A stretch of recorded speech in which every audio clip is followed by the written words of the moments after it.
Hello, everyone. Give me a couple minutes to finish getting set. My internet's been kind of finicky today, so I'm trying to get the additional backup set up just in case, and then give people time to get in here.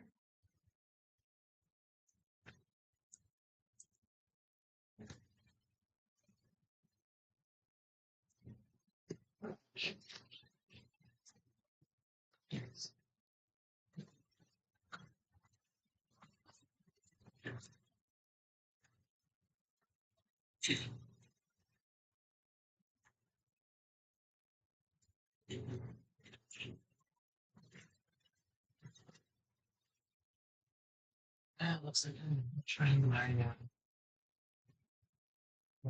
Wi-Fi hotspot. It's supposed to be for that bad. It's not. But something else I forgot about. Oh well. Hopefully the internet doesn't die out on us. We had that issue a couple weeks ago.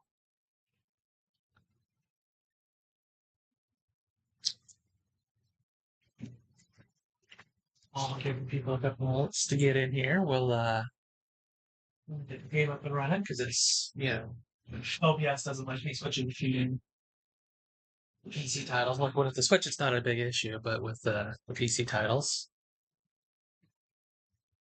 it can be. So,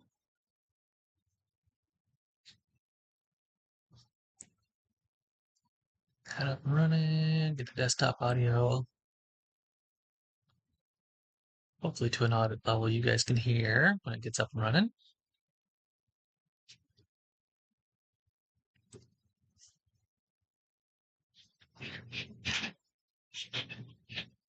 And of course, our question of the day for those in the chat when they get in here, and even for those of you who are not in chat, who are watching this after the fact, and put it always in the comments section below is, you know, what are some older games, ones that are like 2 generations or 10 years, whatever you want to consider you're older, that you guys still play today? So, good examples. We have later this year, we're getting the Suikoden 1 and 2 re-releases or remasters. Those are classic PS1 titles. I've been replaying the modern ports of like the World Ends With You, the final remix, which is on my Switch. I'm playing Tales of Vesperia Definitive Edition, and those are Nintendo DS and Xbox 360 original titles, respectively.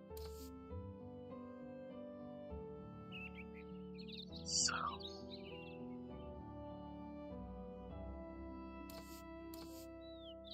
oops, I accidentally deleted my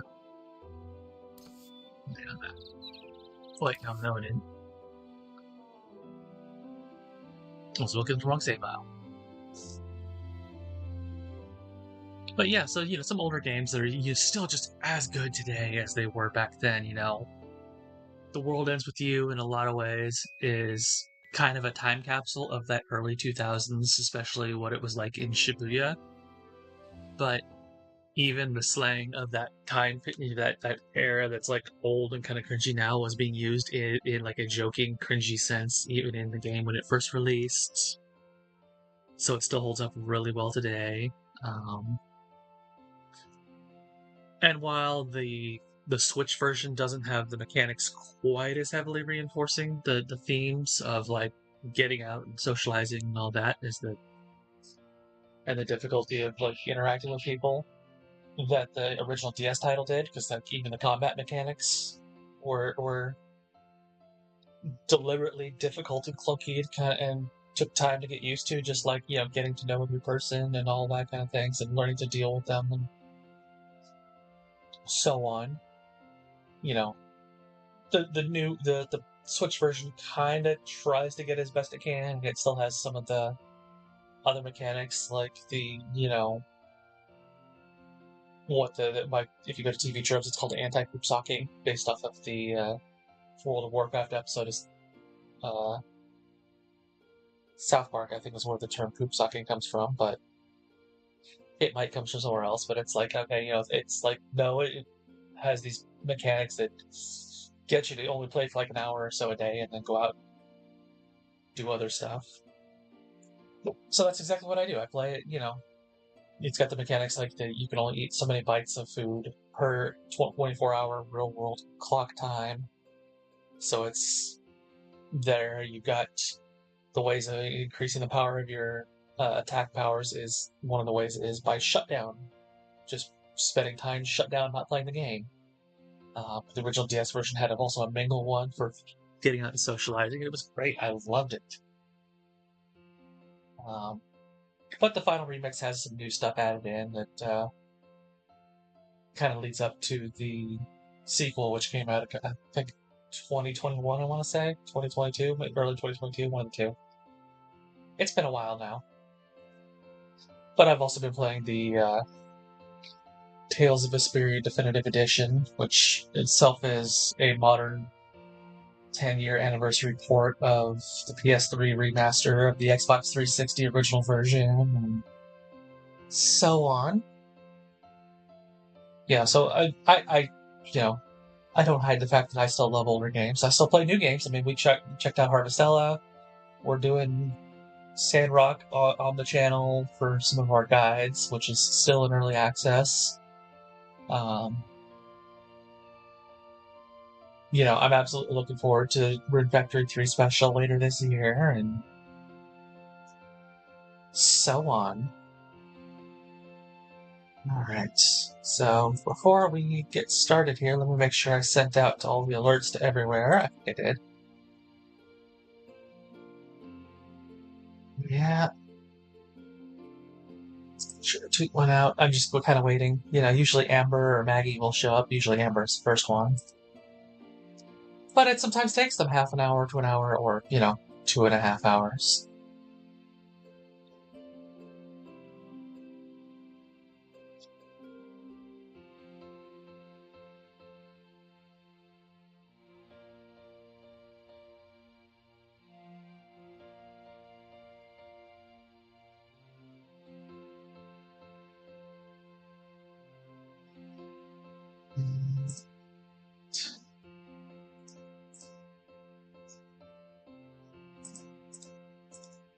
Yeah, the turtle one? Yep, look that one out. Alright, guess we're just waiting on people to show up, so let's get playing a little bit, I guess. Starting our day.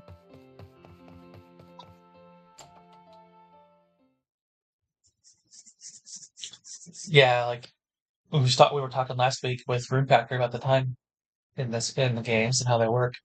Stardew is a 6 a.m. to 2 a.m. when you pass out. I think Portia is like 7 a.m. to 3 a.m. So, same amount of hours in the day, just different what those hours actually are.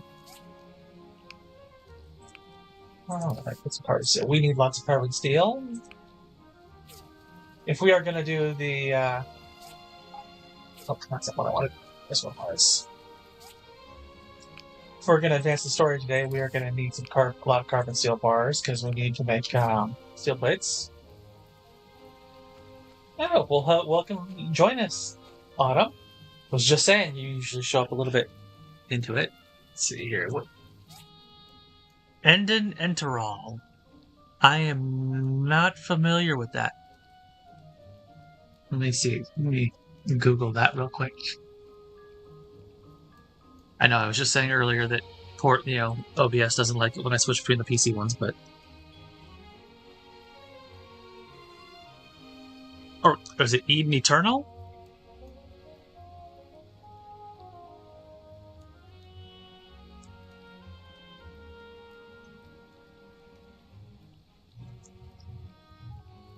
Yeah, Eden Eternal, yeah. That's an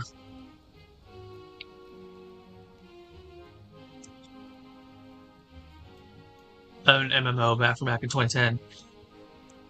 Do you still play that today? Is that still up and running? Like, I know, like, World of Warcraft and EverQuest still technically have servers up and running, but they've definitely changed drastically with how they are.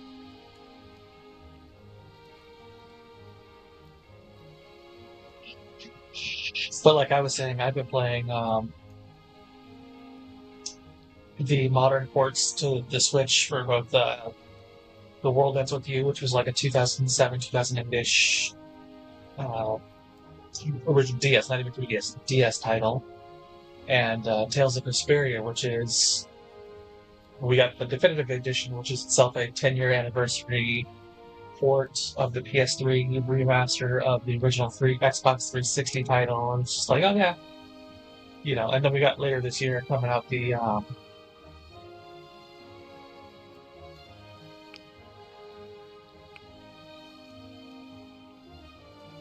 what are you saying? You didn't realize no, it was not Eden Eternal. Oh, it's a reboot that you're talking about.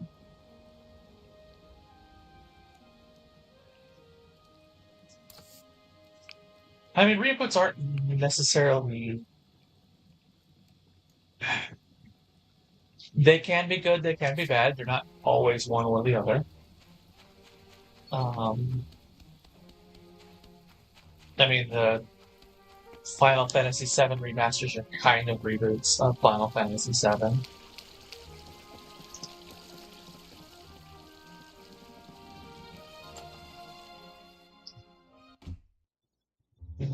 Let's see what we want. 12 cultivated soil. Small satchel. 5 we'll do the small satchel. I have one of those already, I think.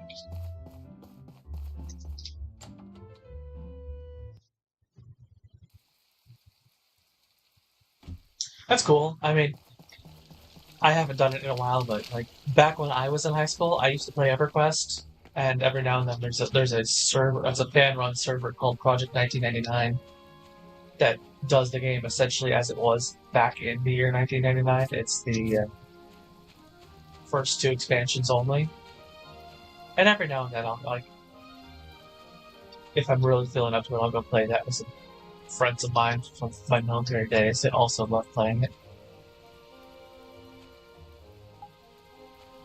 The last ladder in Harvestella. I think. I mean, you've actually beaten the final dungeon and everything like that, because there's a few in there. The what was it called? The Stella Nursery or whatever it was called. That final dungeon had a couple ladders in it.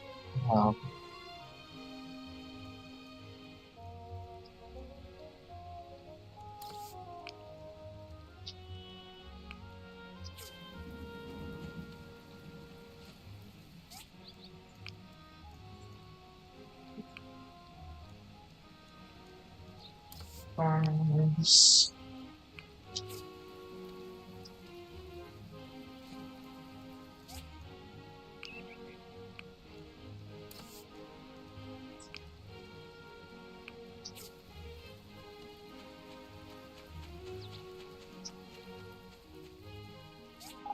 You forgot what? Where the about the final dungeon? About the Stella Nursery?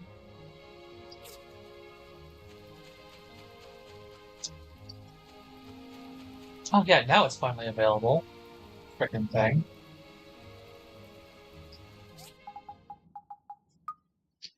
Just a giant carrot.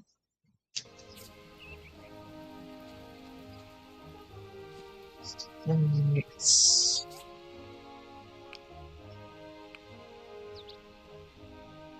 Well, yeah, it would help if you did that then, because it is a thing that needs doing if you're gonna finish the game.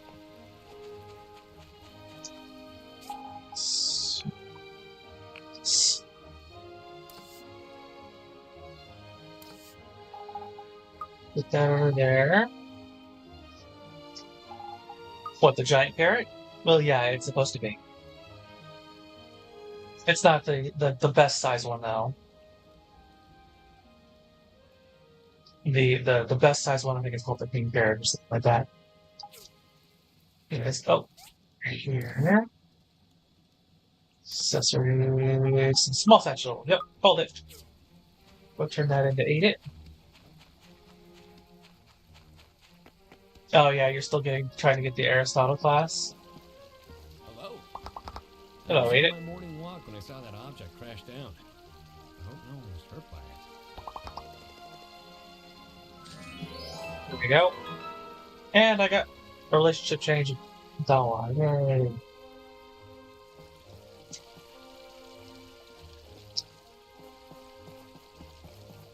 It's a two-bit?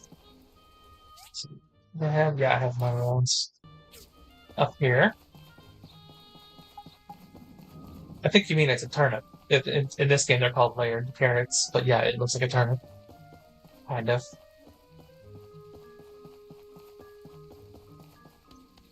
But yeah, in what little free time I have, like, during the week at work, I would be playing, do like an hour or so every day with, The World Ends With You.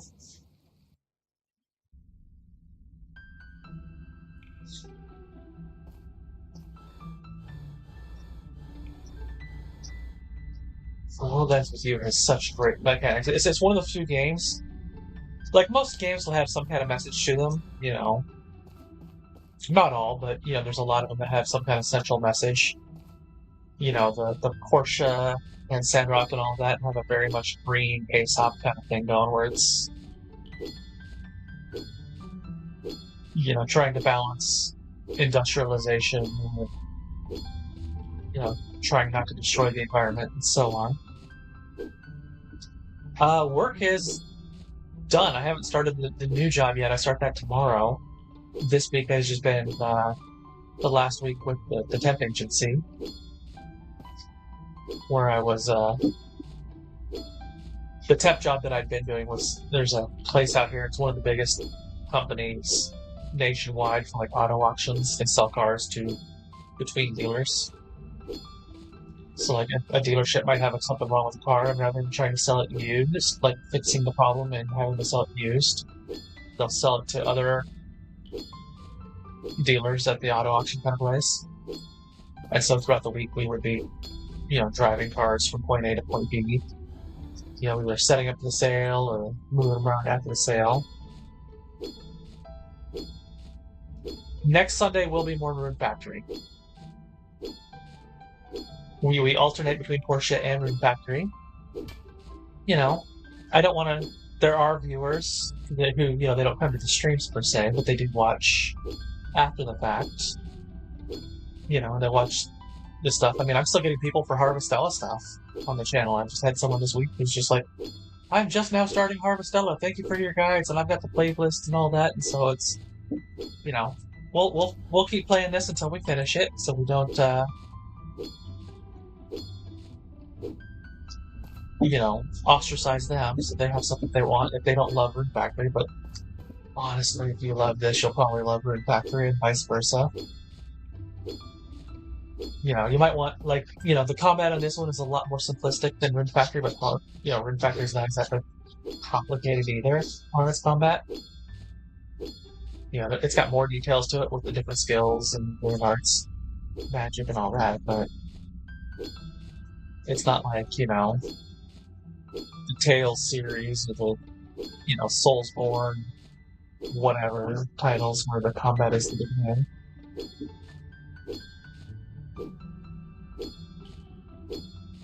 Oh yeah, I do. Like that's most of my videos. I mean, every now and then I'll do like an odd one, like hey, here's what my thoughts on this game are. Like I did one like that for Harvestella, and then I had a follow up one to that because I came off harsher on Harvestella in that review one. But you know, absolutely, I like to do guides. You know, it just did for Portia. The relationship guide just went up a couple days ago. For Sandrock, it's a much shorter one because that's still in early access, and it's very similar to Portia. That'll go up on Thursday, and then I'll probably do one the following week for Rune Factory 5, because it's got some interesting aspects to relationships in that are different from other games. Like, you know, most other games like Portia and Sandrock and Stardew Valley and so on, they have a big mechanic you can only get once a day or twice a week or something like that. And Rune Factory, you can get all you frickin' want. but you can only get benefits for the first liked, loved, and neutral of each like classification.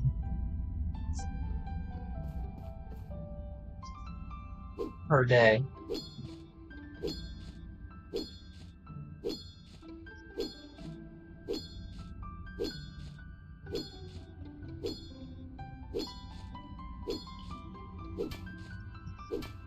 You know, whether you should get Rune Factory or Coco Life is honestly up to you.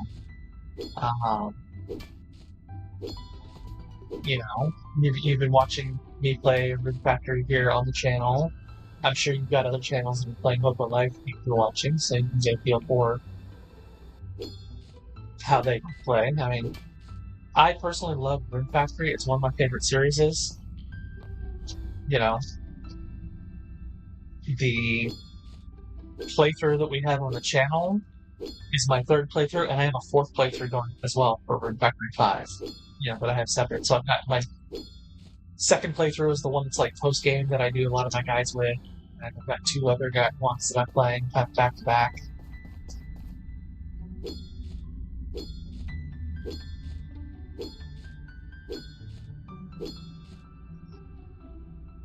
Yeah, if that's another thing to consider if you're like, oh, I don't want it to be too close to Animal Crossing or whatever. Um, there's a similar one called Cozy Grove, I think it's called. It looks really interesting, but it's got real life mechanics as well, just like uh, uh, Animal Crossing does, which aren't inherently bad. Like real world, like real time mechanics can work beautifully, and they can work against the game. Um, and it's just how they work. If they like for Animal Crossing, because there's not really a story to it, and really the only big thing to do, especially after you've done like the minimal story of bringing KK Slider to the town to your island in the most recent one, is go back and play, and every month, several times throughout the day, night, etc., to catch all the different fish and bugs and sea creatures and what have you to try and complete your museum. You know, those can be chores, but then you have something like the World Ends With You, which doesn't use a real world clock, but it does it as a means of the mechanics reinforcing the message of the game. Um,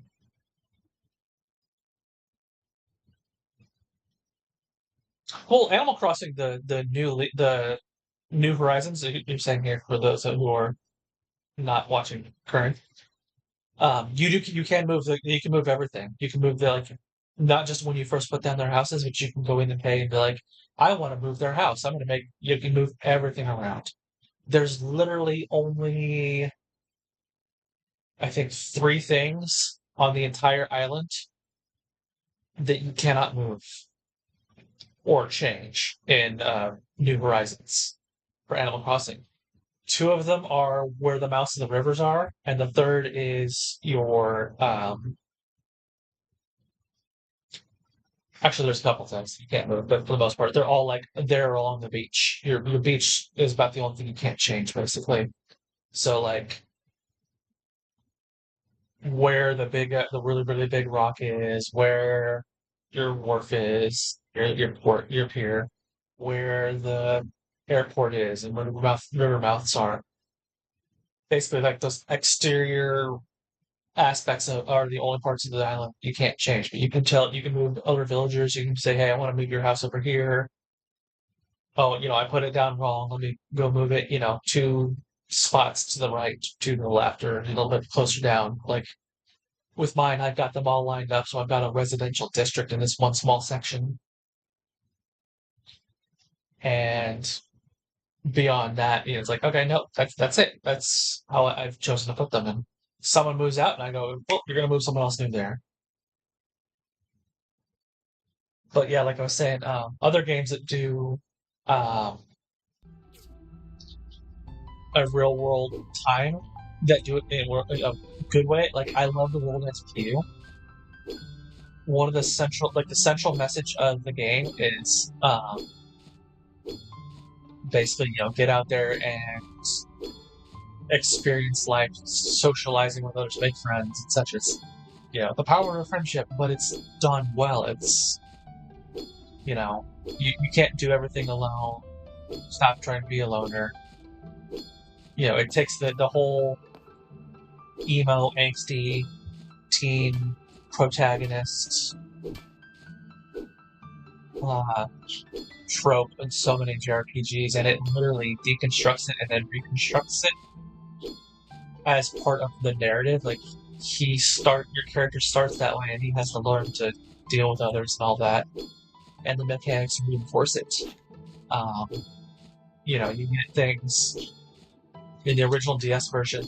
There were 3 ways to level up the pins that you use for your combat powers, attack powers, and only one of them involves playing the game. The other 2 were, you shut down your DS for however long, gain points for up to a week of not playing.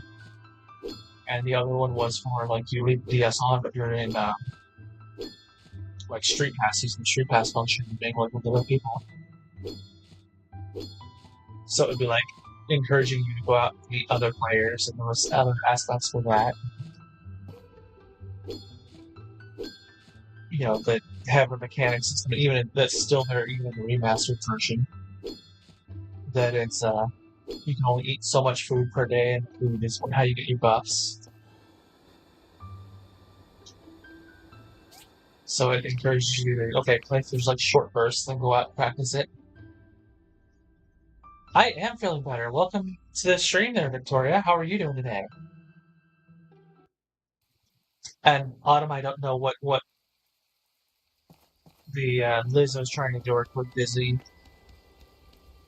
I haven't heard that.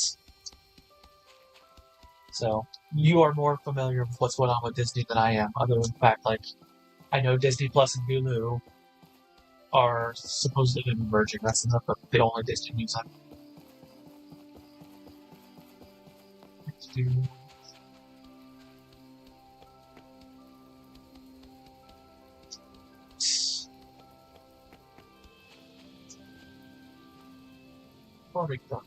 and set all these parts. But yes, I am feeling better this week, Victoria. I think what happened was the night before last stream, my aunt had gone and grilled a bunch of chicken breasts. From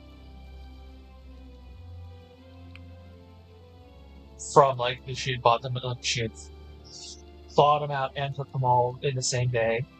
And I think there were a few that weren't fully cooked. And so I think that's why I had my stomach bug issues. But I am feeling better today. It was just that one night.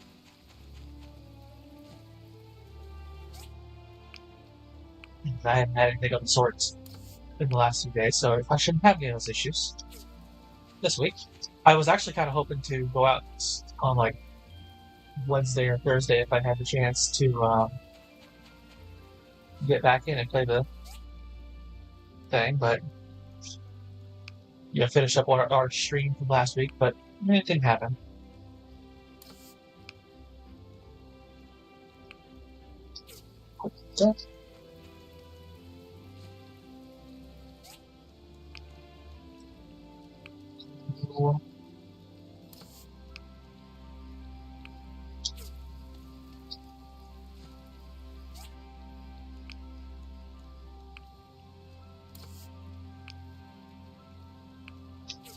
Yeah, to be honest, Autumn, I'm not even sure who you're talking about when you say Lizzo. I haven't been paying attention hardly to any news lately. That's kind of made my life, to be fair.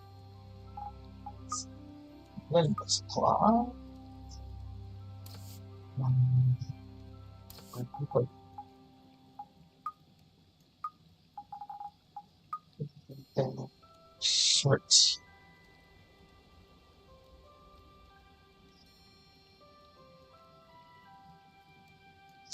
Yeah, we'll see what's going to happen with the FNAF movie. It's had so many changes over the years. It's been talked about for so many years. It's been we'll see how it is. The kitties are, for the most part, fine. One of them has gotten himself banished to only being in the bedroom now. He's been acting up over the past week or so. He's peed on the kitchen stove twice, so we're trying to figure out if it's a medical thing or a behavioral thing, like he's slashing out or what. So until we figure that out and get it solved, he's not allowed outside of my room. But otherwise, he's fine. I mean, he doesn't act like it's a medical issue. He's not, crying or anything like that to suggest that he has issues with the litter box. I think he's more just voicing his displeasure with something.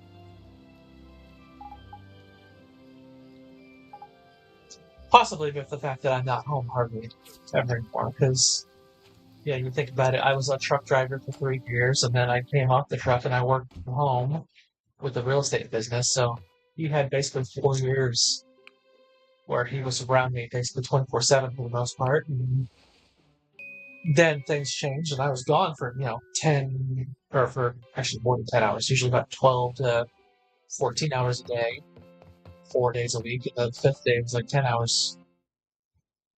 So it might be that he's voicing displeasure with that, or he's, since it's a gas stove, he might be trying to tell us if there's a leak there, or if there's something there that smells like litter, or whatever. So until we know what's going on and why he's doing it, he's grounded.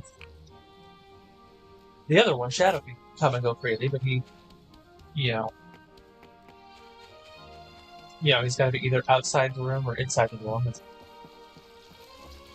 If he's inside the room, he doesn't have access to windows to look outside, but he has access to the food and water. If he's outside the room, he doesn't have access to food and water, but he still has litter box out there and can see outside, because there's litter boxes both in and out the room. That's the first thing we tried.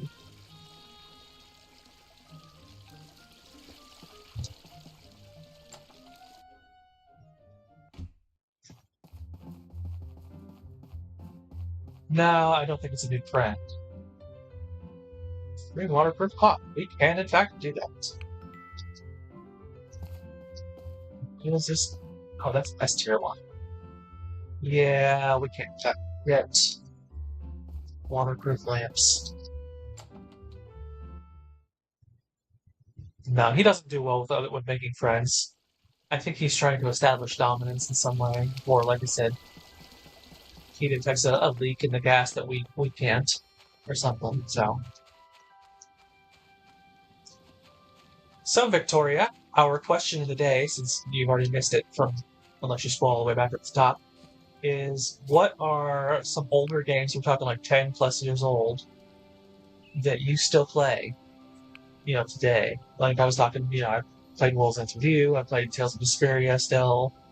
I have some games that I still play periodically that are so old, like they're PC titles, from back before Windows was an operating system.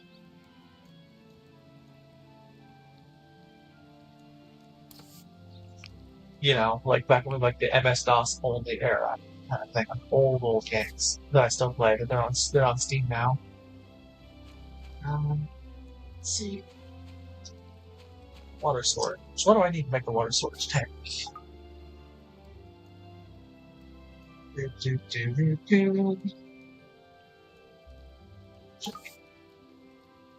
Steel plates. We always need more of those. Small engines, bearings, and old parts. And those. What else?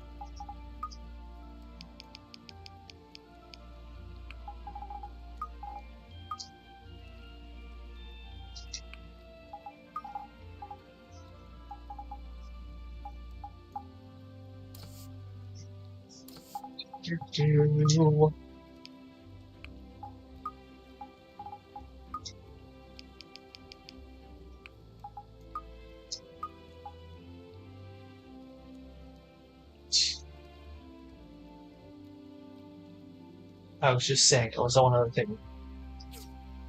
Sorry. Engine. Plates. Bearings, that's what it was.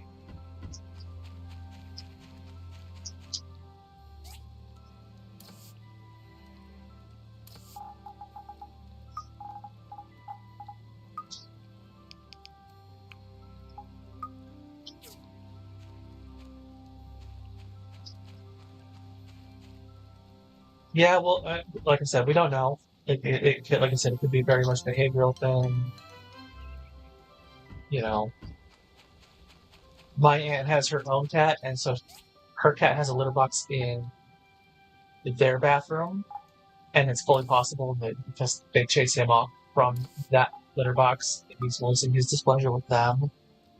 You know, it could be because I'm not home as often, or it could be any number of things. So it could very much be him acting out behaviorally, or warning us, or trying to say, "Hey, there's something medical with me," or whatever. You know. So until we figure it out, he's grounded.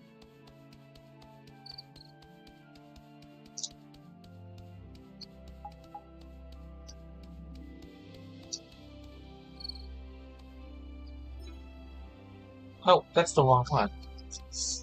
I thought I was making the water storage. You know what I mean? Something completely different. We'll store that for the museum for later.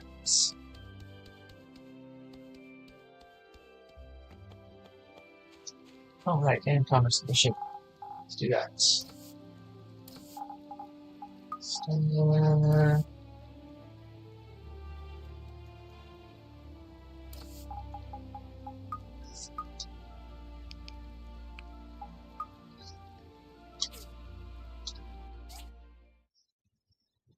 There's the one we needed.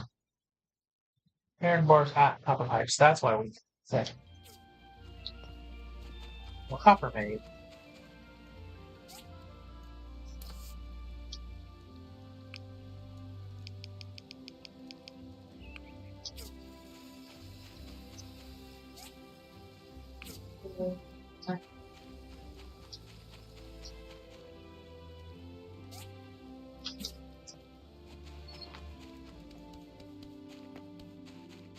Oh, he's here. He's on the foot of the bed. Like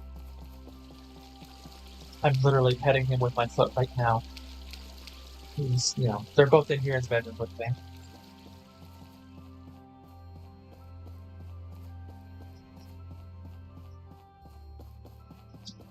Oh, the herbs. There's a game I wish they would do a modern version of. It was such a great game. Hello. I hope the Civil Corps have whatever it is under control. Harvest Moon, Wonderful Life, Another Wonderful Life, Magical Melody, yeah. Wind Waker, yeah. Oh, see, this is exactly one of the things I was kind of hoping to have in there from the episode that just went live a couple days ago. She's here for this quest. Hello, Lucy. Hello. Hi. I've been fielding questions from my students since that object came crashing down. I don't really have a good answer right now. Yeah, I don't think you do until we realize what it is. The water pipe running along the school wall is leaking. Can you give it a look and see if there's anything you can do? I don't want my kids slipping on the water.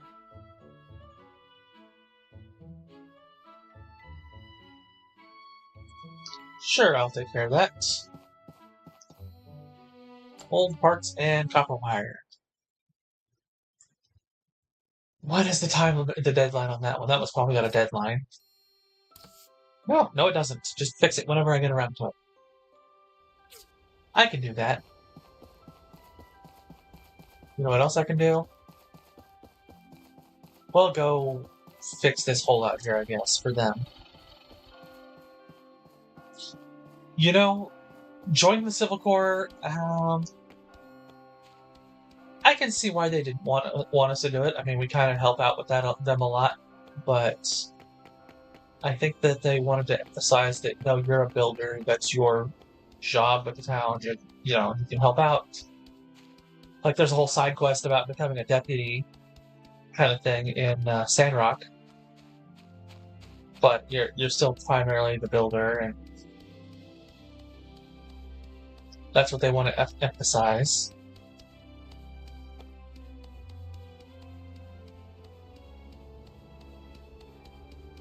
But yeah, the herbs, that's a classic one. I wish that they would do more of that with The Sims.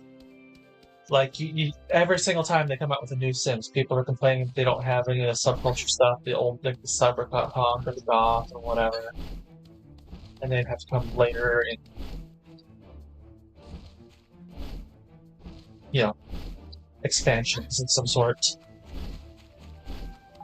Not to say that I don't love The Sims, but the herbs was just so fun. Go be, the industrial district, and now the skater district, and go to, the rivet head district, and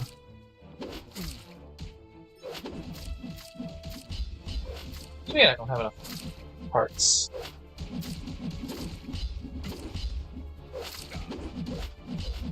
I don't have enough steel plates. I thought I needed 4 or 5. I need 8.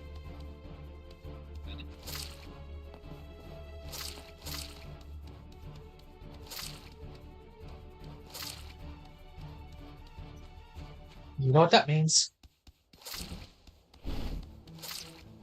It might mean we're not doing it today. I'll pick up one of these. Birds are shooting poop at me and I'm picking up plants. Gotta love the things you can do in video games.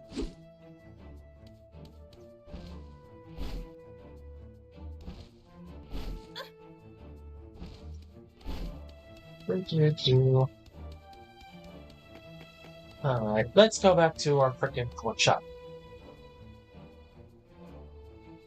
Oh, hey, we need a, this up here.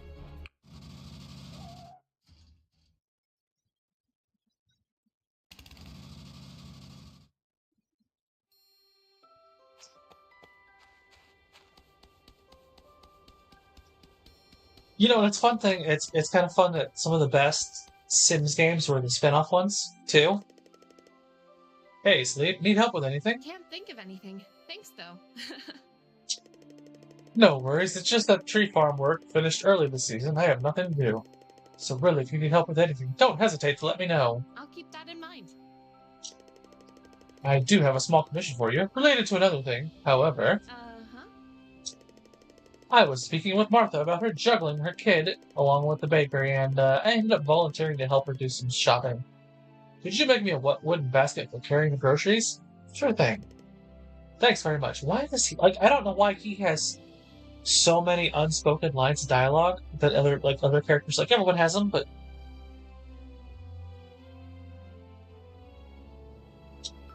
no, it's like, okay, no. Is that the other?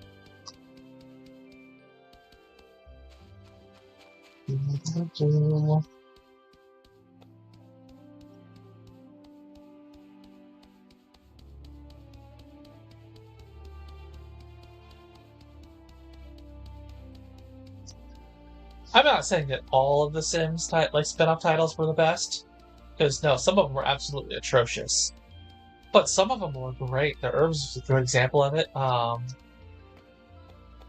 Sims Medieval was a lot of fun. What was it, like the My Sims Island or something like that was an okay one, or Island Adventure or something like that. I don't remember what it was exactly called. It was in that a good tropical island themed one that was pretty decent.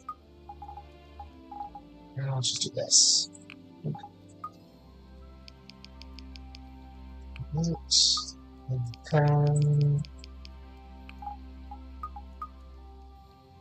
Because we need one of these. And we need all parts.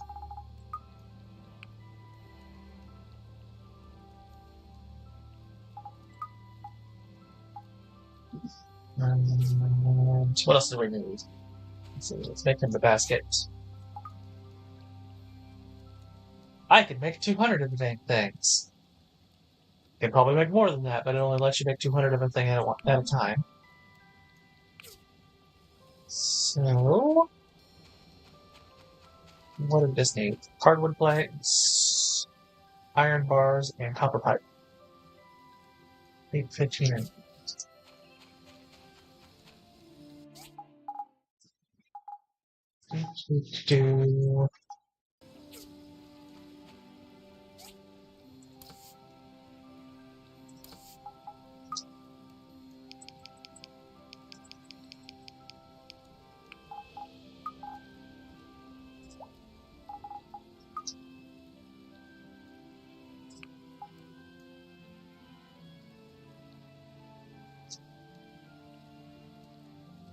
Yeah, I played Sims Medieval when it came out on like the PC. I don't have it anymore on my Origin account.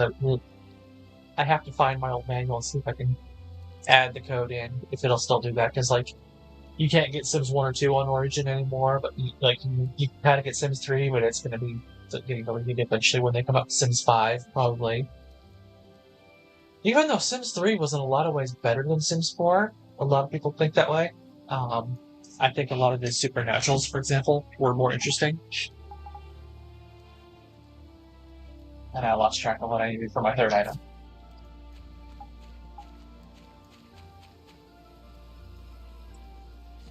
What? Iron bars. Right, so I'm right.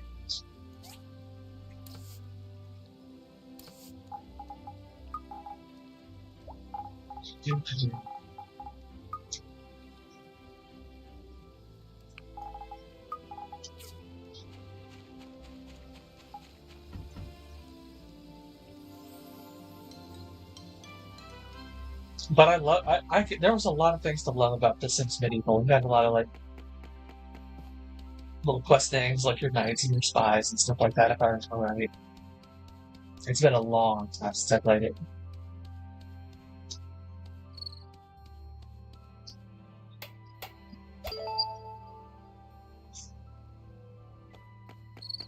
Which, speaking of sim games, probably the most like if you're familiar with the 2 Point Campus, 2 Point Hospital titles, the developers of this game, of Portia, the Athena Games, are working on one called Let's School, I think is what they're calling it right now. I don't know if that's going to be the final working title, if that's just the working title or the final title. Like, they're also doing one for mobiles that takes place in the Portia and Sandrock universe. It's just Project ME right now. A Tisket, what a fine baskets. I'm headed to the store to go grocery shopping. For the first time in my life. You've already helped me so much, and I hate to be a burden, but... Something else? There's a hole in my bucket, and I've been changing the water for McDonald's ranch lately, but... Well, I can hardly do that without a proper bucket. Can you make me a new one? Sure thing. Thank you so much.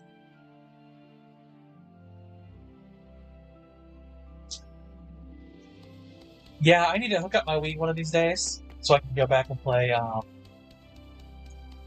I think it's Frontiers that's on the Wii. The Rune Factory series is... You have the first 3 titles were on the DS. Rune Factory 4... Like, the way they released it was Rune Factory 1, Rune Factory 2 were on the DS, and then you had Rune Factory Frontier, I believe, on the Wii, which is a direct sequel to 1. Then there was Rune Factory 3 came out. Then Rune Factory Oceans / Tides of Destiny. I don't know how to thank you enough. With this, the crops will be watered in no time, giving us more time to spend with the animals. Which was released on both the Wii and the PS3, if I remember right. And then we got Rune Factory 4 on the 3DS, and Rune Factory 4 Special on the Switch, and Rune Factory 5 on the Switch. Yeah, I'm on the Project Me, or ME, whatever. I'm in the wiki, but I'm not officially signed up. I think I have volunteered to be a tester, but they never reached out to me specifically about it, because I don't play a lot of mobile games on my phone.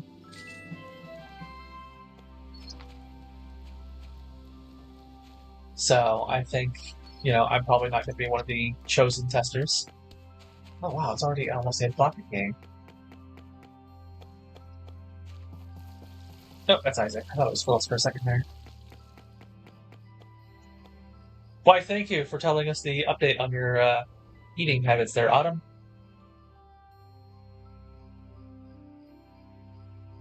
About your chip eating. Were they at least good chips, or were they just kind of generic plain potato chips?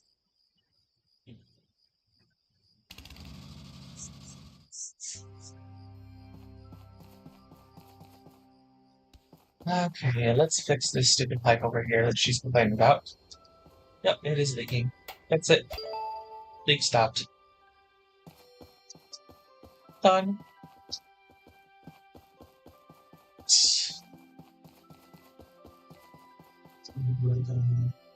Here.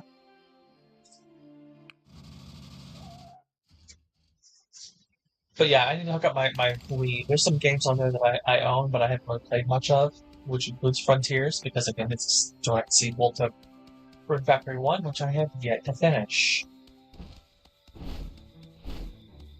Rune Factory 1 is, in a lot of ways, a frustrating title. There's a dungeon that you can only access during the winter, like get in or out from. I think it's the final dungeon, too.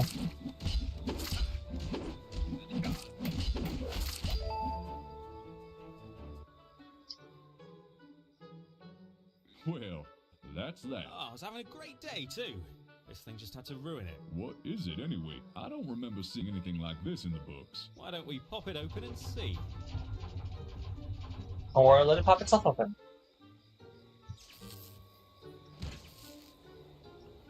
Holy moly! It's a robot. How rude. The name's Ack. Ack. Ack? No, it's Ack. Clack. Ack. Oh, what the?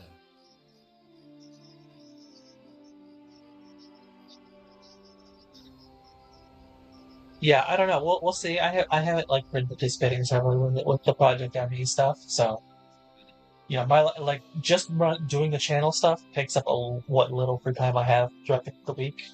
I don't have a ton outside of like work and all that, which will hopefully die down once I have the more stable job and I'm not doing 12 to 14-hour days, several days a week.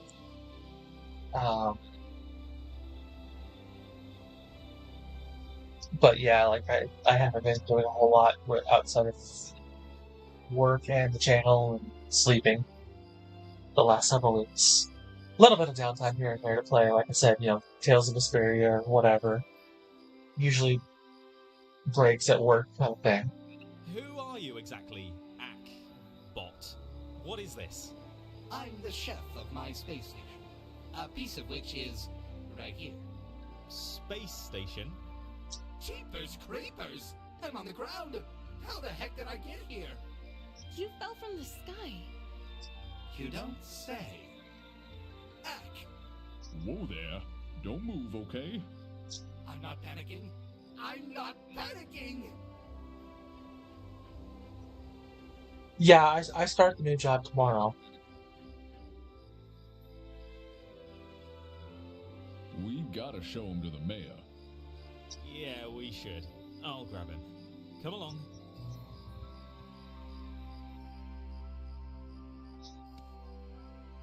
Oh, that worked as before.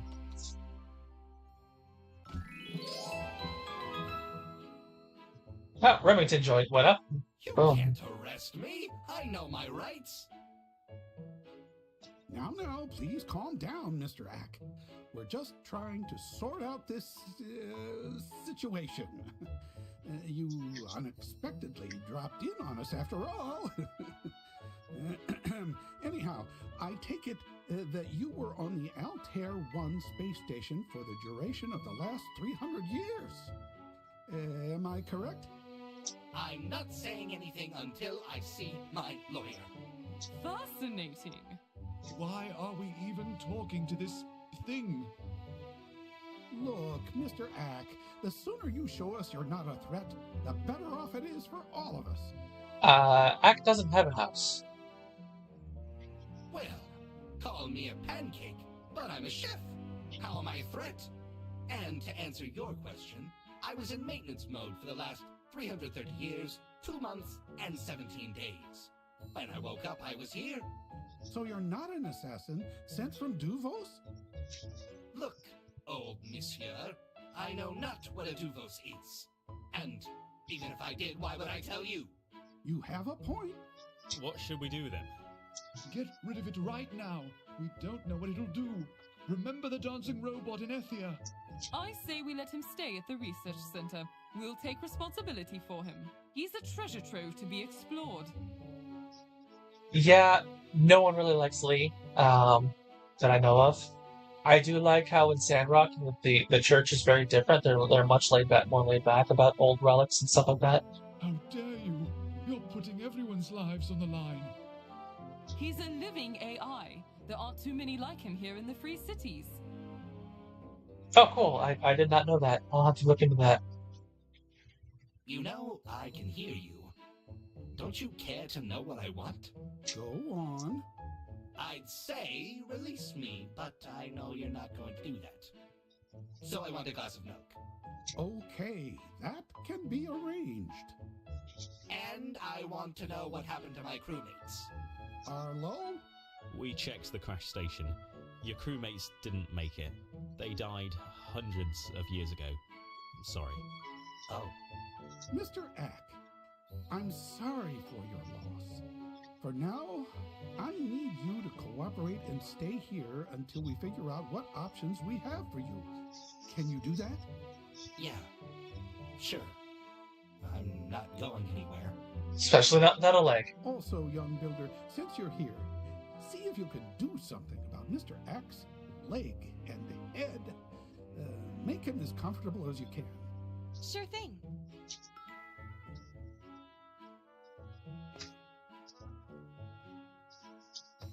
Life is hard, then you die. Hallelujah, hallelujah. Mr. Ack, do you want me to fix up your leg and head wounds? What's the point? Oh, my dear Lara. Hallelujah. I love that he gives you these designs for things and they're all terribly, like, nothing like what they look like.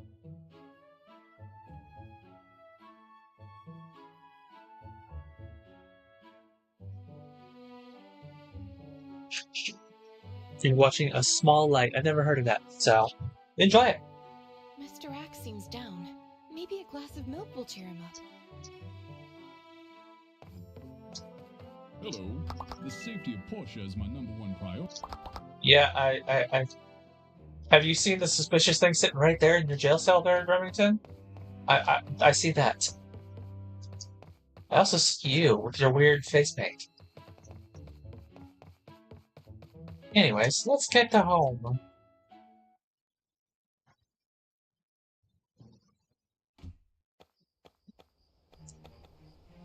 Phew. Smack.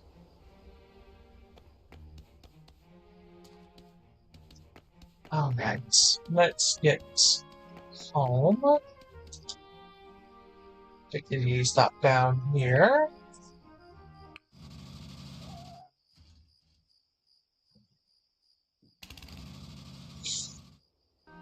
I mean, there's a lot of things that can be a pain to build in the game. I mean, and that's kind of typical of a lot of these games, too. You know, Pam's house in Stardew Valley, upgrading that can be a pain.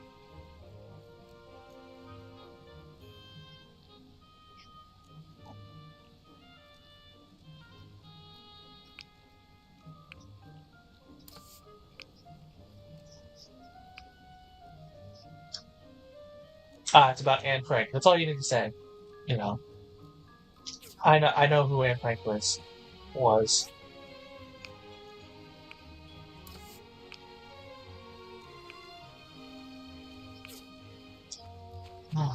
There's...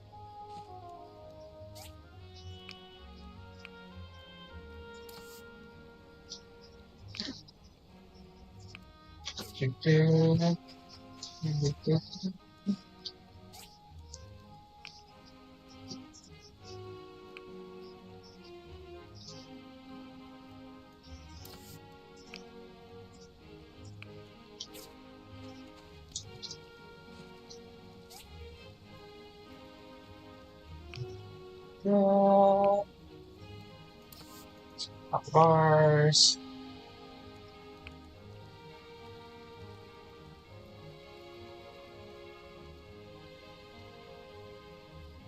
South Block is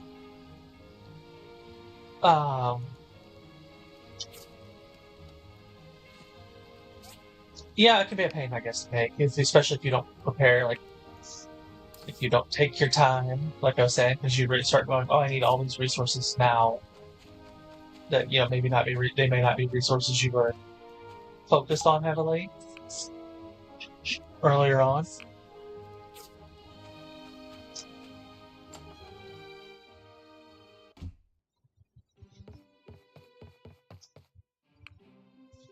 Look at that.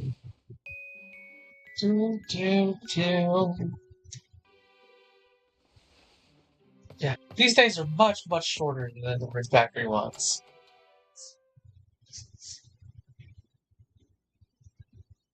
You know, we only did like 2, maybe 3 actual in-game days last week for the Red Factory.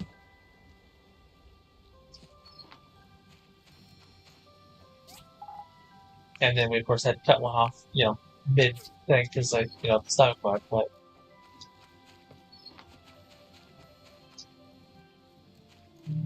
Let's see, we have, well, somewhere, yes, we show.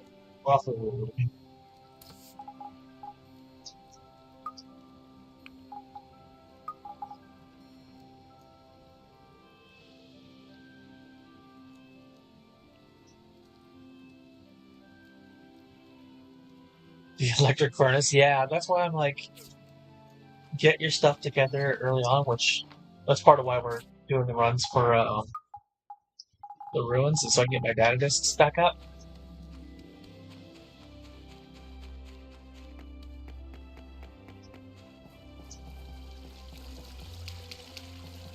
Hey, Higgins. That's right, try.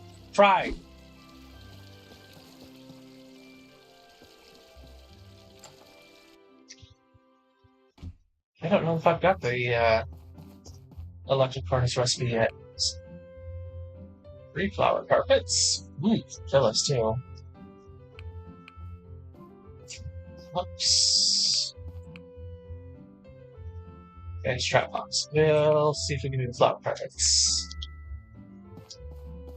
I think we might have everything we need for that. We have to make them, but I think we have everything we need to do that.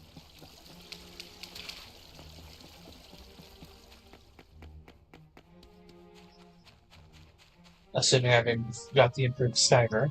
I don't think I have yet.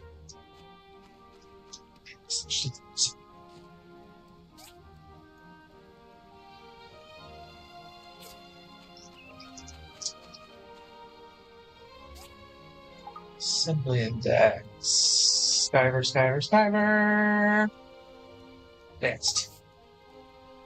Bronze pipe, steel plate, simple circuits.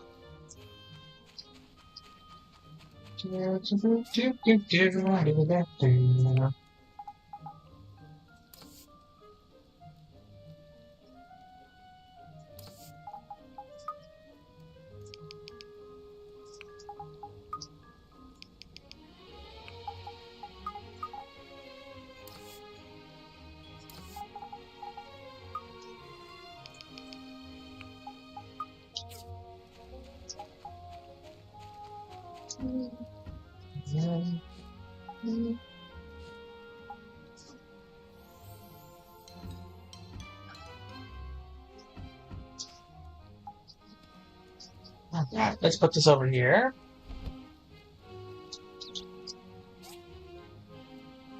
Flower carpets. I need pigments. It's my... Can I make pigments? I should be able to now. Yeah. And I'll make 5 of them because I only have enough niter, but that can be fixed. But let me see. Do I have the... Oh, do I have the electric furnace recipe? Does not look like it. Nope. Do not have the electric furnace recipe yet. I think that's what this one here is.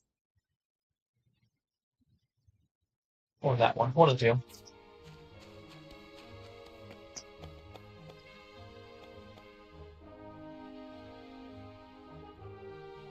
Let's go over here.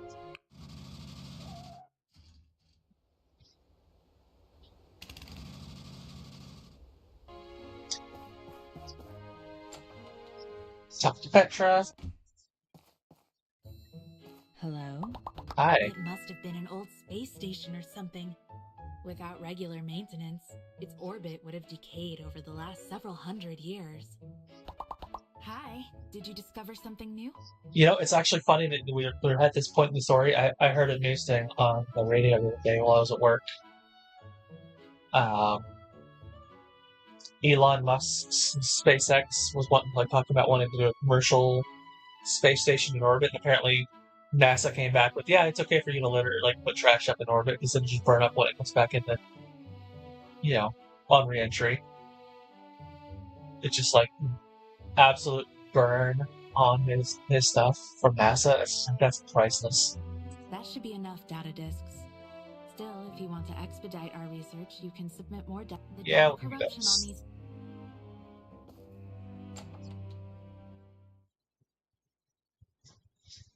Maybe we'll have the electric furnace recipe before I have to get to South Block. Maybe. Hello, Lucy. Thank you. I really appreciate it. Now I don't have to worry about the kids slipping. Have fun with the kids not slipping.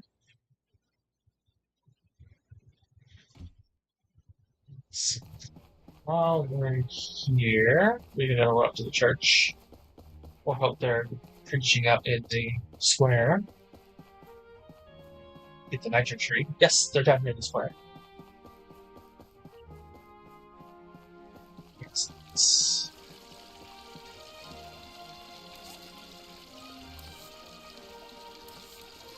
Those, and one of those.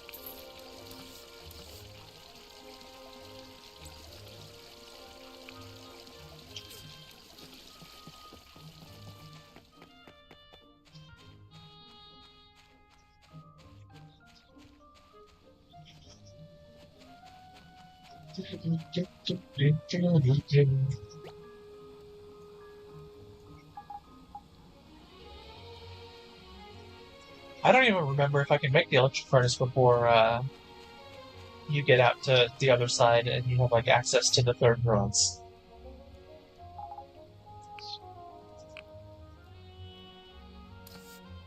Seriously, I already had the freaking. Dang it! I already had this. I was just.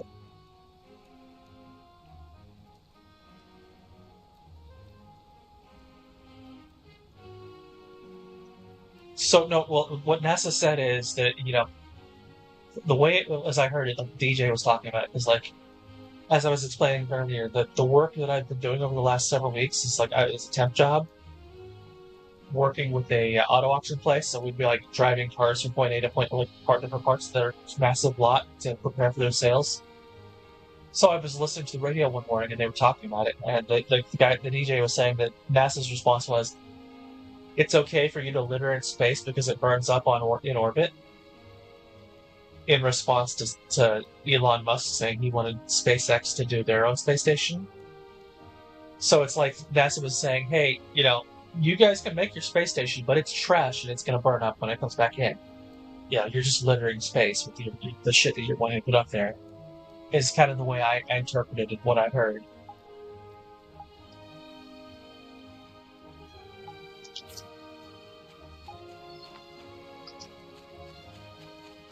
Pigments, are you done? Good enough for this.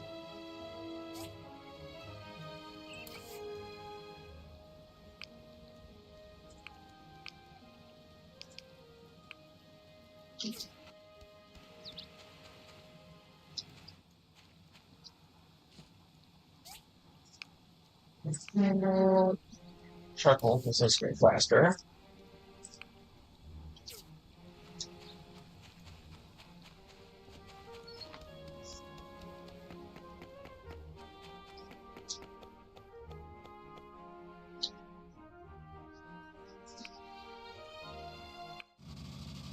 Yeah, that's kind of the interpretation I got of it. It was NASA was just okay, we're gonna burn you, Elon. I mean, let's be honest, Elon Musk is not the genius that people make him out to be, and it's been proven time and time again. He spent billions of dollars to acquire Twitter, only to basically try and destroy it effectively. His SpaceX program, it's just terrible.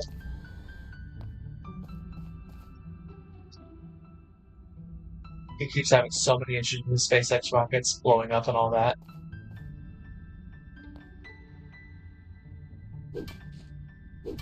You know, but it's just, it is what it is.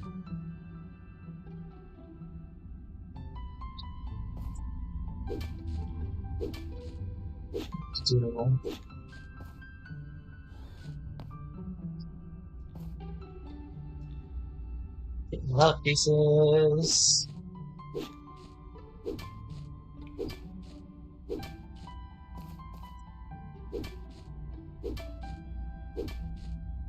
Iron. That was not much of an iron deposit, but it is iron, I guess.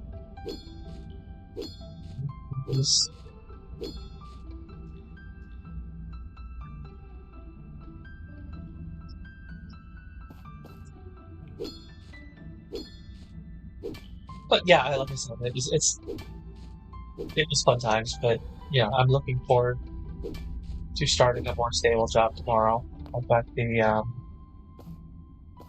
orientation with HR tomorrow morning all day, and then I think security on Tuesday.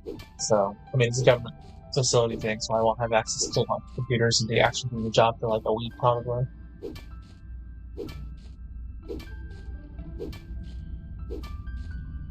But I'm okay with that because I still get paid either way.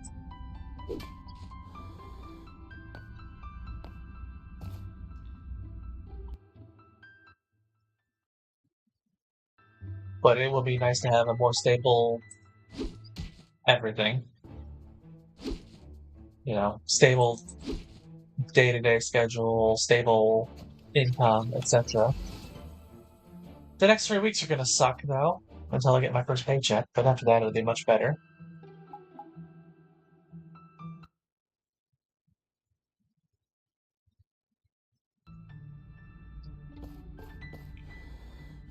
Let's see. There we go. Out of that thing. We got a relic right here. Hopefully with some datagists. Ready for data discs.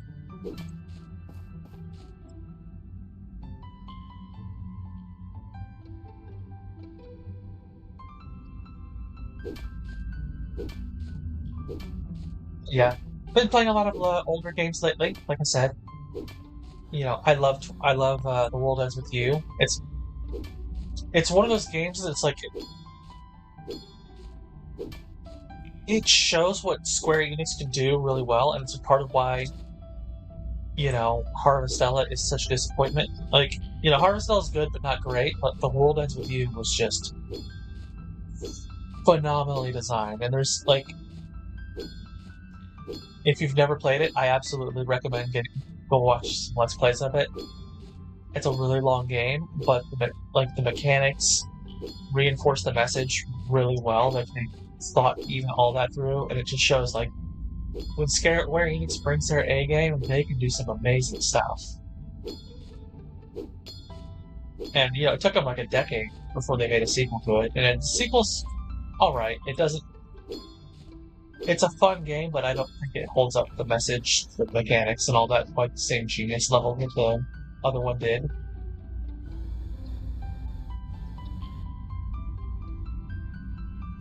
And it's also one of those things, you know, the DS just it was a much better system than most people give it credit for, I think. And had such a much better library of games. It and the 3DS both has really great RPGs. And Sims.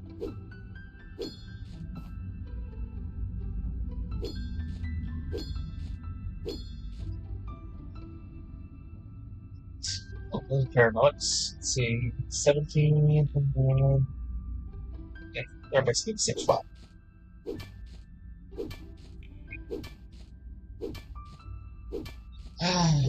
So, what are your guys' plans for the Memorial Day? I think it's next weekend. It's either next Sunday or following Monday or something like that. I have to double check, but I've been hearing there's all the Memorial Day sales. Although it's going.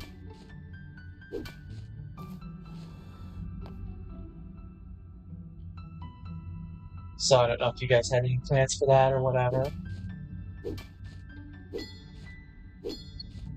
my family being veterans, we're probably going to do something. I don't know what, but we'll probably do something. Even if it's just like a grill out or something. And of course, I'll still be here that Sunday. We'll play Ring Factory 5 that day, unless you guys want me to do something else, like doing, hey, let's take a look at X, Y, and Z. Like, take a look at,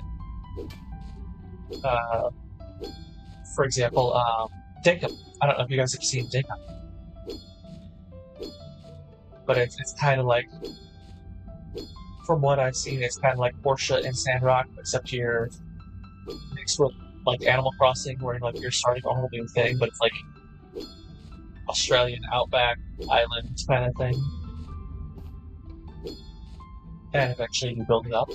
Like I've played a little bit of it. Like I haven't been able to play much because when it first came out, my laptop wouldn't run it. I had to get some bug fixes or some patches or something.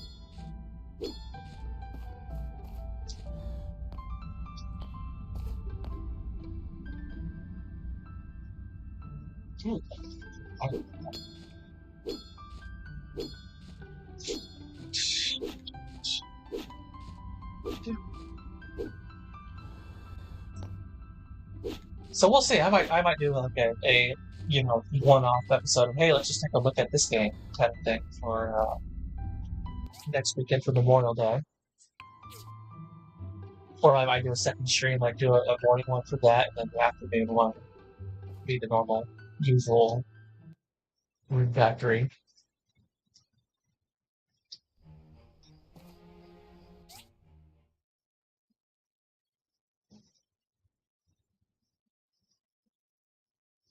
Yeah, that sounds about right. I mean, my birthday's early April, so sometimes it falls on Easter, or pretty close to it. So yeah, I fully understand that whole thing. But yeah, like I got into thinking, like I played maybe 10, 15 minutes of it. Like there's like a bunch of games that I bought that at first I couldn't play them, and now I could after some releases and all that. Just checking to see, hey, is this something that would be good on the channel? Is it a hybrid? Or, X, Y, Z, whatever. I got one. Alright, let's see.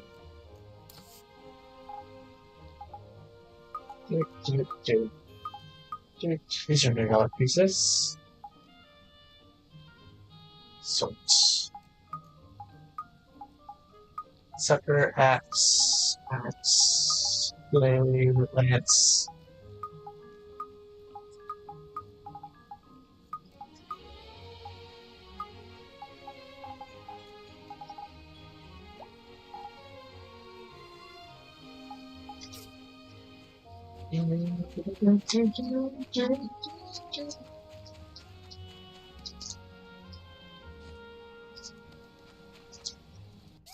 And I'll do a breakers too. Phyllis, hanging out over there. Let's go turn these into her. But yeah, I haven't played much with Dinkum. It looks interesting. I do love me the farming life sim, the whole genre that's kind of developed the term cozy games. It's going to be kind of its own genre. Like I was watching a video the other day. It was by one of the other channels that does kind of RPGs and cozy games. Hello. She was doing this whole thing about, needing to define what a cozy game is, because she's seen people who are like, Dead Island 2 is a cozy game, or, these other, like, FPS titles and stuff like that. She's like, no, these are not cozy games. Cozy games are like the war, like, just because it makes you feel, whatever, like, cozy game needs to be, like, this definition of etc. I think it was Miss Bubbles. But yeah, it was like, yeah, those. But like the farming life sim genre is kind of becoming, in some ways, the cozy game genre, along with things like A Short Hike and Little Dragon Cafe. I love Little Dragon Cafe. seafood noodles and sate your appetite. I was worried someone might have been hurt from that crash, but they haven't brought anyone over to the clinic yet.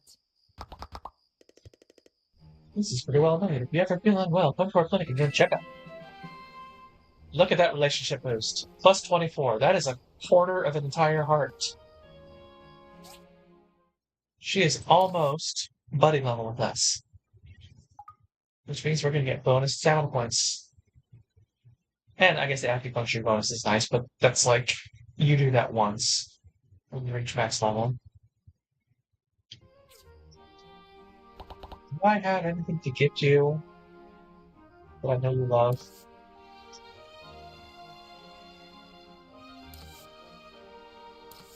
Nope.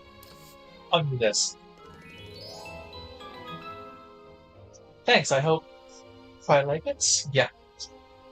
It's only good as a neutral recipe, or as a neutral gift. That's the only thing that thing is good for.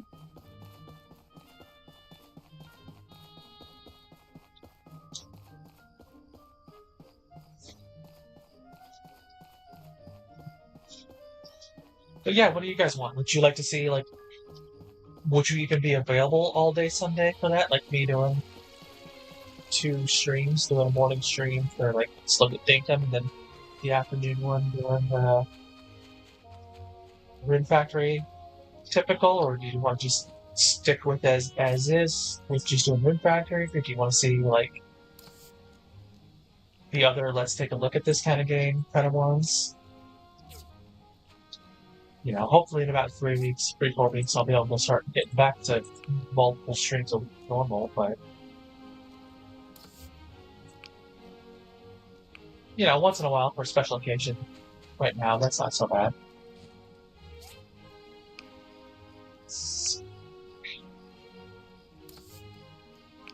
I think when we hit 200 on bronze bars, that's a lot.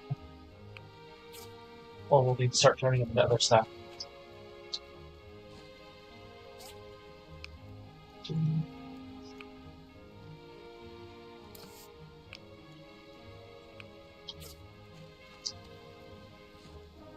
Sitting here with Copper, which is getting up there.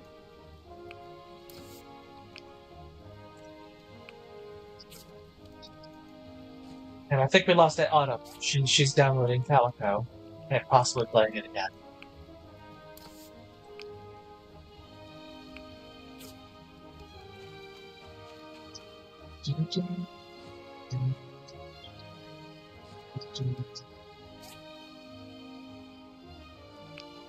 That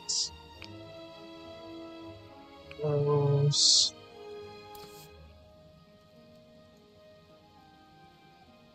Yeah, we need more fabric cloth so I can make more waterproof cloth.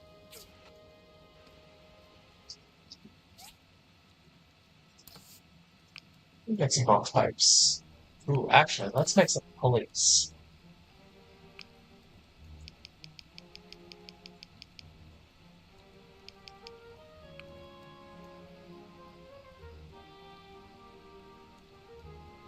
Actually, I don't think I need that. Let's make 10. For now.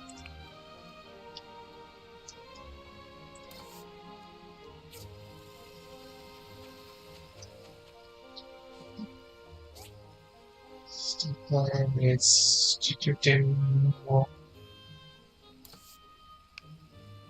close.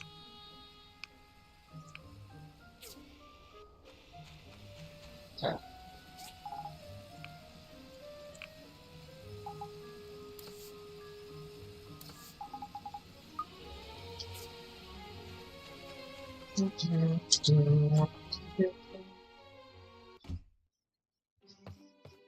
Or what are some other games you want to see on the channel? What is stuff that you want to see also? I mean, you know, I can't afford to buy something, but I may already have it. I've got well over 1,000 games on my Steam. I've got like over 250 games on Switch. So there's a possibility that I've already got a game if there's something that you want to see some more of for the streams.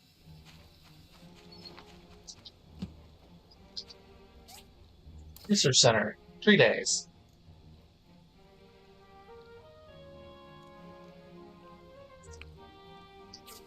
Yeah, I can't play Roots of Pacha. In fact, let me check on that right now. I haven't heard if they've gotten everything resolved, so let's take a look. Because I remember last week we were talking about the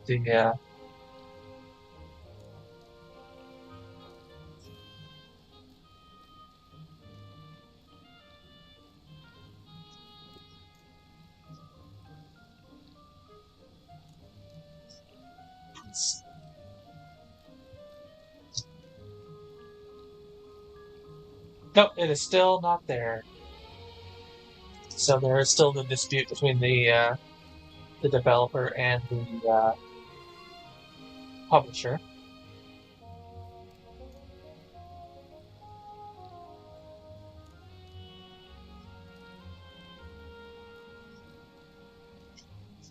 So sadly, not because it's something I'm not going to be playing anytime soon for Roots Pacha.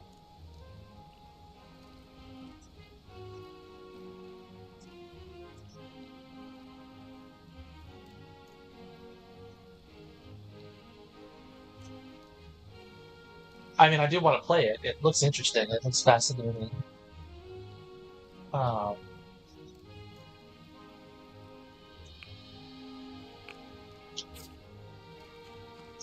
just don't know when I'll be able to play it, when the publisher and the developer will get their shit together and settle things. Or if they will. You know, it may just be something that will never be available for playing on Steam ever again for new players. Or we have to find it somewhere else. What are my stats? Ooh, I just got 19 defense. Where is that from?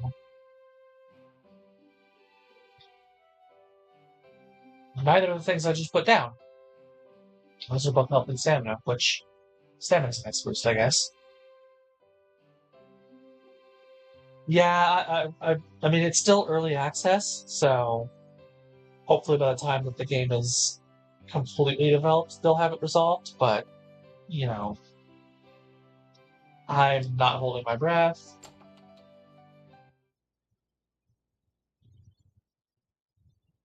Oops, and we missed out our chance to beat Higgins to the punch up here, so we'll just have to see what we get in our leftovers.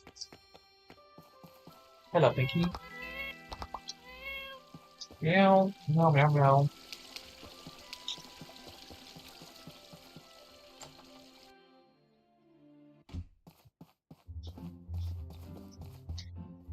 You got it. You look at S tier. One steel beam. Let me take a look and see if I can even make that. That's an S tier one. I don't know that I can make that.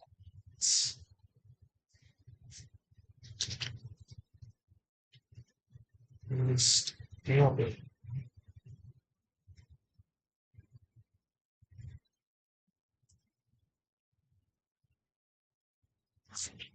I don't think I can. I think that's a recipe you pick up later.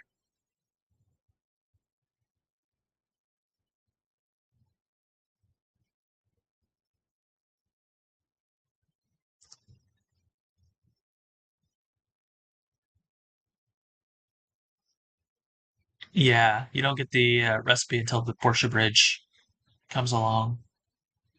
Just like I thought. You heard what was canceled? Rutapacha? No, Rutapacha it's in early access, but what happened was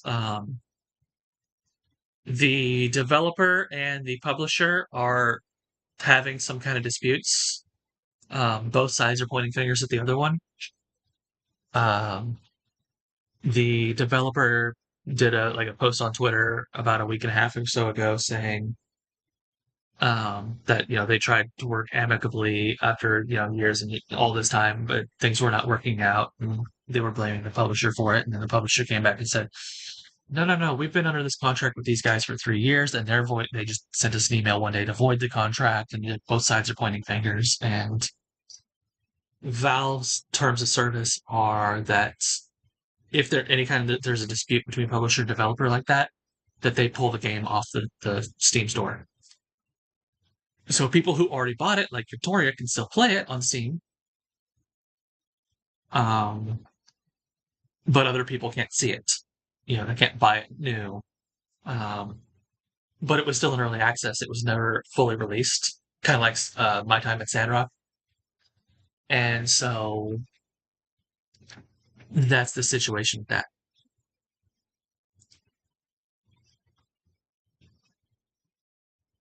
Okay, here. Since I'm already in my thing here, let's see. Since I already was over at the wiki, pulled up the wiki to take a look at stuff. Yeah, there's a bunch of games. I have an entire section, like 35 games that just kind of fit in this exploration, farming, etc. kind of genre. Everything from, Stardew Valley and Littlewood to, Yonder the Cloud Chronicles and The Witch of Fern Island. And, not all of them have RPG stuff. So there's definitely games on there that I could definitely showcase on the channel sometime. Let's just take a look at it. Since we were talking about that, I would love to do Roots of Pacha, but unfortunately, its release happened during that period when I'm like between jobs and I couldn't afford to pick it up.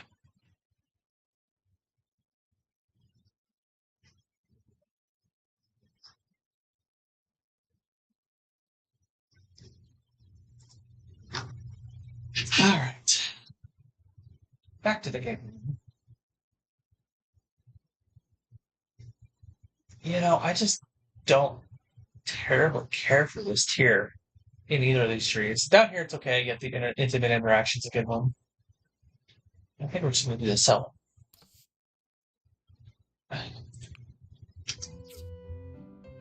So we can't do that one yet because we didn't got the ingredients for it. So 4 cloth. Just 4 cloth. Base 461, 61 points. Yep, I guess we'll take that one. Just to get something done.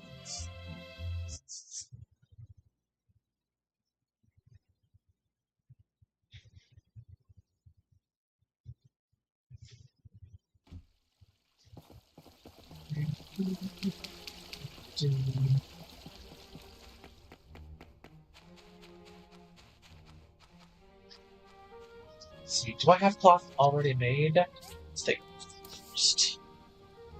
Is that would make things better? Yes.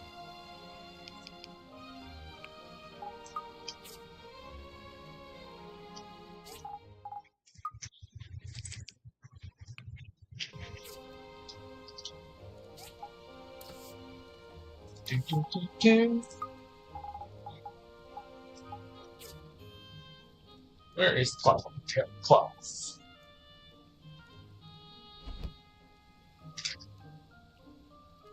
My mouse doesn't need it yet. Ors is gonna need it.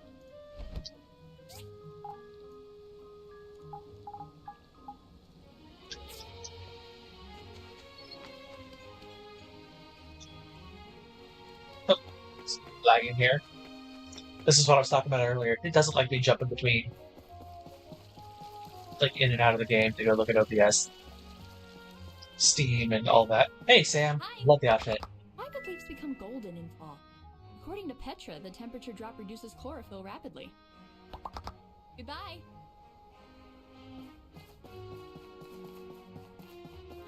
Hello, Alice, the mostly forgettable member. Hey, that Chat. crash was scary.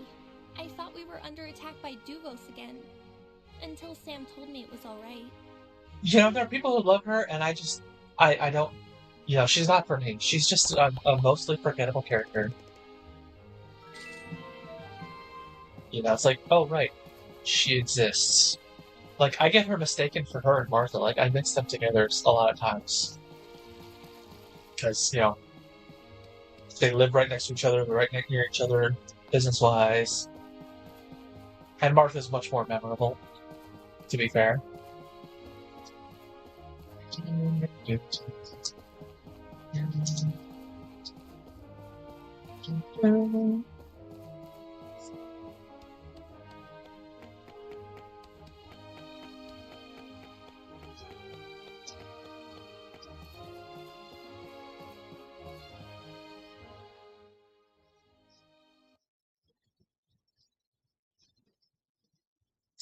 Yeah, I have two cats too, Victoria, and they're both in here with me.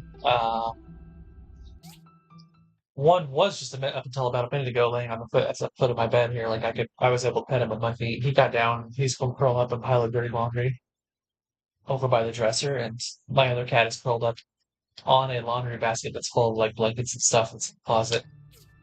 Just because I have nowhere else to store all those blankets, it's what it is. It's unfortunately like I used to live alone before I moved out here to Arizona, and now I'm like sharing space with family, and it's just like I have no space for all of my stuff.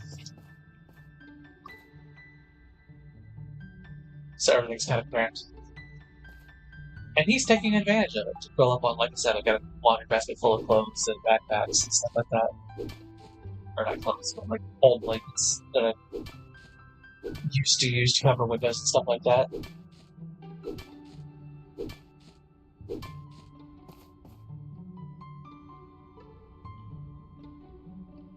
He's the well-behaved one. The one that wasn't for the bed is the jerk.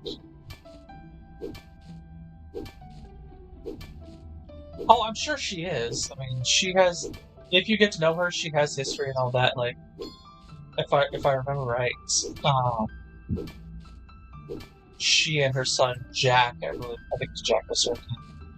Jack is her. Toby's mom is. That's another reason I kind of mix the two together. They both have the only two boys in town as their solo kids. But she and her son, or her brother, whichever it is, were like they moved to Portia fleeing like the war between Duvos and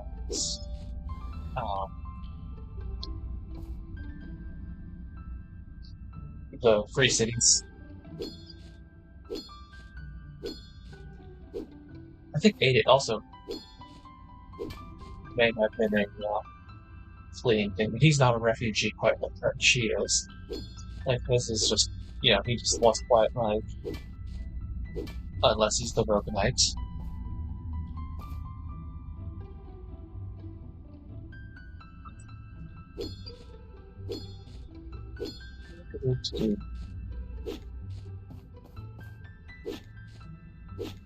Yeah, her brother, yeah.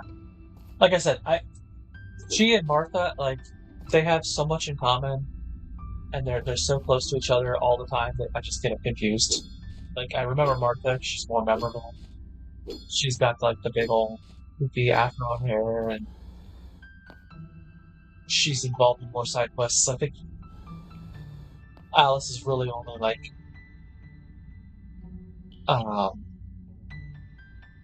the only big side quest off the top of my head that Alice is involved in is, aside from Life Convictions, is the one where you're helping Nora delivering aid to, basically pulling the food bank thing and giving food, like, assistance to her and Mars and Carol and Oaks.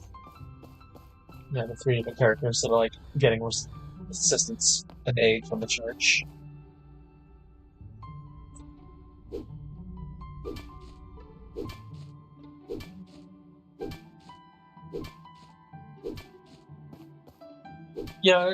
There's ways to do a wallflower character without having her just be like not there.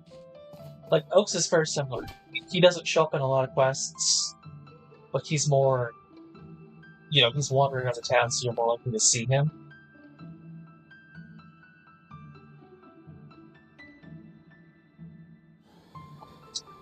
Yeah, if I remember right, Alice and Jack are fleeing from like, because there's we keep hearing about it from like Duvos and the Free Cities and all that, and the war. I think they were actually fleeing from it. If I remember right. And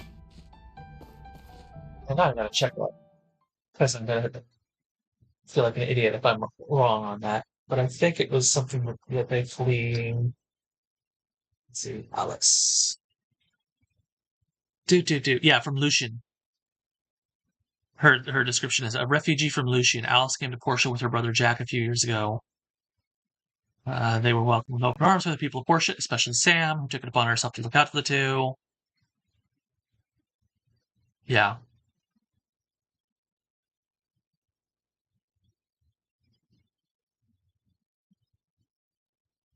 Like I remember that like she's not just that like if you get to know her, you learn that um she's also like an author or a poet. So, like she does writing and stuff like that. I think that's actually how she's described when you meet her.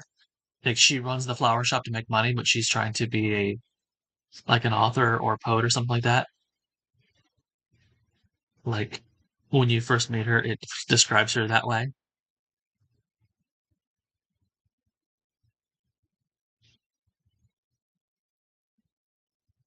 She's also a really weird character to get to romance because like literally she sells roses and they're one of her loved gifts.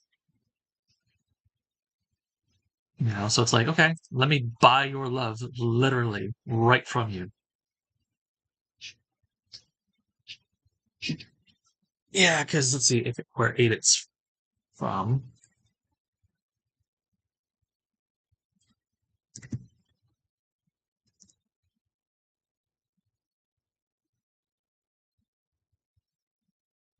Yeah, he was between the border area between Duvos and Ithia. So he was also there. So he's not necessarily specifically from Ithia. He's from like that area that's like in the border. But yeah, the whole Duvos thing is a big thing.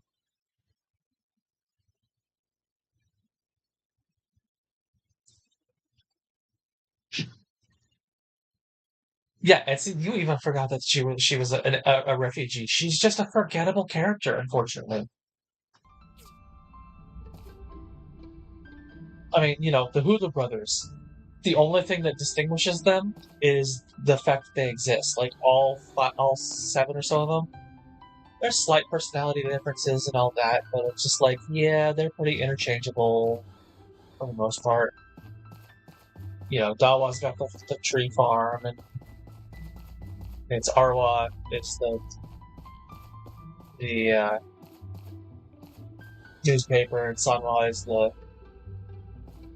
uh, barber. And then like you don't even meet Silwa until you get South Block going, because he's the one who's doing the stuff out there. And then Iwa and Liwa, it's just like, which one are you two? Some characters absolutely tons of personality, very memorable, and others it's like,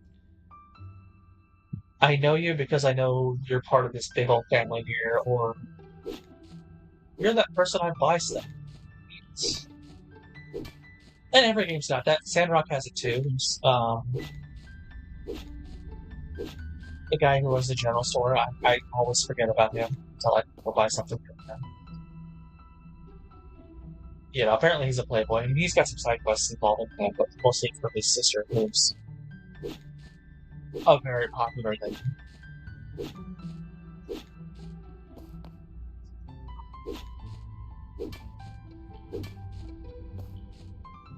And like side quests, like he took a picture of the town, but it had her in it, and he called it the Desert Rose, and everyone just assumes it's her. And all that kind of stuff. I was like, yeah, that's the memorable thing about your screw up involving your sister.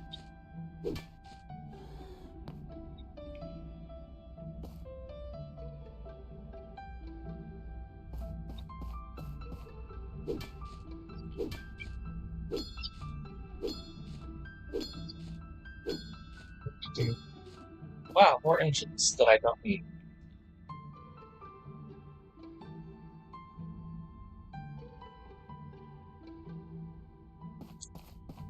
You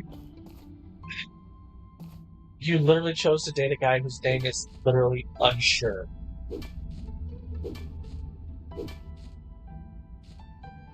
I haven't dated a Big Bear. I haven't dated anyone in that room yet, but like honestly, Mion is probably the one I'm more into. That or Armio's sister, who I'm drawing a blank on her name. Moment. The aforementioned Desert Rose. Like those are probably my two big picks, honestly. For because I like to be a lady, so I guess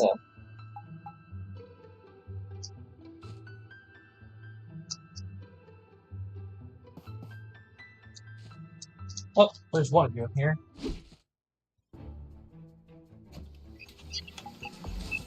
Oh, this is one of my blood for nothing. I could have killed him with a freaking pickaxe. Hold on. Out we go.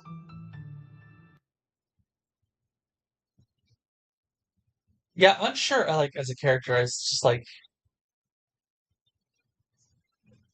I don't know. His personality is interesting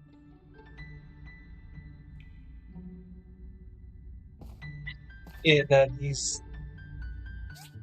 seems like he's just so mellow about everything, and just doesn't have much in the way of personality beyond that.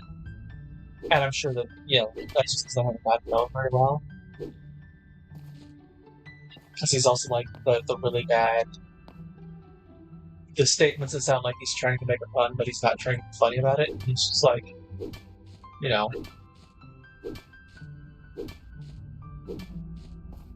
the unintentional sarcasm, I guess, as how I would describe it. He's like deadly serious, but it just is ridiculous, the things he's saying. That's kind of the take I've gotten on his personality.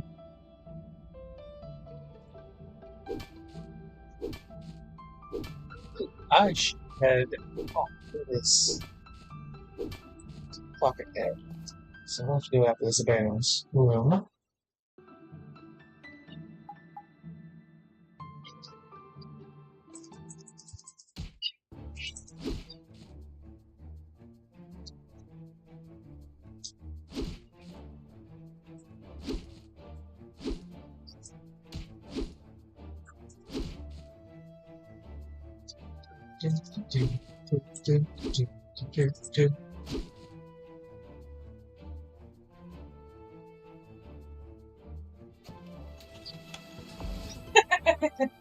So you're just all over the place, is what you're saying.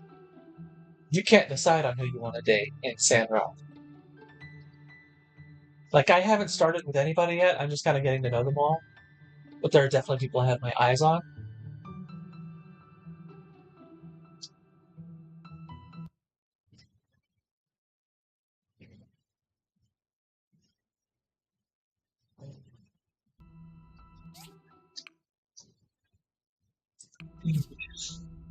I think we lost Autumn. I think she's mostly playing Calico. Chiming in every now and then when, something interests her.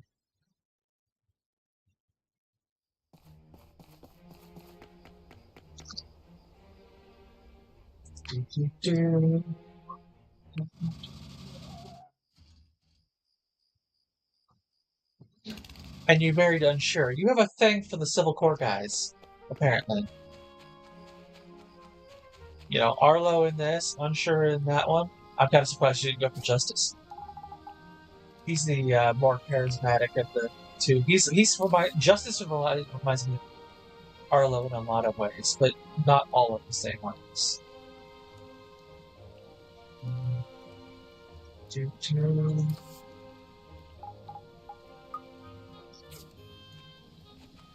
Let's get red.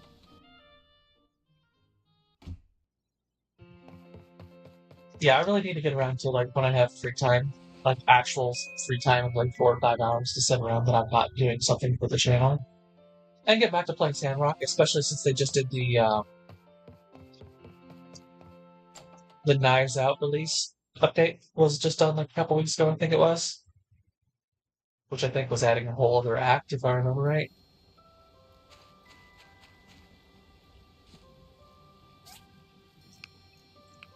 Stone bricks.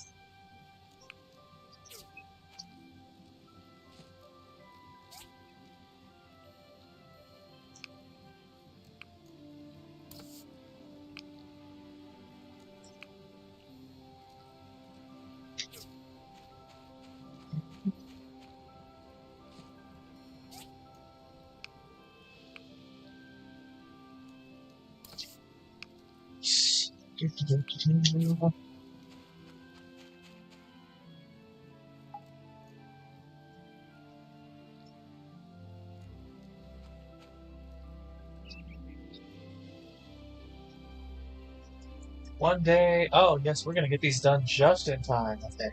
Or no. Yeah, these are not gonna last. Make it. Which sucks, because those are gonna be what to have.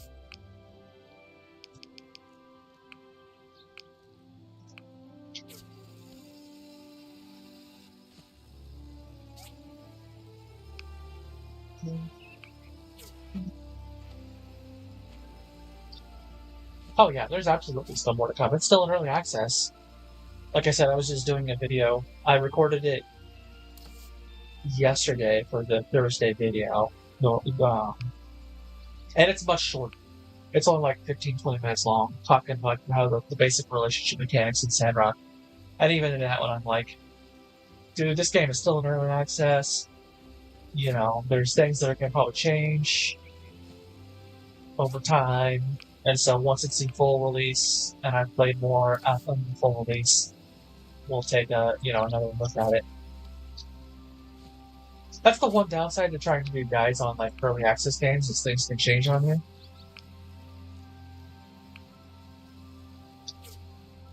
Like I had, like, even with games that are fully released, it's like, oh, I gotta go back and redo what I said, because, this wasn't as in-depth as it should have been, blah, blah, blah. Like I had to do that with my farming guide for Harvestella, for example.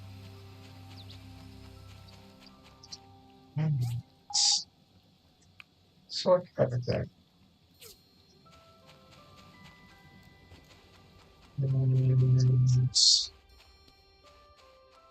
Forest.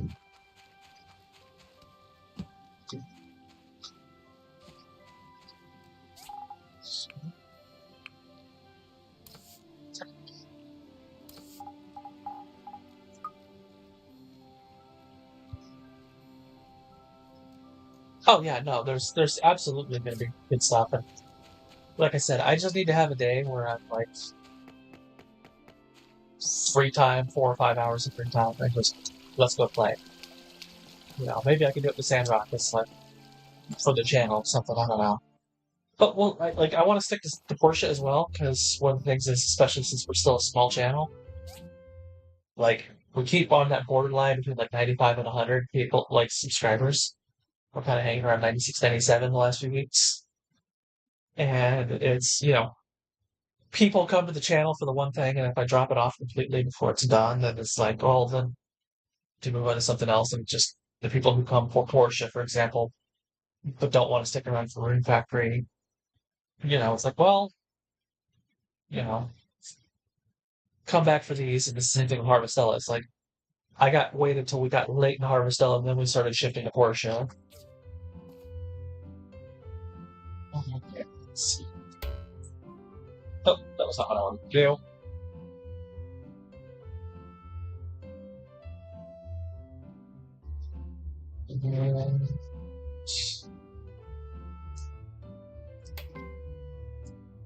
There's one.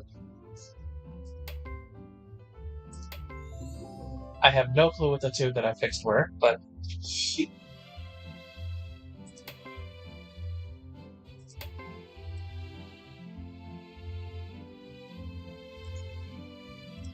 some of this is like, oh yeah, it's very obviously this one that I'm fixing, and others it's just like, get it in a weird angle, and it's going to cover everything.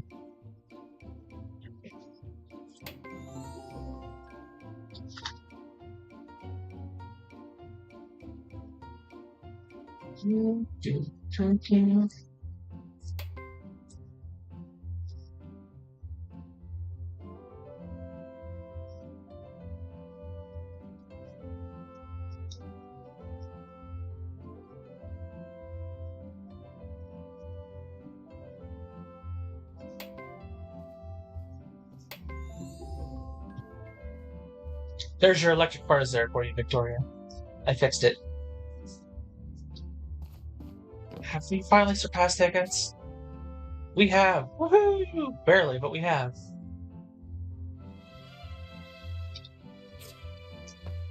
And right before the end of the season, too, so.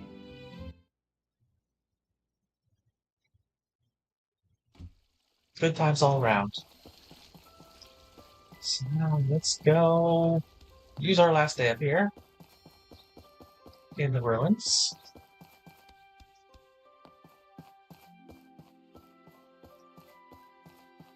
Yeah, I suspect, Victoria, that you're actually further along in Sandrock than I am.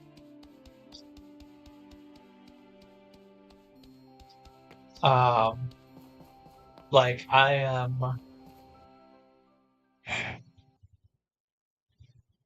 Where I'm at in the story is the quest to put together, like, the sand races or something like that out near the Gecko Ruins. I think is what it is. Like, mind you, it's been a while since I've played Sandrock. For anything other than popping into the guides. But, yeah, like, I kind of like, I'm in my first winter, and it's just like, oh, put that on hold, let's go hit up then I got the new ruins. It's just, like I said, take time to build up my supply of everything. Because I finally have access to iron in that one, and so on.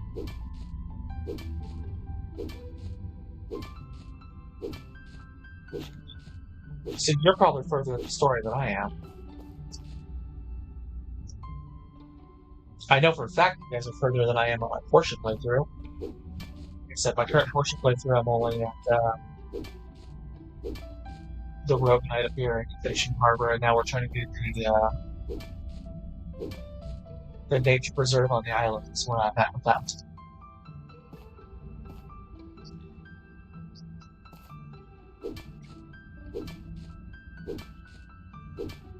But again, outside of for the channel, I haven't been playing hardly any Portia either. That's one of the downsides of doing these games for the channel, is I stopped playing them for fun outside of the channel. Unless it's something like Rune Factory that I'm just like, oh, I love this game so utterly heavily, and even Rune Factory not as much. But I'll probably play it more than I do Sandrock or Portia for fun.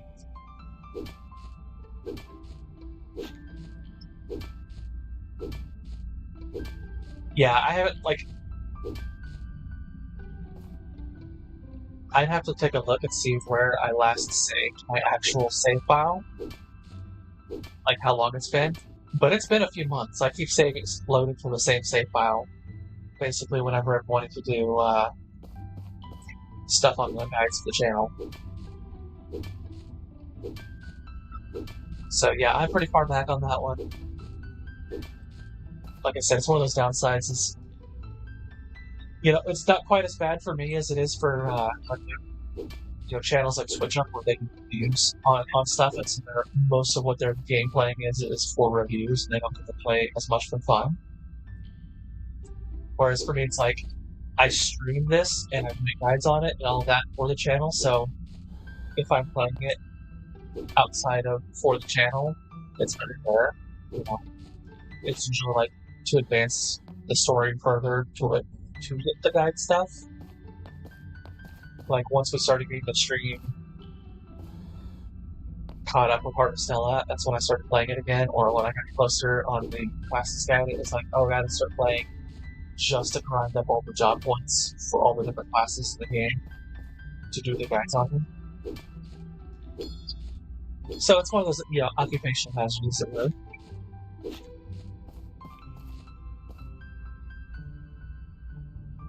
I don't completely avoid the genre. I still play a ton of RPGs, as evidenced by the fact I was talking earlier about The World Ends with You, Tales of Vesperia, and all that. I do still have other farming sims, like Coral Island, and all that, but I'm usually playing something else if I have downtime. And it's usually something on my Switch or, DS, something handheld.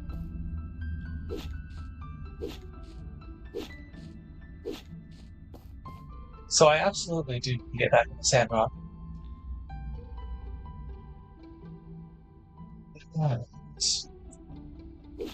Last day in the ruins. Let's get some relics.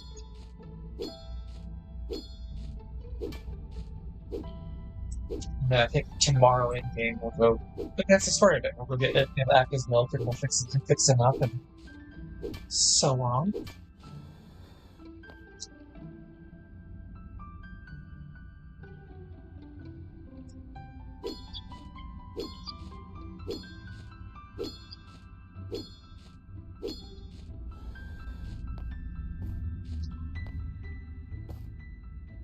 I love when you get like, these little constellations of relic species all together. Makes it so much nicer.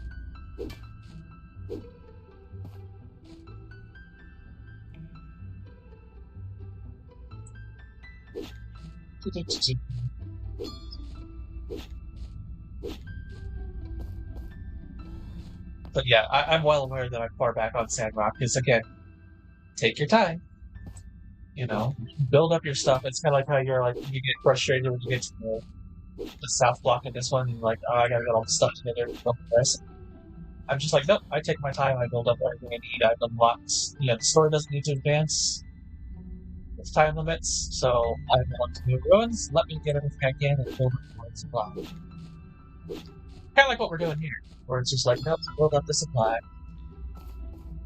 Advancing the story little by little, every, few hours.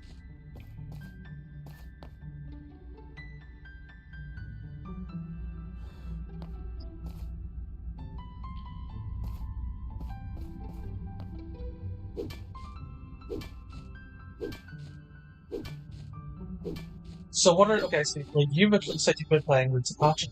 What are other games in that kind of genre, etc., that you would love to see me play on the channel? Or guides for on the channel? Like we're already doing Portia, we're doing Sandrock.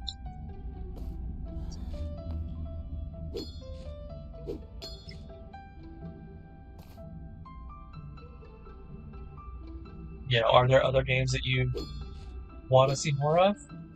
Or games that you're struggling with? That you're like, oh, I want to learn about this. Because there's a good chance I probably have them. Aside from Roots of Portia. Obviously, I don't have that.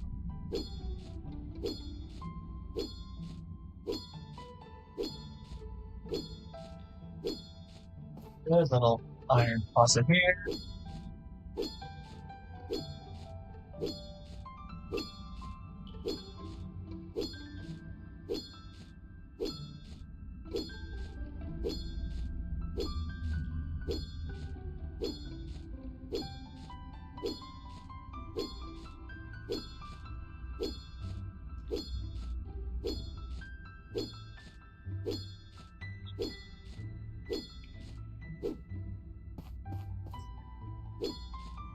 Really nice iron deposit over here. Man.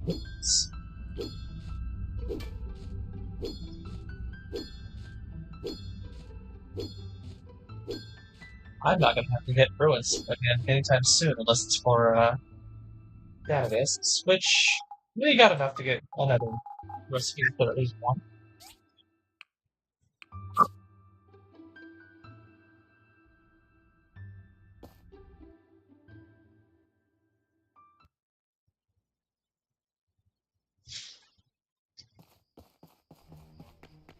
Hello, ain't it?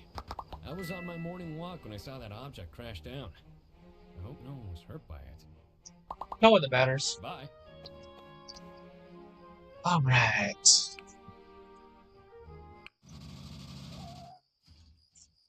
But yeah, I think we lost Autumn. She hasn't even responded to my calling her out on that. Meaning she probably fell asleep or she's totally engrossed in her account now. I think it's what it was that she was playing small, this Calico.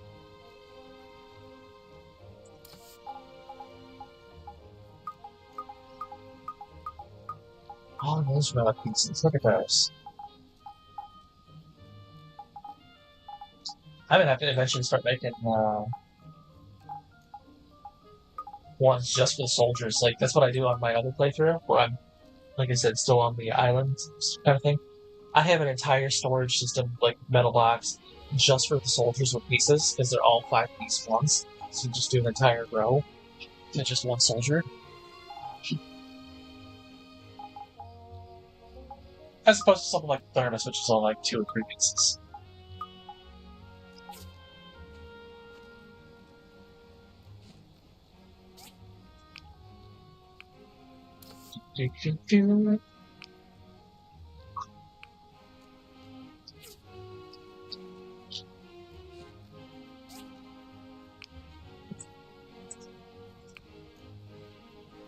So I know you said you don't have any plans for next weekend. What about for the coming week? I mean, you know, you said your sister's birthday's on the 27th, so I think that's Saturday next week. Are you planning on something big for that for her?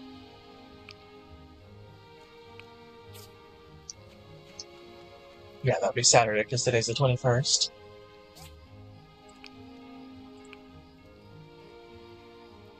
And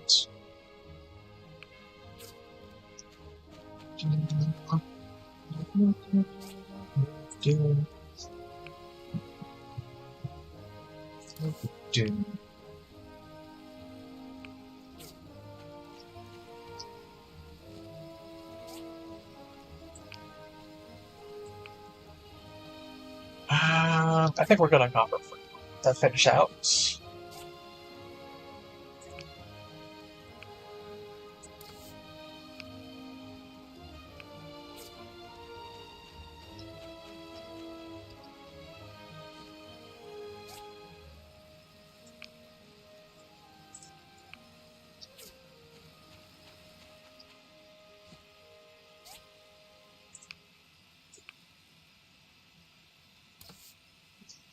Great. We'll let that go for now.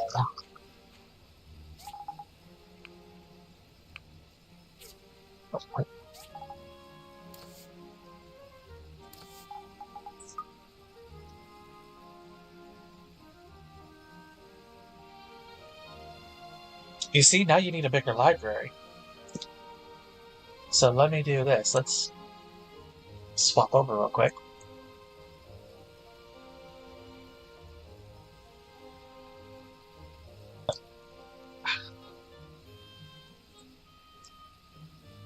And swap over to my desktop display. And you can see, like, I have, like, this whole one here called Exploration Just Farming. And there's a whole library of ones here to look at. And some of them are kind of weird, like Pod Meadows, like, okay. Craftopia, D-Land, and Ancora are also done by a little studio. They're kind of like interesting games. They're kind of lacking. Dinkum, you know, we can go on about the whole thing. Environmental Station Alpha. I think this is by the same guy who did by Scott Cawthon. I think. Let me check. If I remember right. I think this was one of his earlier ones. Nope, this is not who I thought it was. There's one kind of like that Scott Cawthon did, I think, before he was one of his like failed games before he came out with FNAF. You know, Kinseed, huge one. Everyone loves Kinseed. Graveyard Keeper. If you love Stardew Valley, you're gonna love Graveyard Keeper. It's got that really dark humor to it that I just chef's kiss. Recettear. This is a classic one where you run a item shop and you hire out adventurers to go into the dungeons and bring back goodies for you to sell. You know, No Place Like Home just got a Switch release not too long ago. Of course, we got Portia and Sandrock. Potion Permit is a fun one. You know, so there's absolutely a lot of other games you can play in the genre, and this is only 35 that I have just on this system. You know, if we switch over to my Switch, you know, we'll have things like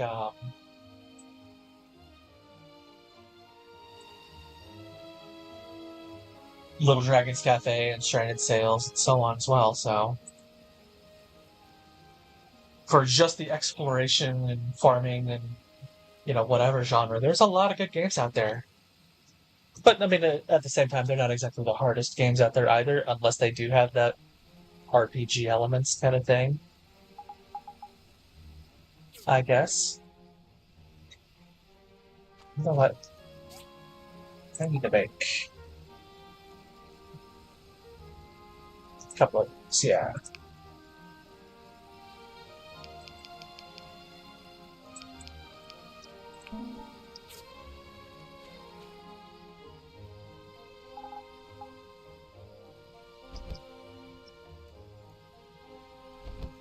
Let's update some of these things.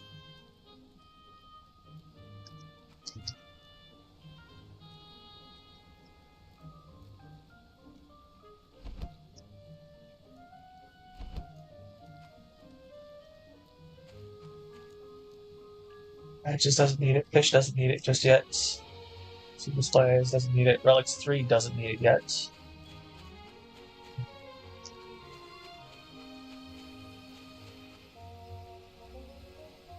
I can say have it.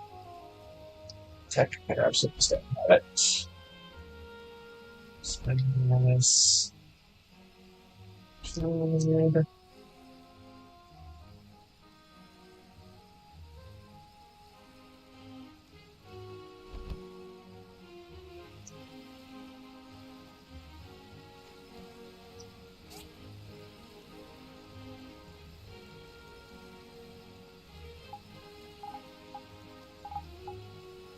So I got to take those out of clothes now.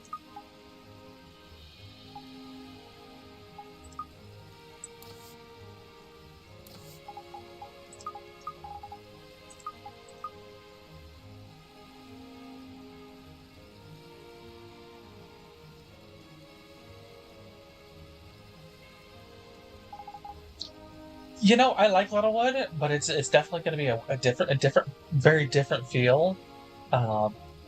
There's absolutely no combat. Like, there's monsters, but there's no combat. Like, you have to avoid letting them touch you. Just even touching you and you pass out, kind of thing. So there's that to that.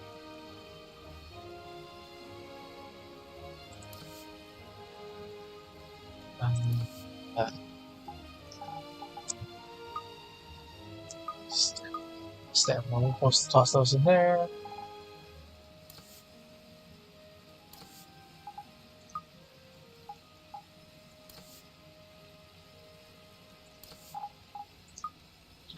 As for Graveyard Keeper, I don't know what it is like. Do you mean you just haven't been able to get into it because, like, it doesn't interest you? Like, you've tried playing it and it's not clicking kind of thing? Or you just haven't got to actually, you own it, but you haven't been able to play it?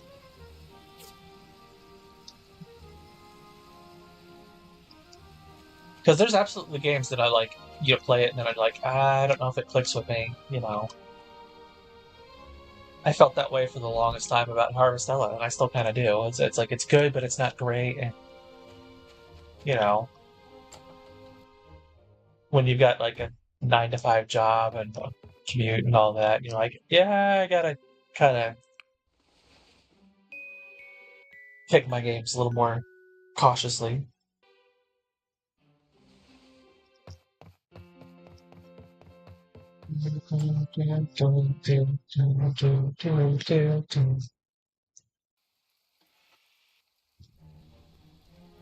Second, I need to get a drink of water.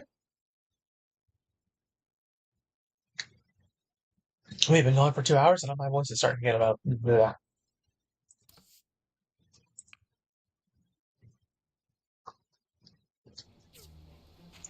All right.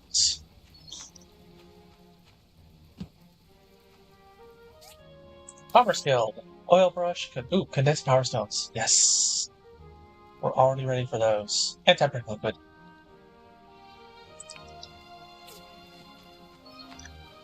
Yeah, that's the thing for me is like getting the tempering liquid in it, like you were talking about, like the electric furnace in time for South Block. For me, it's getting all the tempered glass in time for the bridge first.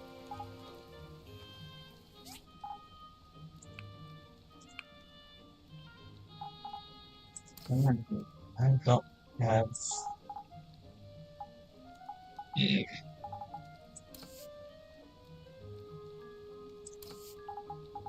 Pop those over there and those too.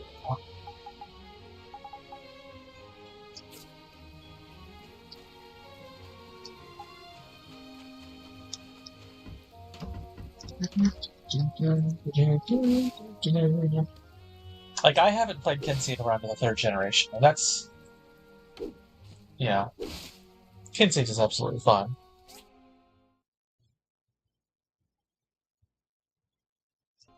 Oh, it's absolutely morbid content. Graveyard Keeper, that's part of one of the appeals of it. If you don't like morbid stuff, then, you know, it's like, it's very morbid and dark humor and all that to it. So if that's not something that appeals to you, yeah, it's not going to be a game that you're going to love.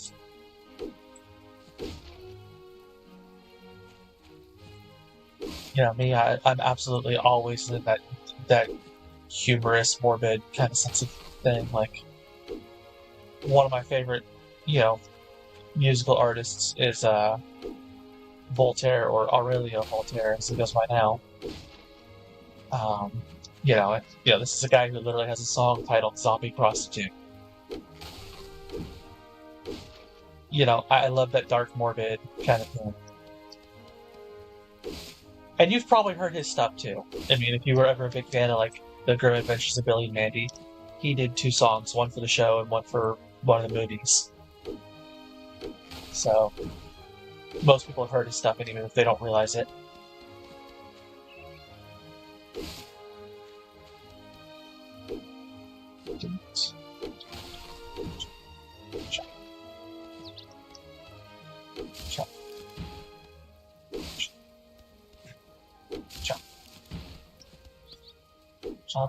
Shut.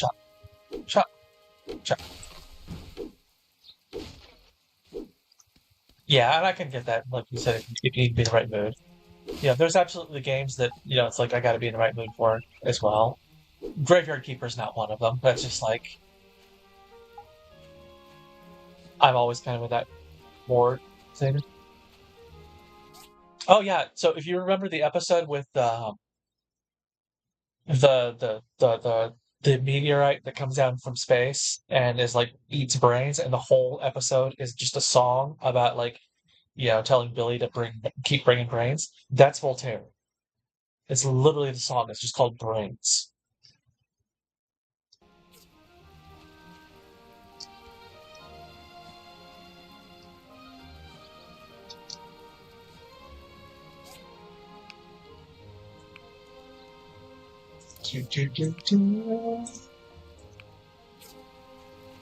All right, let's go get this milk for him. Sort all. Raw food.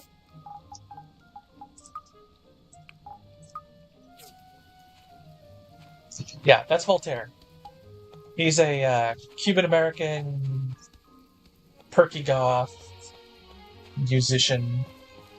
He also does like comic books. Like he draws and does his own comic books. He's got a couple books that he's done. Like, one of them is kind of just a generic "What is goth?" The other one is like the goth interior decorator's guide, kind of like the basics to,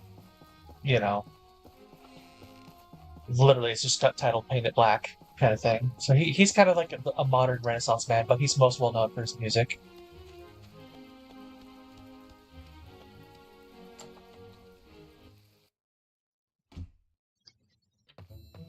Hello, Remington. Silk Vanguard here. The safety of Portia is my #1 priority. If you see anything suspicious, just tell me. I'm looking at it right now. That face paint, and yeah, all of that. Hello, Ack. Oh, the nectar of life. Jiminy cricket, that's some good milk. You seem to be feeling better now. I am. Thank you. Now, let me see if I can find something to replace your leg.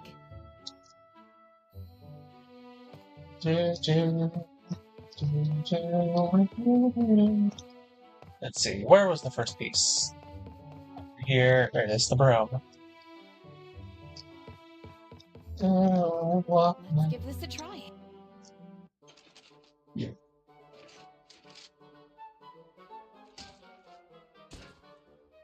Nope, that's not gonna work. Right, now we gotta find the mop, which is this way.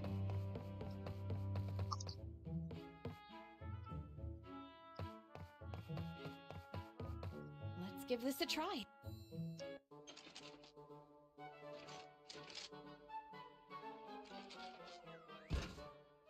Nope, not gonna work.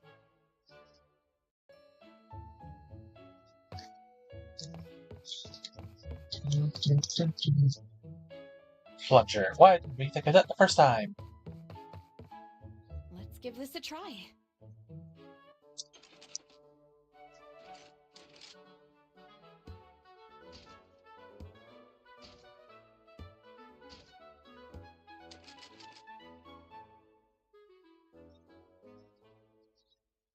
Hot diggity!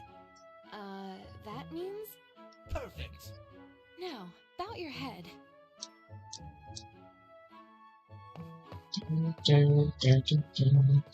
Oh, fuck it. Gotta love all this all the little seeds on Give this this. a try.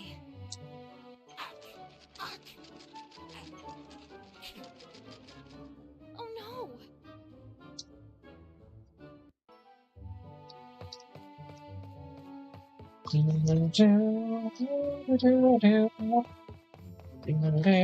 Let's give this a try.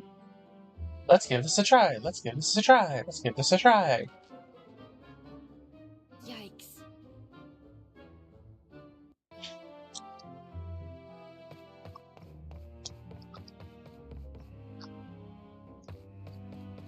Of course he gets a cooking pot. He is a chef. Give this a try.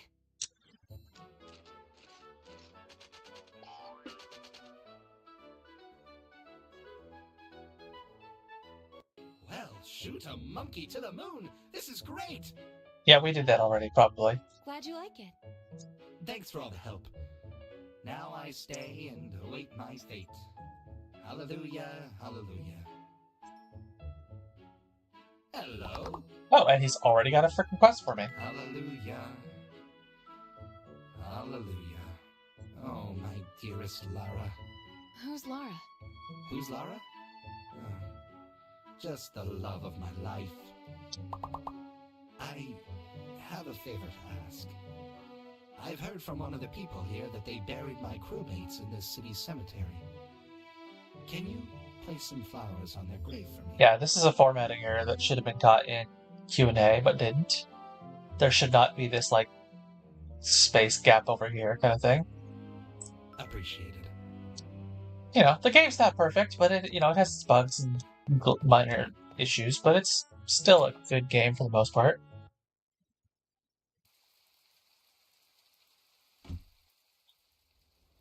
Go find wildflowers.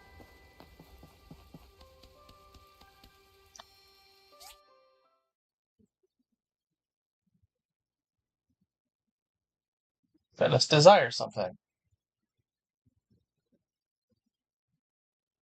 Oh, right. We still need to do stuff for Aiden. That has a time limit. That has a time limit. We need to do these things.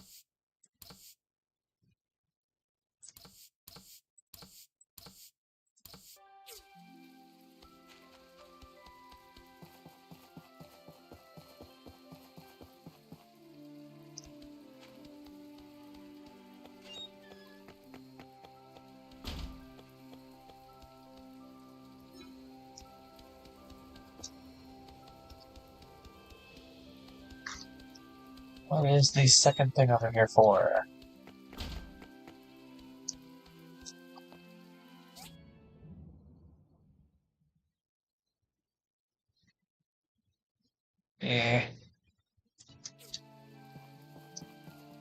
Whatever. Let's go give that water bucket to Aiden while we're thinking about it. Then we'll go buy the wildflowers from Alice, I guess.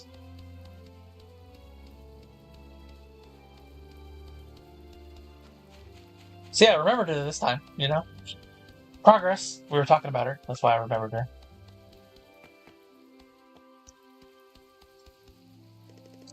Now, this is a fine bucket. I wanted to help everyone in Portia with my time off, but it seems I always need you to help me do it. I wanted to give back to the community that has showed me such warmth since my arrival here, and, well, I guess it's no surprise I couldn't do it alone. It's a great place, isn't it? Portia, that is. It's alright, I guess now. Of course it is. I love this place. We feel the same then. Let's keep doing our part to make it even better. I should get back to McDonald's farm. Take these, and see you soon! Alright, let's go... Where's my thing? Where is it? It's on my map. Ah, there it is. Can't see it in the rain.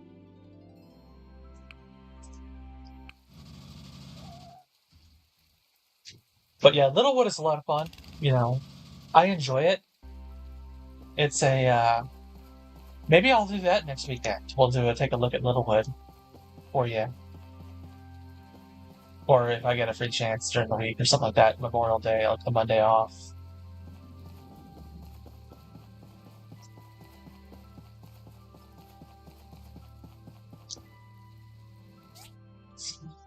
Wildflowers. Wow.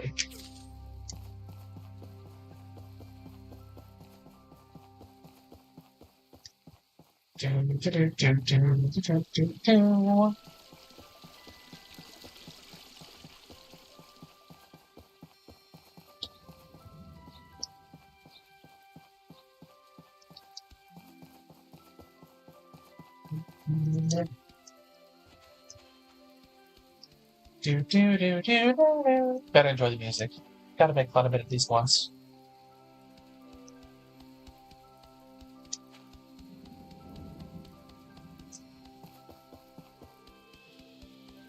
Or hum along with it, I guess, rather than making fun of it, would be a better term.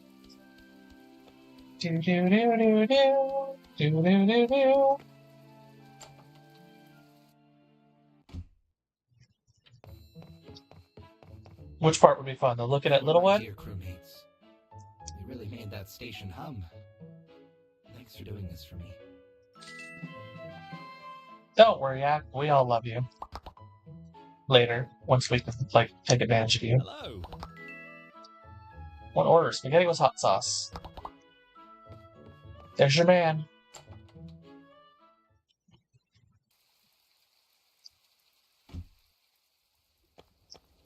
But yeah, maybe we get like.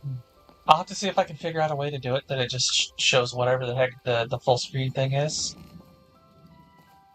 So maybe we can do like an hour of Littlewood, an hour of Alchemy Story, an hour of whatever that I've got on hand.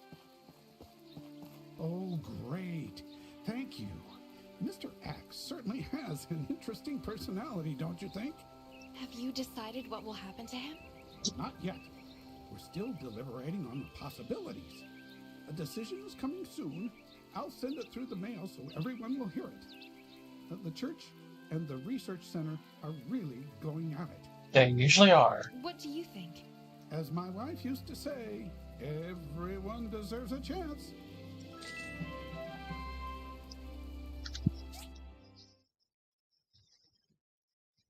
Alright. That is basically that day done. We still have a lot of energy to spend, so let's go do something.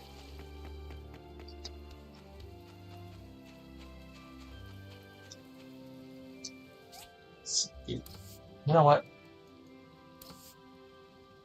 Badges. Slash mercy.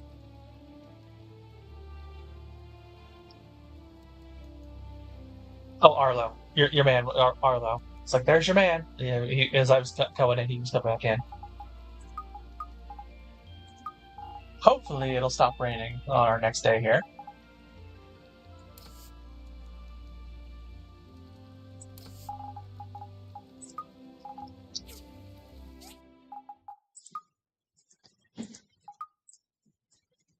Ooh, lots of eggs. Yeah, this is one of the reasons, like, feathers and eggs. You get so many nests. This is why I wait till it's, like, really late game before I even bother to get, like, chickens and ducks, because, honestly, you don't need them. They're more of a convenience than anything else. They're good to, like, raise to full level and then sell, I guess, that way, to, make money. If you want to do it that way, but, again, it's just kind of a,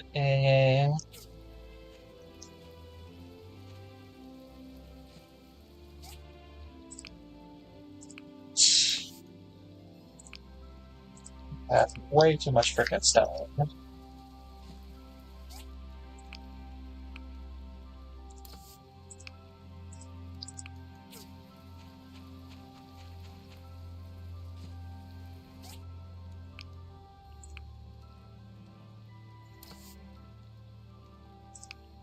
Alright, this will be the last of it for a while. We can switch over to the other stuff like tempered glass. 10.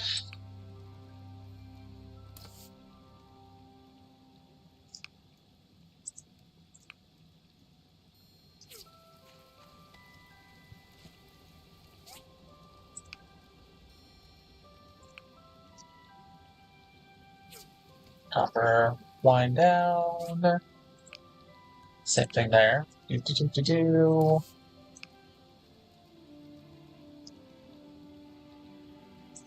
Yeah, I was leaving the thing, and Arlo just came in, and I talked to him. It was just like, didn't have a voice line. It was just the, hey, I would love some, spicy spaghetti or whatever the heck his dish of choice there is. Alright. More fibercloth. More fibercloth. That's one of those things. It's just like bronze, fibercloth, carbon steel.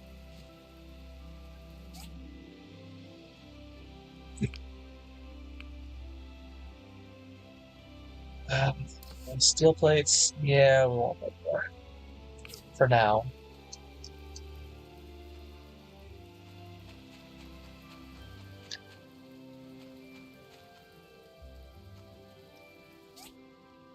Farming supplies. Sort of. Do some cotton. Seeds. Boop. Boop.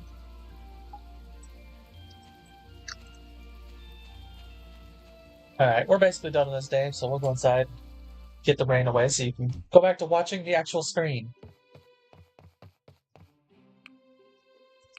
Confirm. Ding, ding, ding, ding, ding. It is winter now. Woo!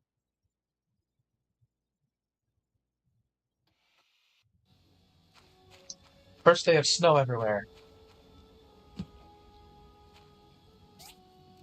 From Town Hall, we have an important announcement at tonight's fireside meeting. Yep, this is the Hey Axe moving here. From Albert. I'm not sure if you're aware, but our mayor has approved the building of a museum here in Portia. It'll be located by the Research Center in Central Plaza, and we're to build it. I thought you might be interested in one of our commissions. Please come and talk to me when you have time. Absolutely, I love the museum. Workshop rankings, number 1. Woo! Don't care about the lucky chest. Do care about the foie gras. And the 10,000 goals is nice. Civil Core, thanks to the Research Center, we have a new relic scanner ready for service. Yep, 2,000 goals. This is, in my opinion, the best upgrade.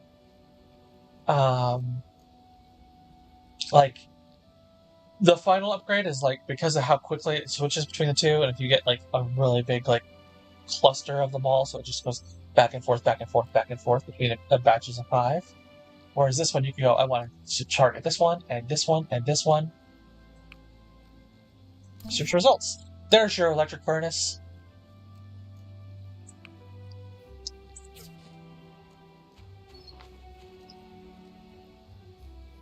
Let's see if we can make it. Assembly index.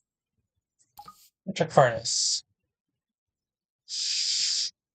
We don't have the stuff for hardened clay. We do have the stuff we can make steel shells. Let's see, can I make the hardened clay? Yeah, those are out of season.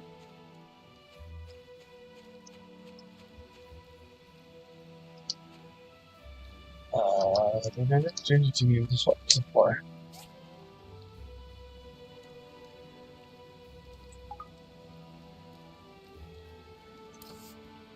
We need to go get some bloodstones. Steel shells, can't do those. We can do steel frames though, so, progress.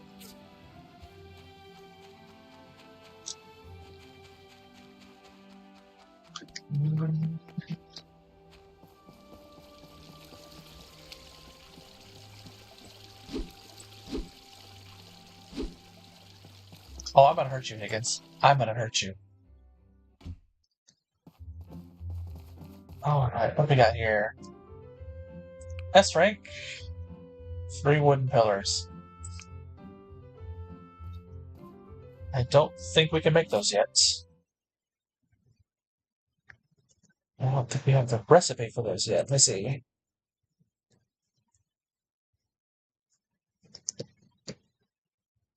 See, wooden pillars were the one that threw me off when I first came to the building the bridge. Because I needed the rope for them and I didn't have the rope. And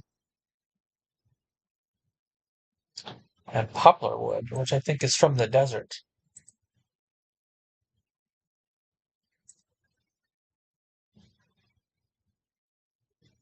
Yeah, it's from the trees in the desert. So no, I can't make that.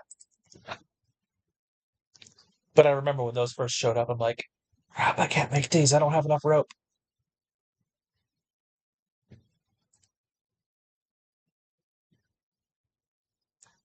Why is Nukazin a thing? What is Nukazin? Oh, wait. I'm getting it. Yes, you're talking Nook, like something like Tom Nook from Animal Crossing. Is that what you're talking about there, Autumn?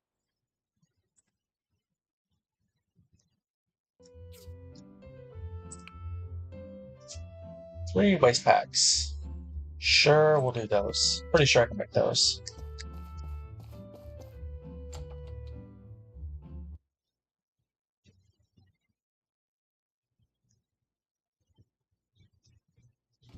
Okay, where is this person for the side quest over here? Yeah, you're talking. Yeah, I think that's what I figure she's talking about. Why is Nook anything a thing? There's so much Nook stuff in there. Oh, Nookazon, yeah, the Amazon thing, yeah. Yes. Well, it's how you order things through the game. Do.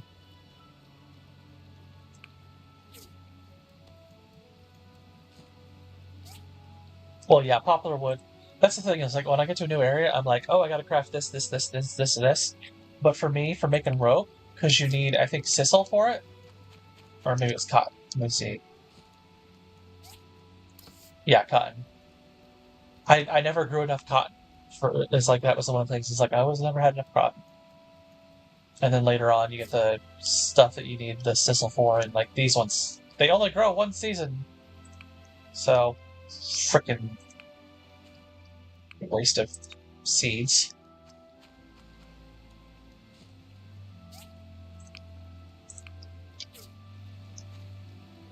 Let's see. Dang it! I can't make waste packs! Because we need snakes, which means that I need to do Hollow Desert. Well, we are gonna have to load this day again. I mean, I could just not load the day and just cancel it, but screw that. Be smart about it. Load the day. It's early enough in the day. It's not like I found out after running around doing everything.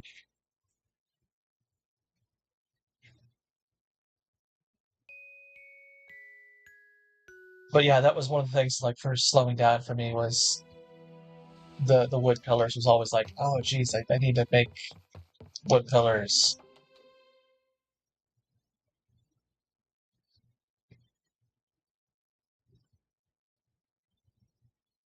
That's one of the reasons why my very first tip is take your freaking time.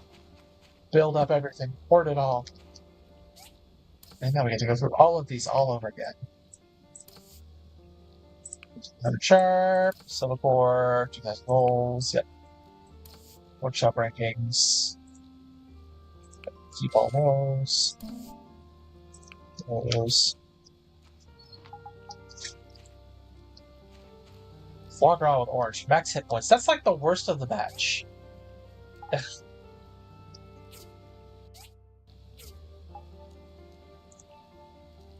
Yep.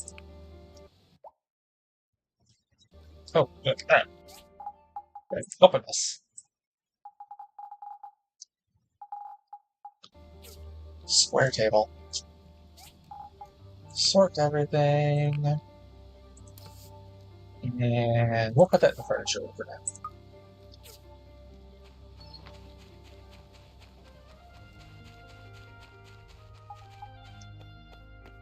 But yes, Nookazon is a thing.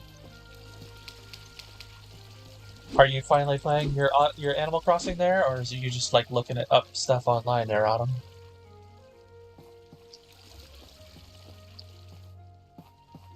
Because I know you've been talking about trying to get that for months now. Yeah, sometimes there's just never enough of anything. Something. There's always something that there's just never enough of. So 2 pillows. Or 12 cultivated soil.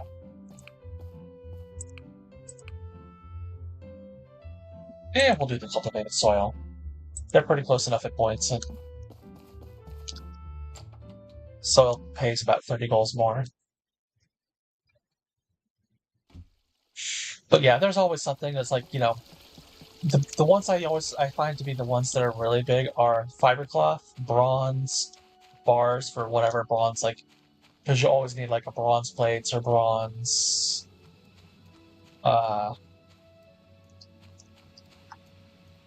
pipe or something like that, and of course the carbon steel and of course the fibercloth, because you need so much fibercloth for things like, waterproof cloth.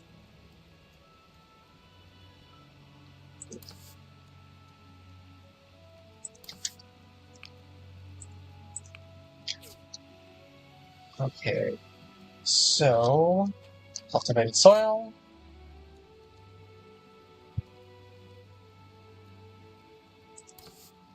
Well, I can make some hardened clay. I'm gonna need some of that for something.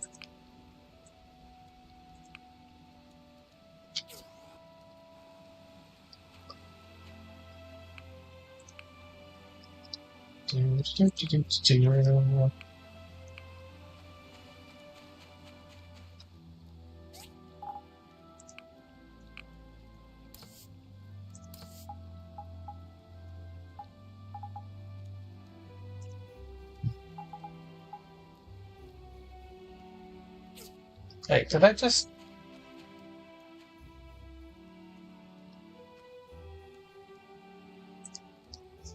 Okay, no.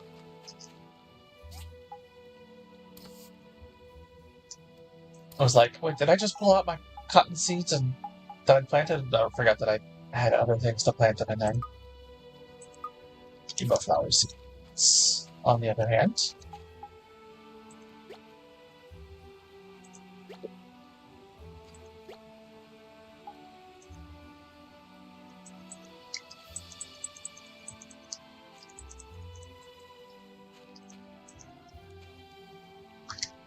wait, cotton is wrong season too? I thought you could grow cotton out all seasons.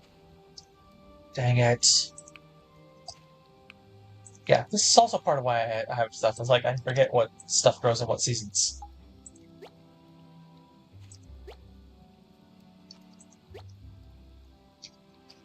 So you're just like looking up stuff online, and that's why you brought up Nookazon? Oh, man, it's sorted everything.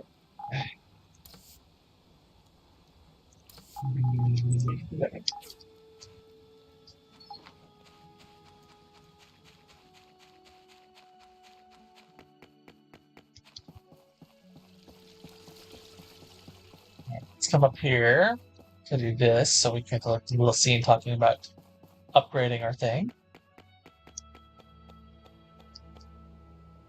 Or maybe it's just not a scene, it's just like, come up here and do it. Yes, we will absolutely do that.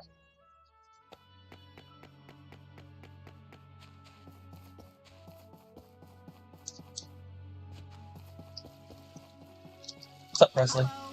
If you work hard and never give up, you'll be well off in no time at all. I'm already well off, thank you.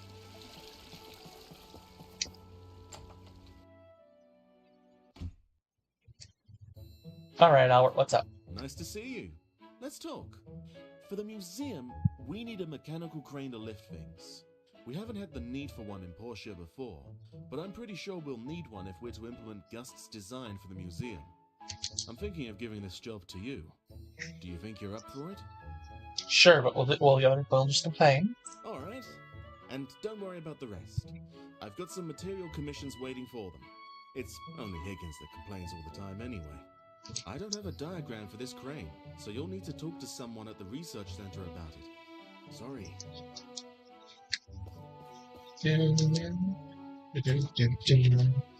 Yeah, I gotta figure out what I'm gonna do for dinner after we get done here, too. in about an hour or so. And I gotta make my lunch for tomorrow, since I'm gonna be taking lunch to work with me. So tomorrow I'll just take a salad with me.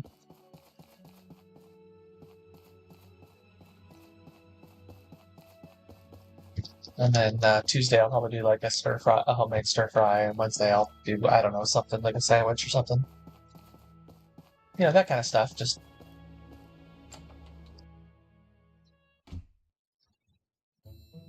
make sure I have stuff for school or for work. Yeah, that's cool. You're looking to build a mechanical crane for Albert?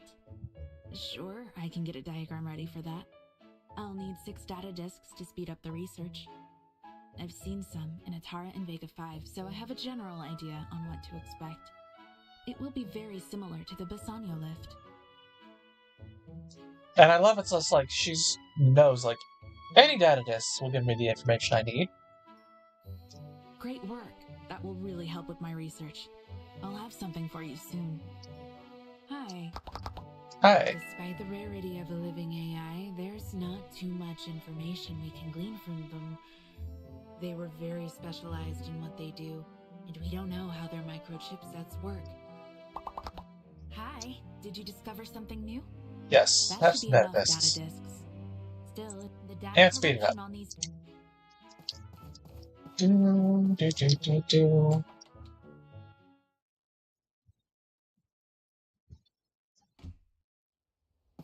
Alright, and now we are free to do whatever we want for the next, like,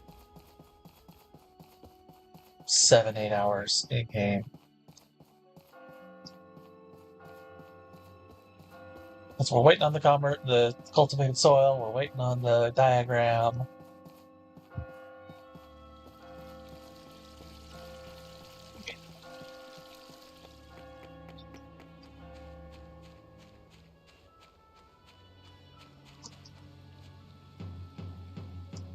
So we'll play the drum a little bit. Just because it's there. It has no other real uses. Fertilize this. How's this coming? It's 10 days still.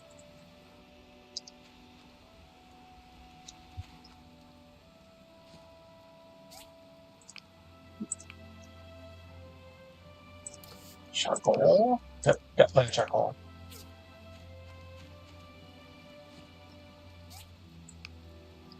Plenty of wood.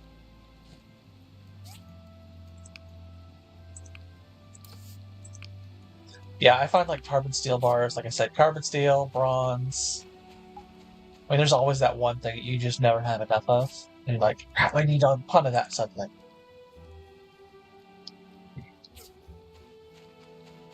And then you have other things like stone that you're just like, I can never get rid of it at all. Which is why I'm always turning into stone bricks so I can go like sell a bunch over to Poly.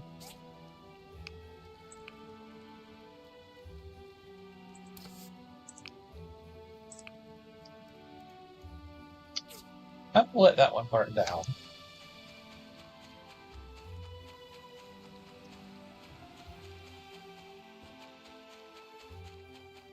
So the bigger question here on is, what are you having for dinner? And did you bring enough for all of us?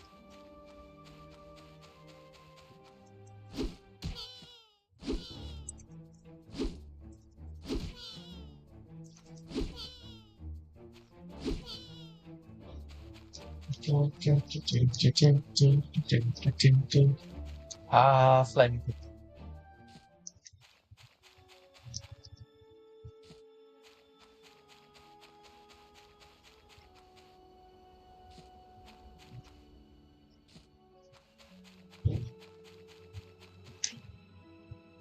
Herbs. Which I never really use for much of anything in the game. But I like picking up so I can get caterpillars.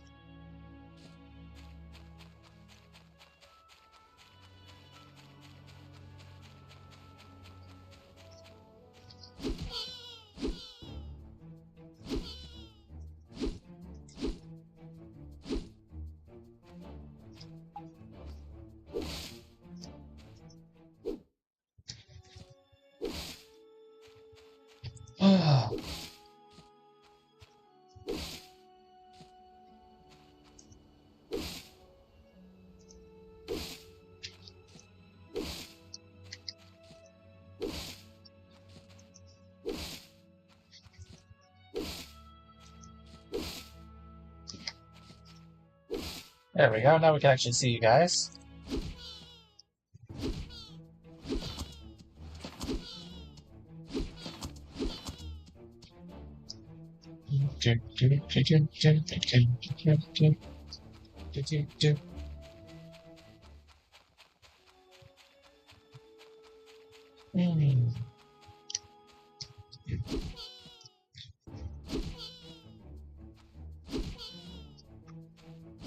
So, Victoria, have you played Hoko Life at all? Like, that's one of the ones, like, Autumn was asking earlier, like, if she should buy that or Ring Factory. You know, with her Christmas gift card, or birthday gift card, whatever, from her boyfriend. Planning ahead pretty far already, but so it's like, well, I haven't played Hoko Life. You know, I personally picked, Ring Factory, but that's just me. So I was seeing if you had an input on it, because you also love these types of games.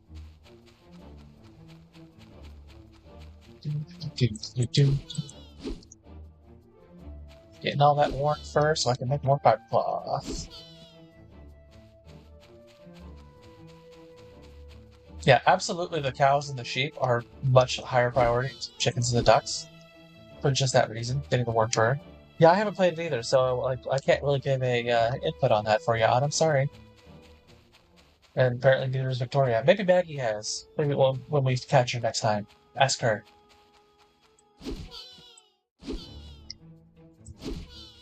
And it's also a question of which Rune Factory are you even considering? Rune Factory 4, 5, 3? Because, by the time Christmas comes around, there's going to be 3 different titles there on the Switch. And of the 3, I would probably recommend 4 Special, honestly. I know you don't like the 3DS era graphics for it, but in some ways it's the better of the 3. Not to say that 5 is bad, obviously. I love 5, but 5 had a lot of missteps that 4 didn't necessarily have. In some ways, 4 feels like a longer game, even if it's not necessarily a longer game. Yeah, let's while I'm out here. See if I can catch McDonald after the fact. Nope, not enough cultivated soil.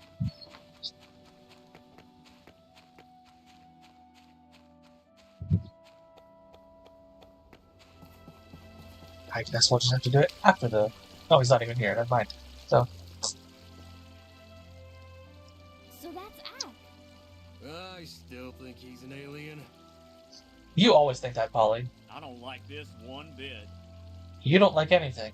I don't know. What if he goes crazy? Yeah, we got plenty of crazy here already. He looks so cool. I'm not sure what to feel about this.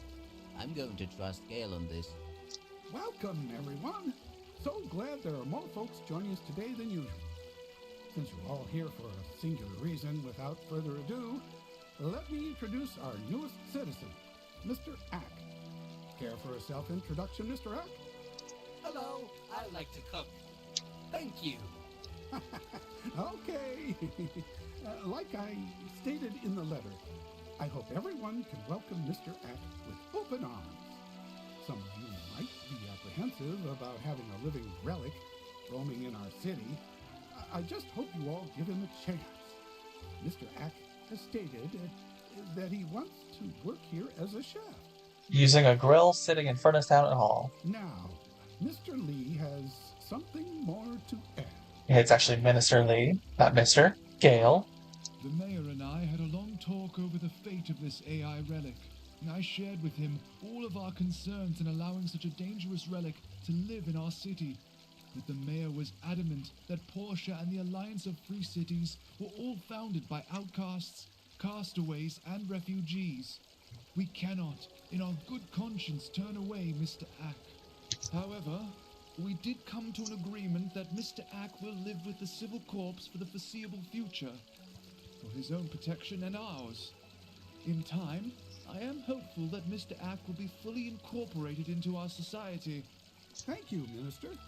Now, if anyone has any issues with my decision, they can come and see me to talk about it. As part of my plan to increase Portia's profile within the Free Cities, I've been considering the construction of a museum for our city. Thanks to a generous donation from one of our citizens, who wishes to remain anonymous, we now have the funding to make this happen. It was Merlin. It was totally Merlin. I wonder who paid for this. I hope you know what you're doing, Gale. I can envision many corrupted relics on display. More work for me! Starting next week, A&G Construction will begin preparations for the Portia Museum. I think it'll become a wonderful attraction for our city. Yep, whatever. And no one over here I actually care about talking to.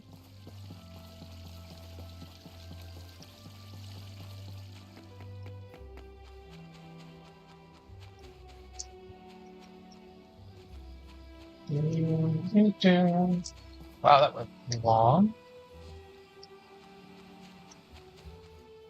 Which means I probably can't turn it into McDonald. He's probably already in bed. Well, we can run and try. Oh, no, he's still out and about. Hooray! We can turn in this thing today.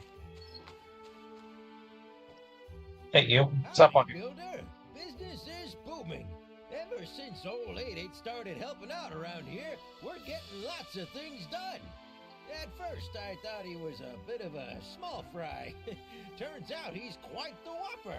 Strength-wise, that is. This is another one of those lines that leads people to think that he actually is the Rogue Knight. Hi, do you want my signature? I'll be famous one day. I'm gonna start my own restaurant selling beef patty burgers. I might be too famous for you to get it by then.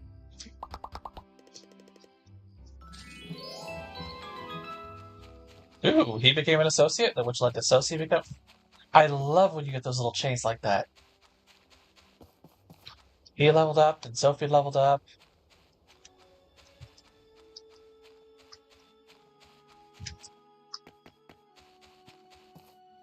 Right. Off to bed we go.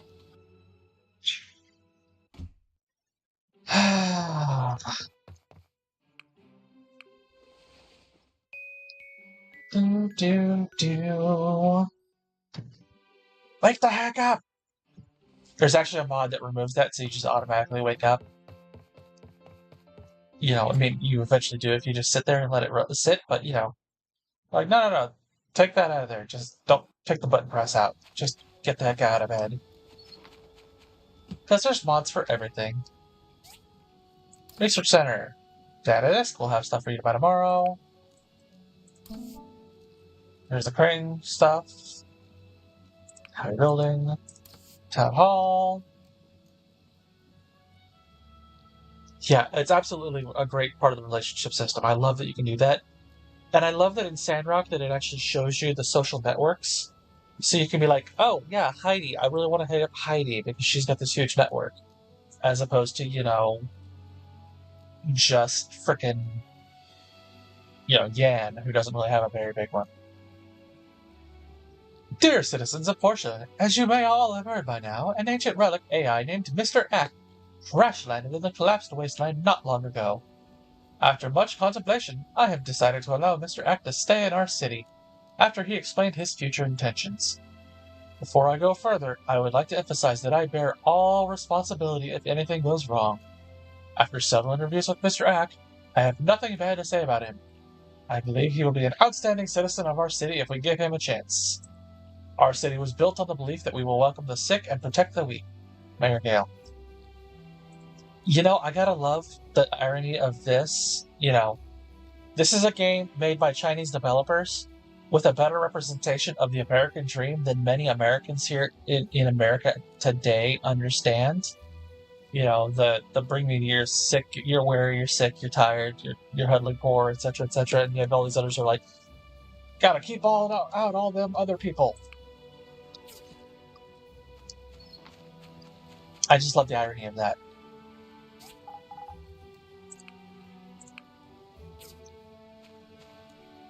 Play the drum to start with that.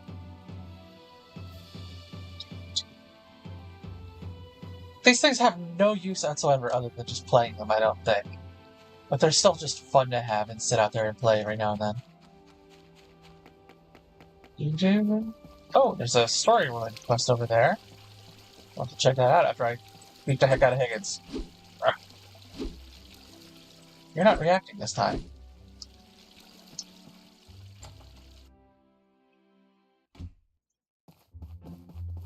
Okay, what do we got? S-rank, 2 wicker baskets. Let me check. Because I don't want to have to go reload another frickin' day. Just because I didn't check.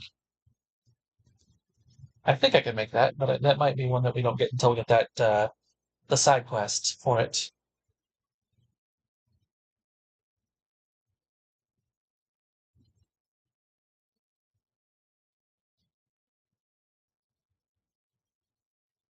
Nope, looks like we can already make it. We just automatically have the recipe from the level 3 work table.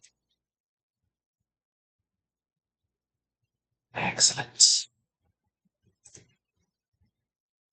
And we have quality leather and hardwood planks. We're taking it.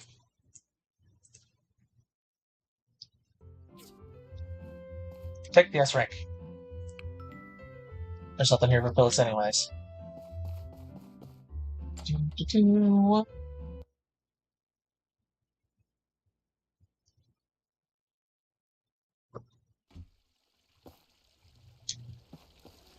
Yeah, it's starting to be kind of laggy because of the back and forth, though. I wonder what type of dishes Ack can cook. I'm gonna try dishes from the age of corruption. Hello. Hello. I heard a rumor that this living AI they captured is a cook. That's interesting. Yeah. Hey, young one. Got a problem with our game room. The electric box outside seems to have gone kaput. You think you can fix this one up for me? Yep, interesting fact, this quest was a much earlier on in the game, in the initial, like, early access kind of thing, before they released the game to the wild, like when we were still in beta testing. They pushed this much further back. His sword thing was also a different, like, when they, in the early access beta testing, whatever you want to call it, his sword, like the one he has you to have, like, a bronze sword, it was actually a different one. It was the one with, like, the wooden sword, but stuff on it. The training sword. Sure, sounds easy. I'll fix it up. Old parts, small solid gun chip. We can do that easy. Wicker baskets, 2 of them. Should be able to do that too. Do.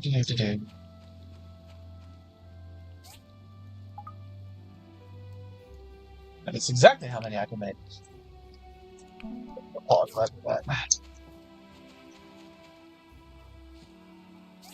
So, quality leather. Dang it. More pigments. Bro, damn you, tree. Anyways. See, old parts and small silicon chips.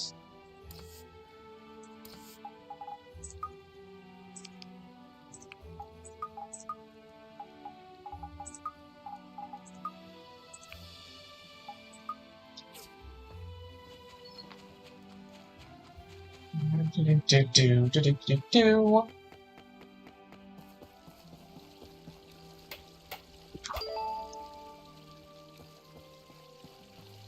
And then there's this. I don't know if this is in anyone else, if it, like in your version of the game for the Switch, you can talk to people here in the phone booth. Yes, you. Wait, don't hang up. I'm one of the makers for this world. I was the one that made the grass grow. How are you enjoying your time in Portia? Yeah, let me tell you a secret. Somewhere in the abandoned ruins, there's a secret room. It's really awesome. Yeah, those are a few of those. I don't know if that was like just for those of us who were Kickstarters, or if that's like everybody's version of the game or whatever. 'Tis the season to be jolly. Ho ho ho! Thank you for fixing the electric box. Now my game room can keep on running again. Do.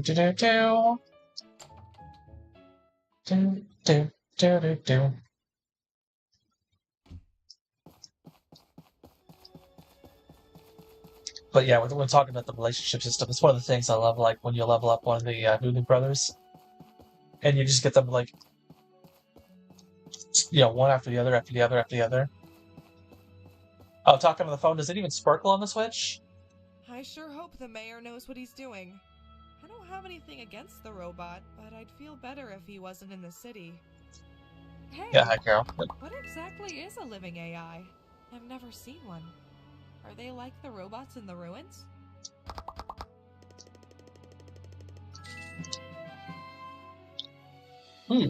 Big relationship boost.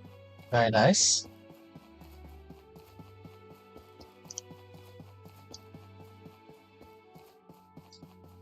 Yeah, I was a backer. Like, I wasn't the initial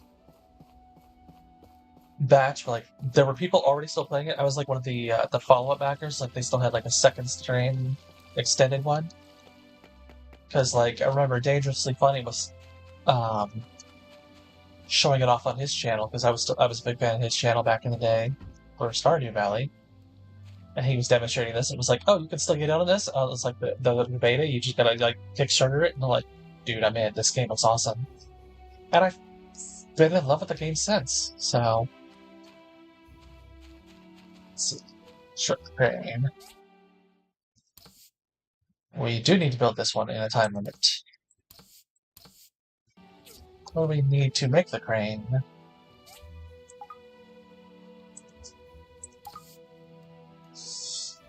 Pulleys, steel frames, steel cable.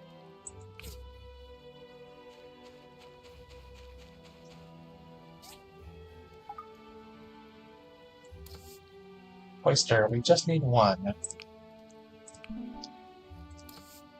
For frames, we need a lot of these. We'll make 10 for now.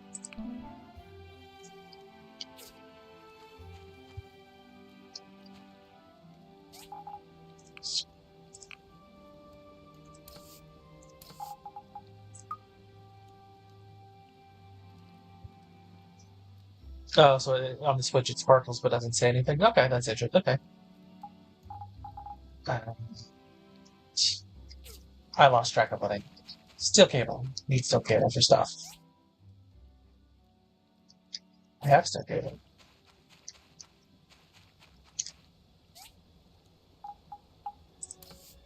Do I have another tech?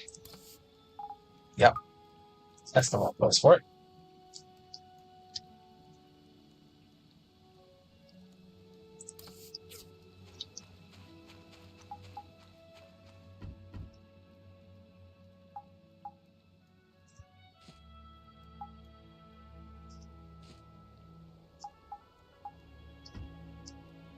I do like the one of the things I like about Sandrock that they changed is the ability to switch around with these. I don't have to just try and find the right frickin' one.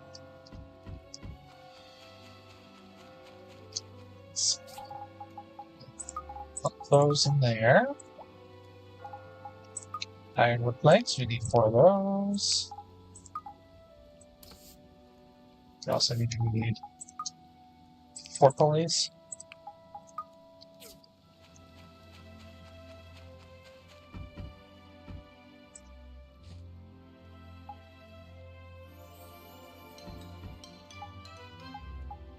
Nice. I basically had everything I needed up front. All ready and ready.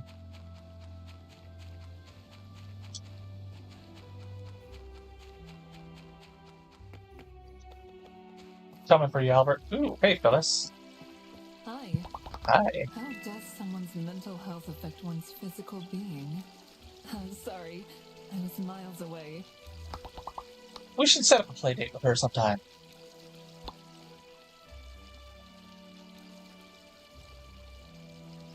Not today, though. I gotta figure out what play dates I want for her.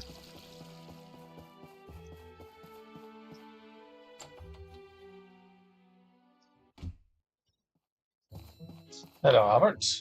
Magnificent job. We'll install this right away and get to work. Heck, you might even want to place one of these in the museum someday. How about that? Oh, well, we will. We will. That Mr. X seemed like a stand-up gentleman to me. I'm with the mayor on this one.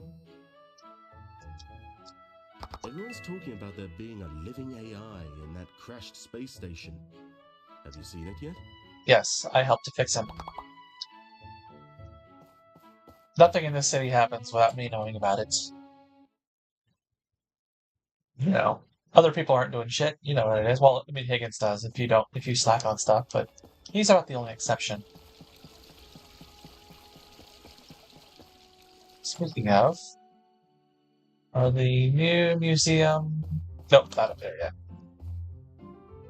The Commerce Guild is always busy, but I feel like... Yeah, we don't need to actually hear from you. Presley, we just needed to get you up a little bit. And we are widening the gap between us and Higgins. Woohoo!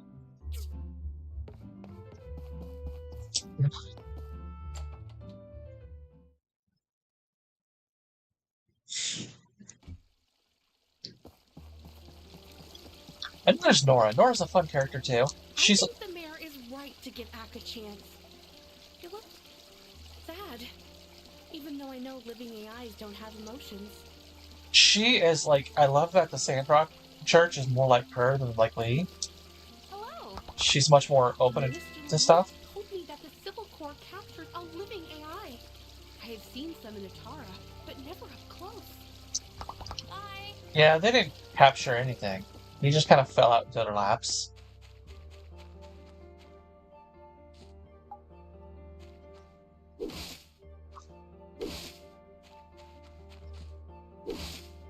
Chopping down some wood. Not much else to do for the rest of the day. But yeah, maybe next weekend or maybe like the Monday of, since I'm gonna I think I'm gonna have that day off. It's the federal day of holiday. We might do a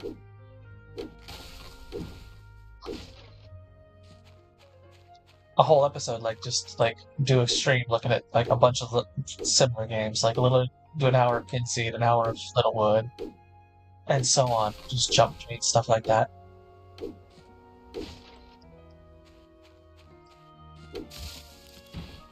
I'll have to download some stuff to look at, like Summer Mara. I know we've got Dinkum we can look at. We've got Littlewood. Do it as a bonus episode. So, like, next weekend, I think we'll do the actual Rune Factory episode, then Monday when I'm off. I think that's how we'll do that. Are you going to have that Monday off, Victoria? I don't know if you've got a, like, where you work counts the holiday.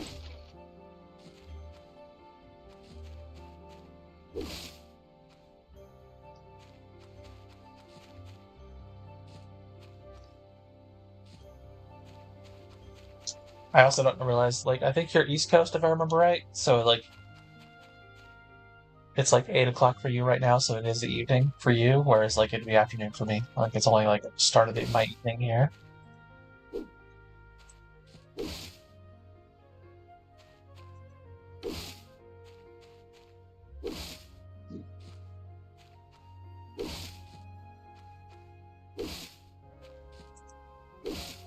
Chopping down all the trees. Oh, you're looking for a job right now? Okay, so that's... Yeah, I feel your pain, believe me. I was laid off in February, and I'm only just starting my, my actual new job tomorrow. Start almost 4 months later, because it was the start of February to the end of May. And, I've got multiple, like, college degrees and military service time and all that, so, like, in a lot of ways you would think I would be the ideal candidate for hire, but the job market does suck. So good luck with finding something.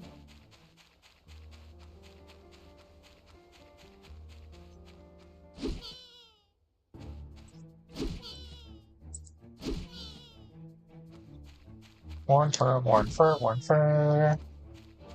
We need all the worn fur we can get.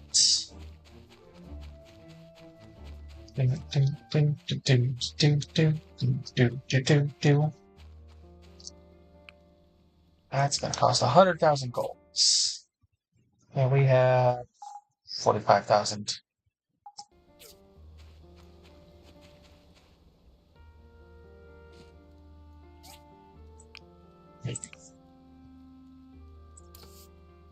And we're gonna charcoal for a little while. Let's get some strength and glass.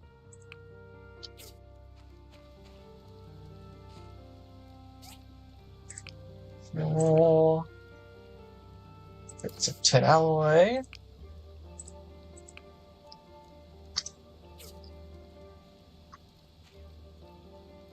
Yeah, there's definitely times that it's just like in my life and it's been like, I have to stop being picky and just go with like fast food or whatever I can find.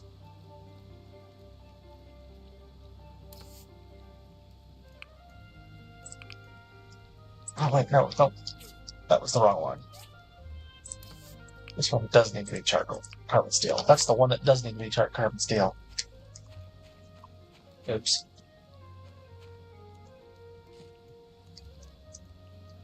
Why is it being finicky? It's wireless mouse and keyboard and is not liking the signal right now. We'll let that finish up. That'll be finished up in a day. Stone brick. Yep. Stone brick. Yep.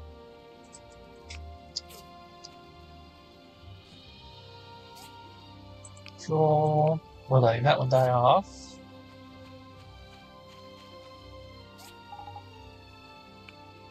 Okay. Materials. We'll put that. That's not raw really anymore. So. Oh, there's that.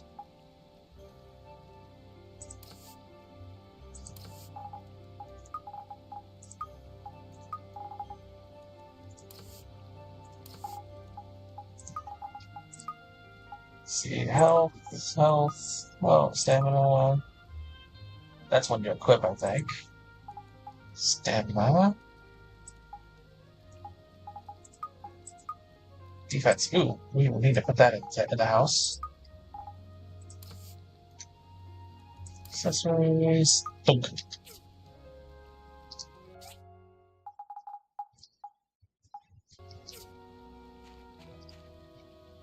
But yeah, I'm in the job market, and the jobs hunt can suck, and it can take so long sometimes that you just gotta go with what you can find. I literally went from the manager of a store to working part-time fast food before I moved out here. Because it was like my job hunt had gone so long, but it was like, nope, I need to find something else. It's kind of a similar thing here. It's just like, well, I've had a temp agency. I'm going to do what I can in the meantime to make my money. And then finally I got the government job, but even that took like 2 months. I applied for it way back in March. So, good luck.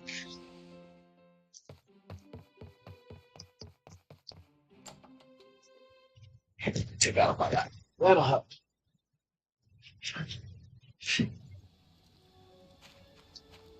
Ooh, snowing. Research results. Recycle machine! I think that's basically the last thing that you get stuff for. Well, then double check.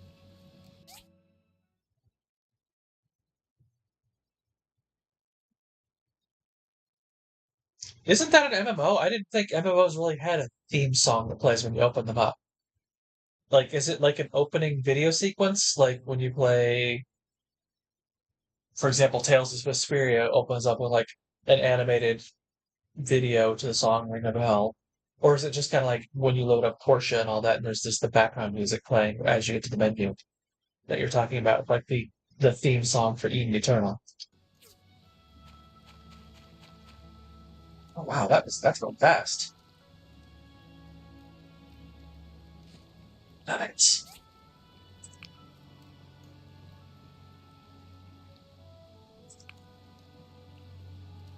Yeah, the yes isn't really the answer to that question because it was like a couple different things. Like, is it more like Portia, where it's just like the music in the background of the menu? Oh, so it's like got an actual like animated video and all that with like a big song going to it. That's cool. That's unusual for a MMO, especially one from 10 years ago, or 13 really, because I think it started. It was in 2010 was when it was made.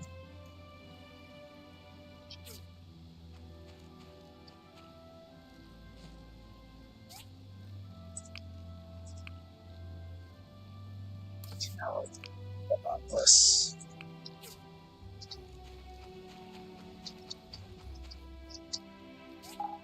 Circle.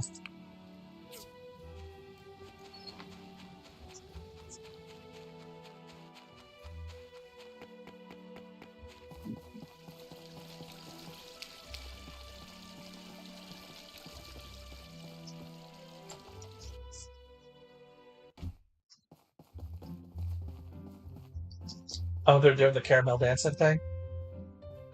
2 leather belts. Pretty sure we can make that. Let's take that. They're doing caramel dancing? Yeah. Are they doing the song with it as well, or are they just doing the dance?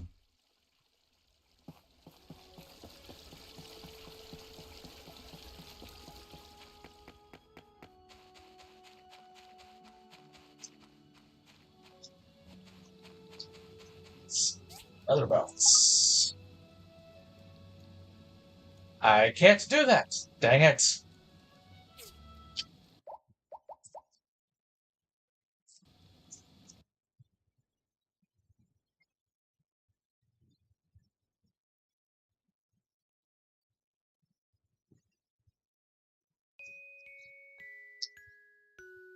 Yeah, there's actually a. Speaking of the caramel dancing song, there's a parody of Oron High School Host Club. I think it's the Oron Abridged one, where like the second or third episode where they've got the big ball at the start, and like, that's the song that they're playing. They're like, no, that's how we get our superpowers. Is thing. Recycle machine. Yep.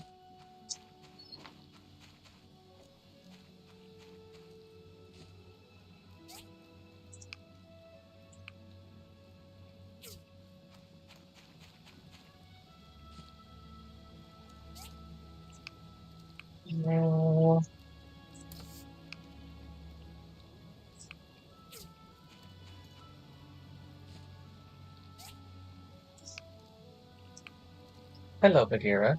You clearly need attention. He's climbing on my arm and getting his face right up against the mic. I don't know if you can hear him purring or not yet. This is a very snoodly purr. It's not like the loud, deep rumble of shadows. It's very nasally. He sounds like he's congested and needs to blow his nose.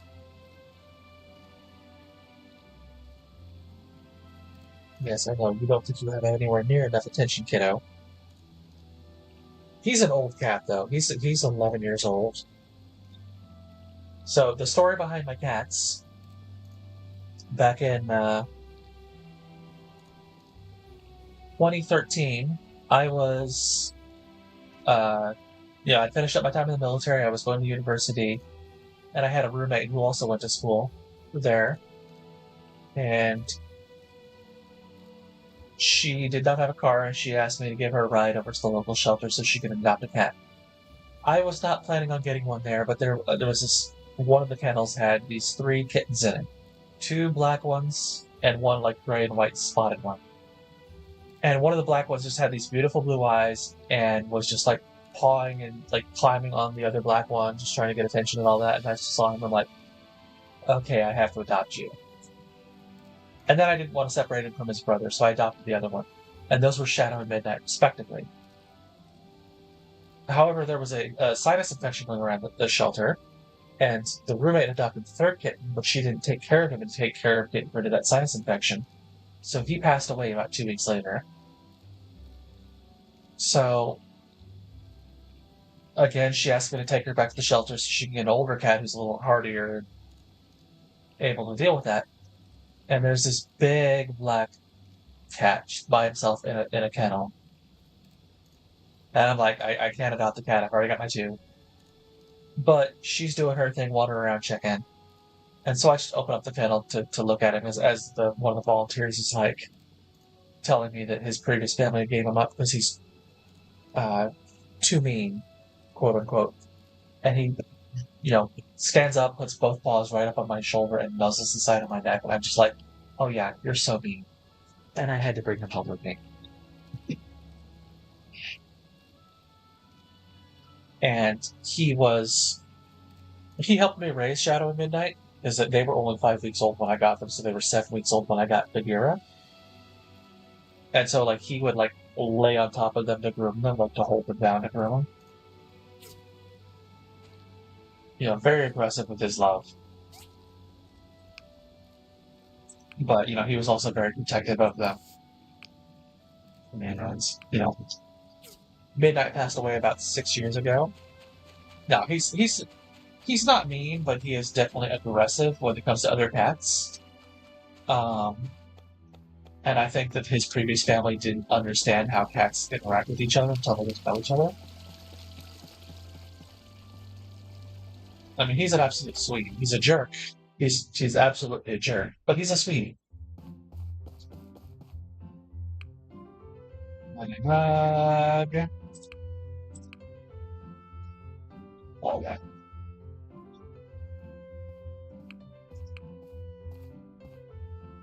We'll do the wall lamp. I have 3 puzzles.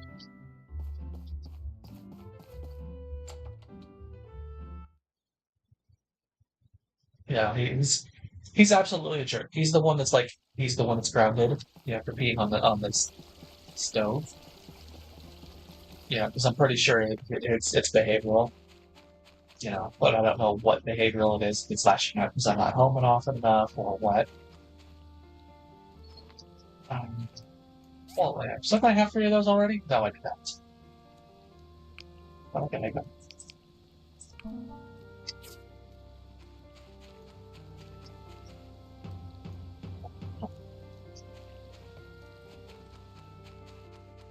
I was thinking of desk lamps that I had.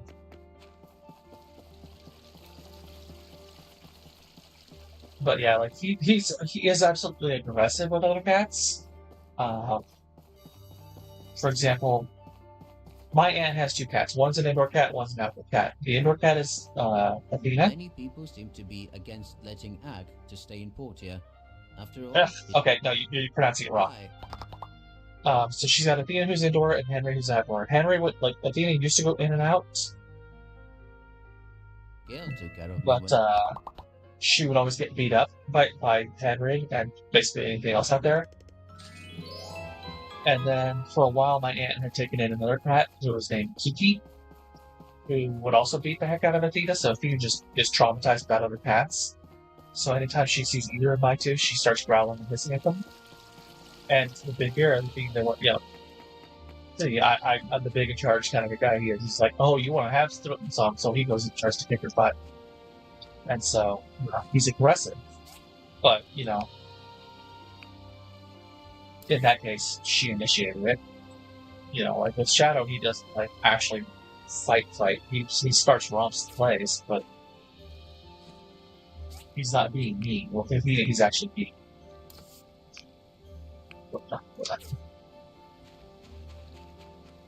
But, you know, in his defense, she started it, so.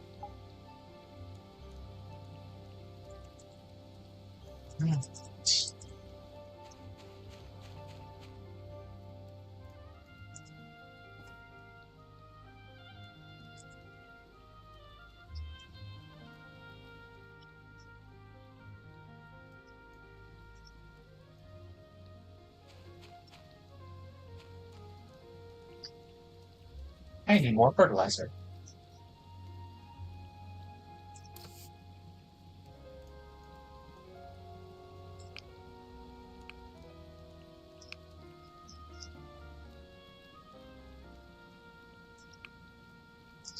What do you mean the spot one?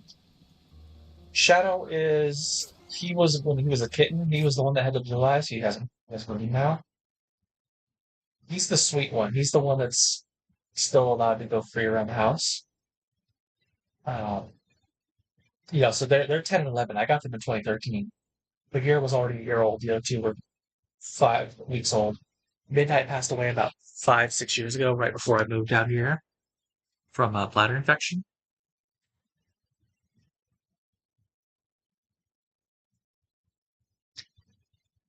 And I mean, I don't know what you mean by the spot one, because neither one is actually spotty. They're a breed called Bombays. They are all black all along, with the exception that they've got like a white dot on their bellies from their neutering scar where they got neutered. Kind of like where you get a scar and hair grows out of it and it just grows white. That's what they've got. So that's like the only spot on either of them.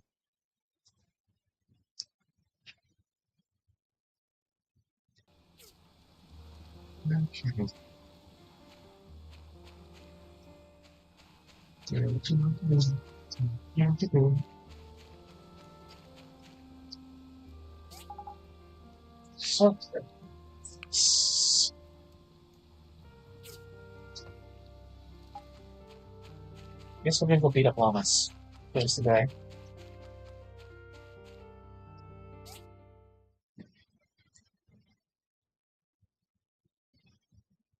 Athena doesn't like any other cats at all. She's been beaten up by 3 different cats. And again with Bagheera's thing, she starts it. With Henry, he's very similar to Bagheera. Like Bagheera and Henry would have very, very strong fights against each other, probably because they both want to be the top cat. They're both very territorial. But Athena would get beat up by Henry every time she went outside.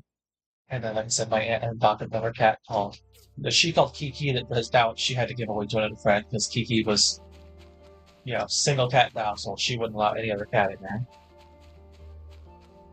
And she was just, And to be fair, Athena is a horse. I mean, we've literally watched her get, like, when she was allowed outside, we watched, wild rabbits sneak up on her and, like, scare the heck out of her. I've seen her jump at water, basically. We call them hips out here. They're kind of like really small chipmunk squirrel-looking things. And seen her jump towards one, and it just kind of raise up and be like, "Come at me, bro!" And she goes, "Oh, no, I'm going away." Like, she's a wuss. But she doesn't like other cats because she's gotten beat up by so many, so she starts stuff with, she tries to start stuff with my 2. Shadow doesn't respond. He's just like, whatever. And Bagheera kicks her butt. And he doesn't let up. Like, he would, go running into my aunt's room just to beat her up again, because she's browsing so many times he's by. And since he's locked up for the last couple of days, she's like, "Ooh, I'm out." Wandering the house all happy and pretty and preppy.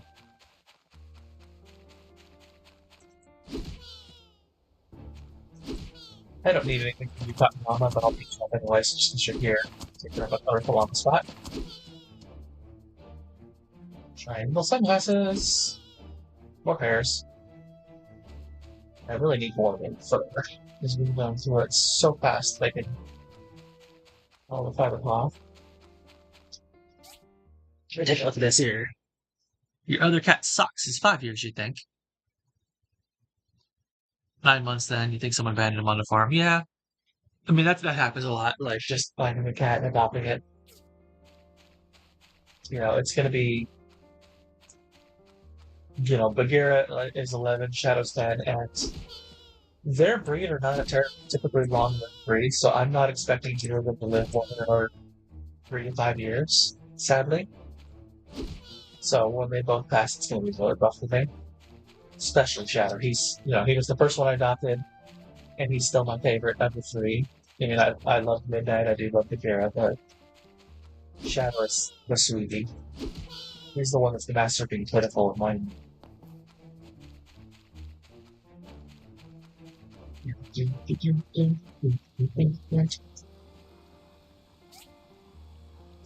Cloth, yeah. We need more pigments to make quality leather. But we can't get pigments till this dang thing grows. Unless I want to pay for them.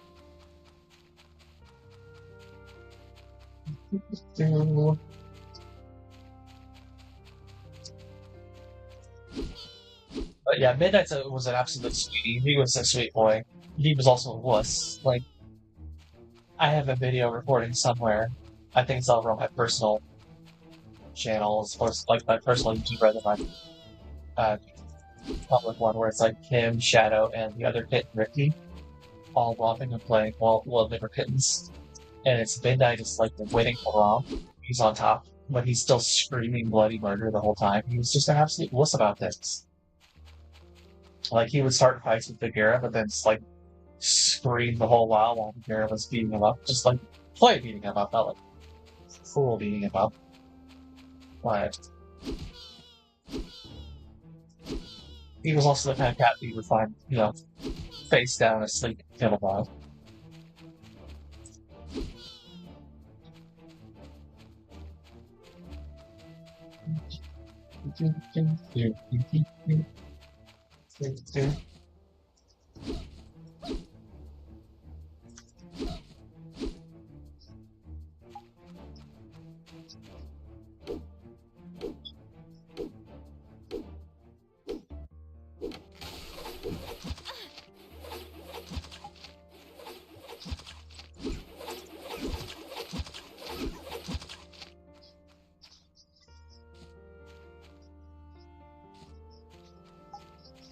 So, yeah, those are my cats.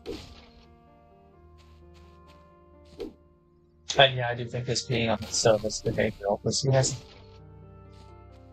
peed on the carpet in here at all. It's not like he did flashing out of the litter box, because he's not a second. We added the second one, he still did it. I think it's basically his being the bad attention is better than no attention kind of thing.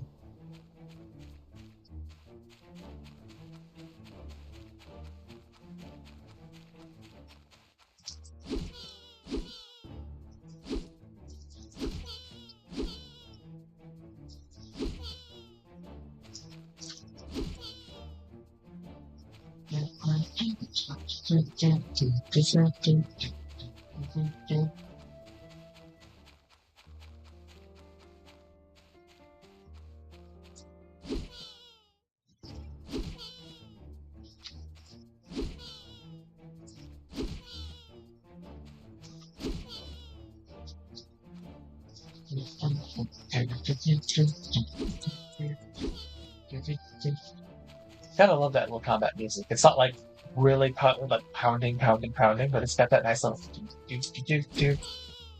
It's chill but energetic at the same time.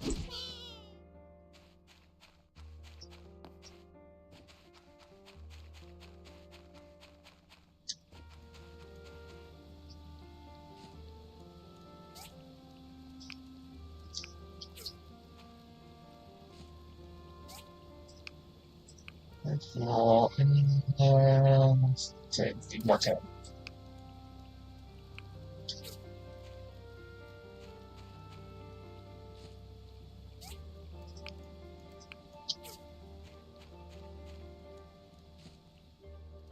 I love how fast the fertilizer gets made.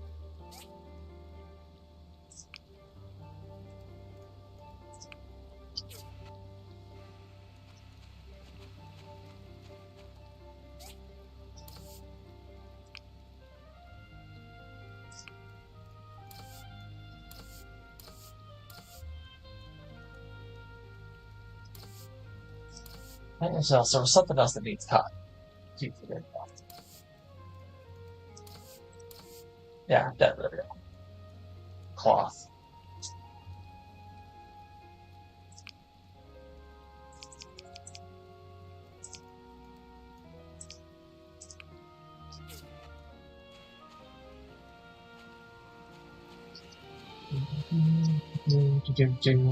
Alright, well, this is done.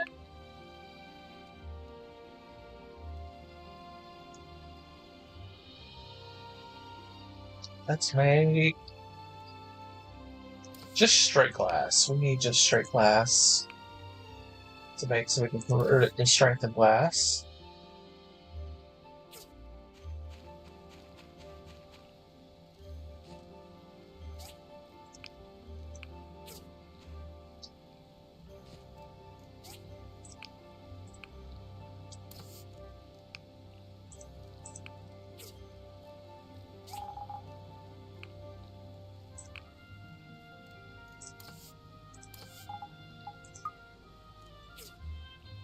And yeah, we're basically done with this day. I mean, I could run around for a little bit longer, gather like these little things here, and hope to get some caterpillars like that. Woo!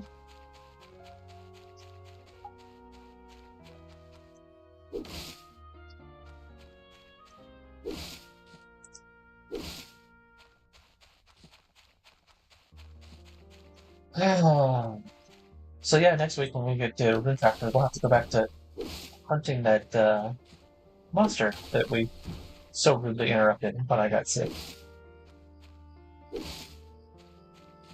And hopefully I won't be sick next week either, But, in about 3-4 weeks, once I get my first paycheck, I should be able to start paying for my own food again, instead of having to rely on the family to cook and all that for me. And so me getting sick will also be a much less frequent thing. So, what do we do here?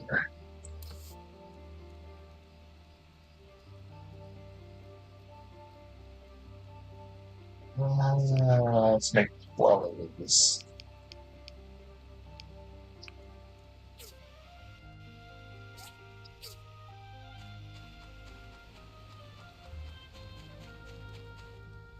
And call that a day on this thing, and then judging by the time it is already, we'll do about one more in-game day here, and then we'll call it a night on stream. I think you two are both kind of fading on me. It's getting late wherever you two are on the East Coast.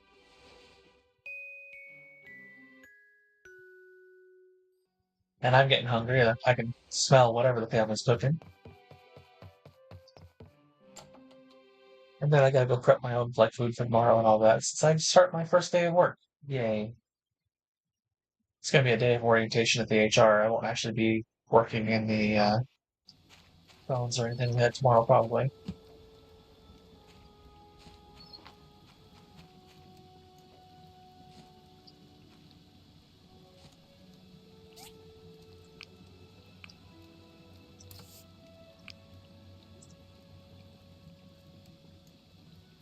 Yeah, you're 3 hours ahead of me, so yeah, you're both on the East Coast. Or effectively East Coast. I know Autumn's near Chicago, I think you said? No, wait, no, I'm thinking someone else. I think you're still in Illinois, though. Or was it Iowa? I forget. Yeah, you can tell it's. I'm not used to being up that late, the last several weeks. Oh, shit. Guess that. I was getting up at 4:35 in the morning, so I would be tired by 5, 6 o'clock. And going to bed at by 7:30, 8, maybe 9.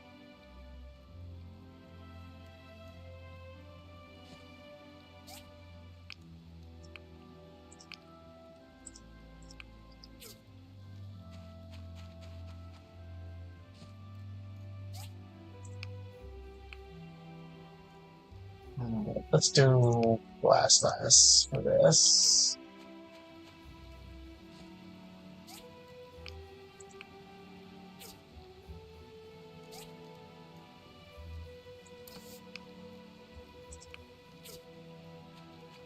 And then we need a haul button. Haul booty! To go catch up to, or get ahead of Higgins and get our commission for the day. I got too distracted getting all my stuff.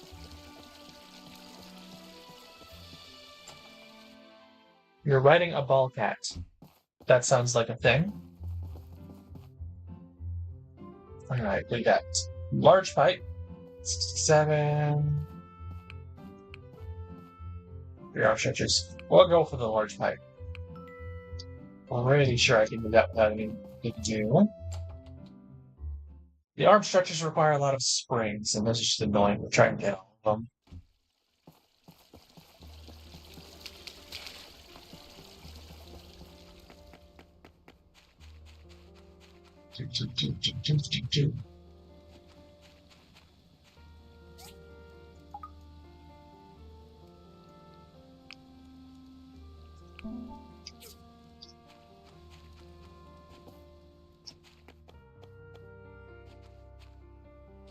These herbs all along this way here. Hopefully we'll find some caterpillars. Yes. See, this is why I love the first winter, is it makes it much easier to find those things. So you can get all the caterpillars you need for all the fishing. Because you need to basically catch all the fish for the museum. Hi. Hi. Do you want my signature? No, we don't want your signature. You are not that McDonald.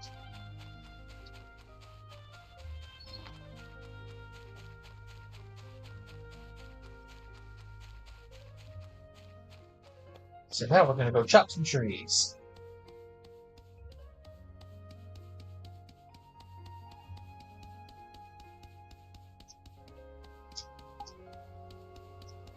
So yeah, I'm thinking next weekend, Sunday, we'll do our regular Rune Factory episode. And then Monday, because it's the holiday, or it's a holiday day for me, we'll do a bonus episode and we'll look at Littlewood and maybe a couple others, or maybe we can just do a full Littlewood, like do an hour of Littlewood and then 3 hours of Dinkum kind of thing. I might have to break, if I'm doing multiple episode things like that, we may switch between streams, just like, okay, you know, here's the Littlewood 1 hour stream and then 3 hours of Dinkum or something like that. Oh man, I need to do this too. It's easy, maybe. Ironwood, and we need the bloodstone core things.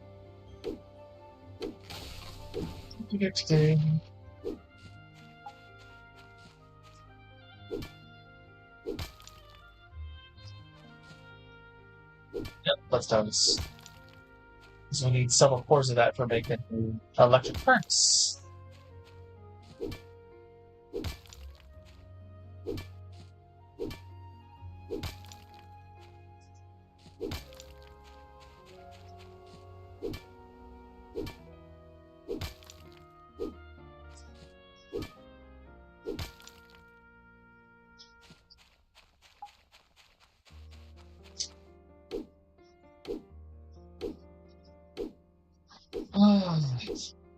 I sound like I'm fading down here. Quieter and quieter. That's one of the downsides to playing such chill and cozy games like this. It's just like, yeah, it's the same thing. Like, I keep putting Autumn to sleep. It's like, oh yeah, you have this, you know, talking about my soothing voice and all that, and like chill voice. And it's just like, we're playing chill games. It's not like, you know, we're playing like a high octane FPS. It's like, oh my god, there it is! There! You know, it's like, what? No. You know, even the boss fights in Rune Factory aren't like as intense as something like that. It's just like, whatever, man. It's chill.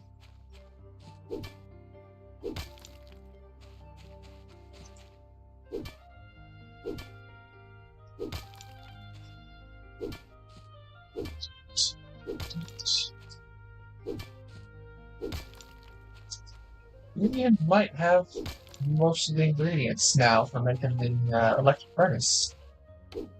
I do enjoy the industrial ones, those higher level ones, like the electric. I don't know if it's the electric furnace or what. Like the yeah, I think it's the furnace, but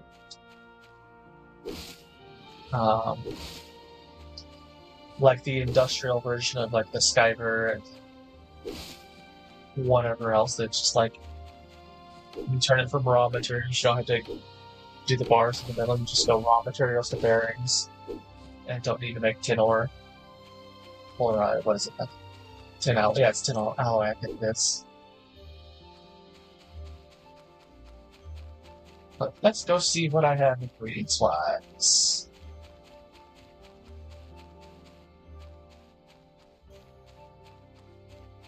We're making these much better material table or thingamajiggies.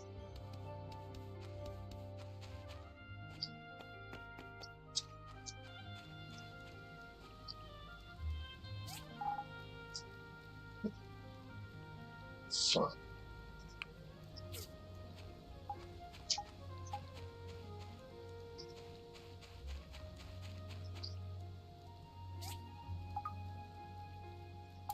furnace. I industrial horse.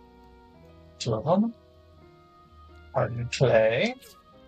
And steel shells. That's gonna be the pain in the butt.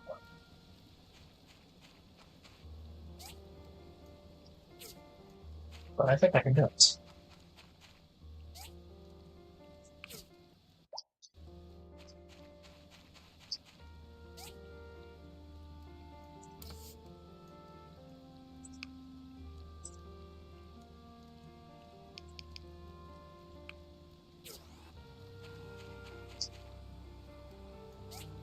Well, that's doing that.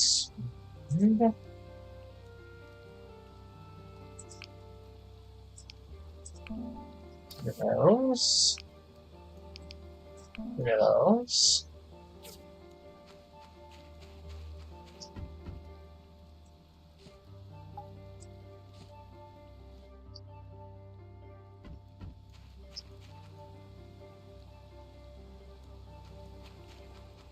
Yes, I need an industrial horse.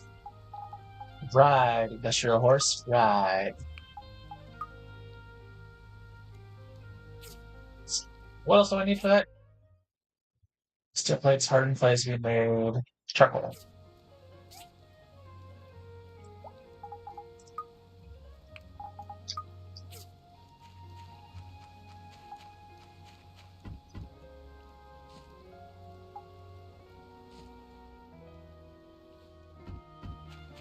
And now all I need is hardened clay.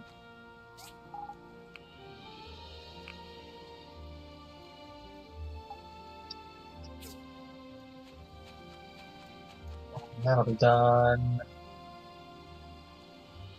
in a while.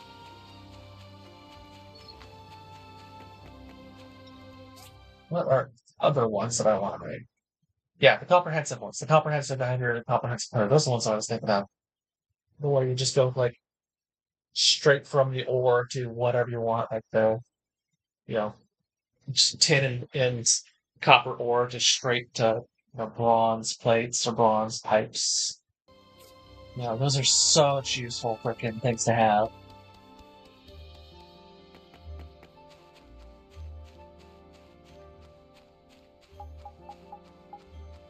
This one.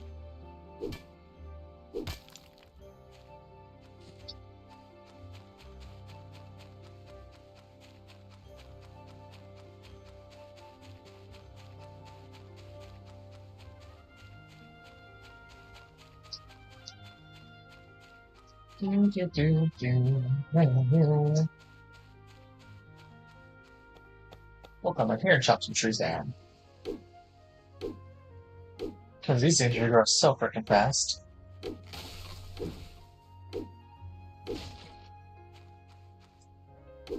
That's right, Aiden. I'm chopping down your livelihood.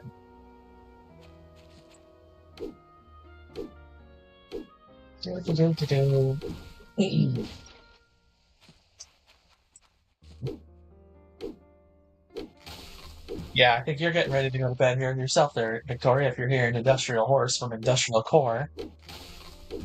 That or I'm bumbling. Could be either or, but Ooh, I forgot there was stone in here I can get. So we'll take care of this tree real quick.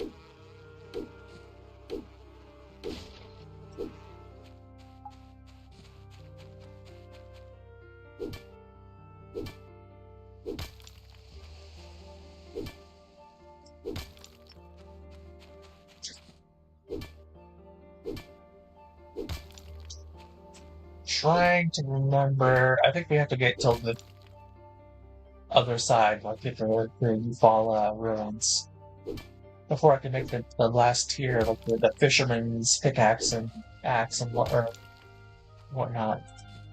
I remember right. Which will really make short work of all these trees and stuff.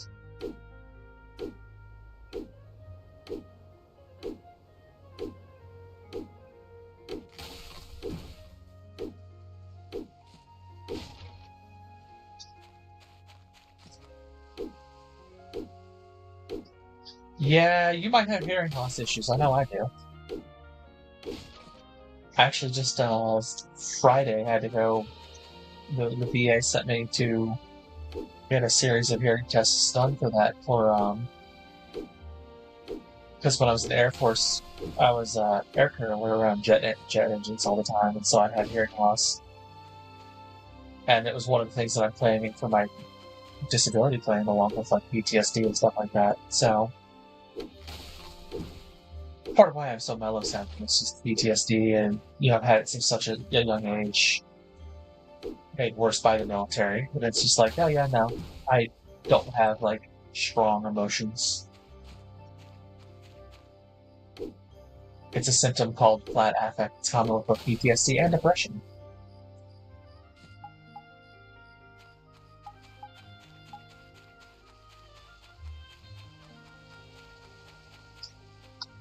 Mushrooms.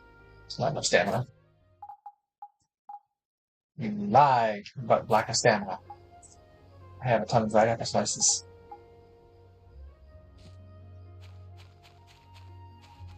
Alright. When was that one that I was almost done shopping? Yeah.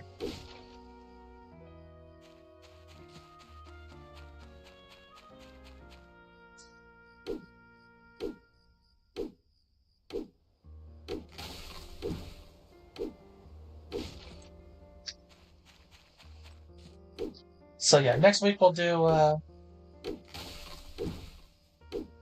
We'll see. We'll talk about it a little bit on Sunday if we want to do like just like a series of like 1 hour demos of some other games to kind of show off, or just a little bit of Littlewood, and then check out Dinkum, or how we want to go about those for our bonus episode.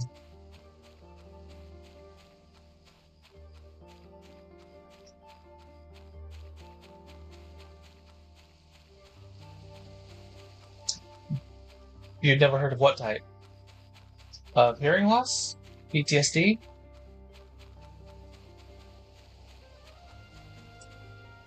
Or the industrial core?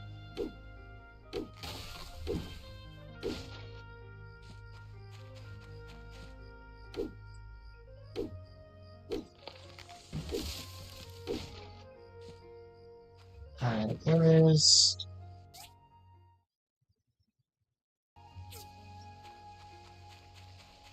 this way.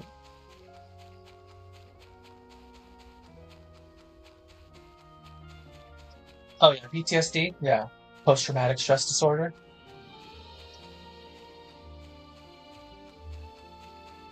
It's a symptom it's like... It's common with things like depression and all that. It's called flat affect, is what the symptom is called.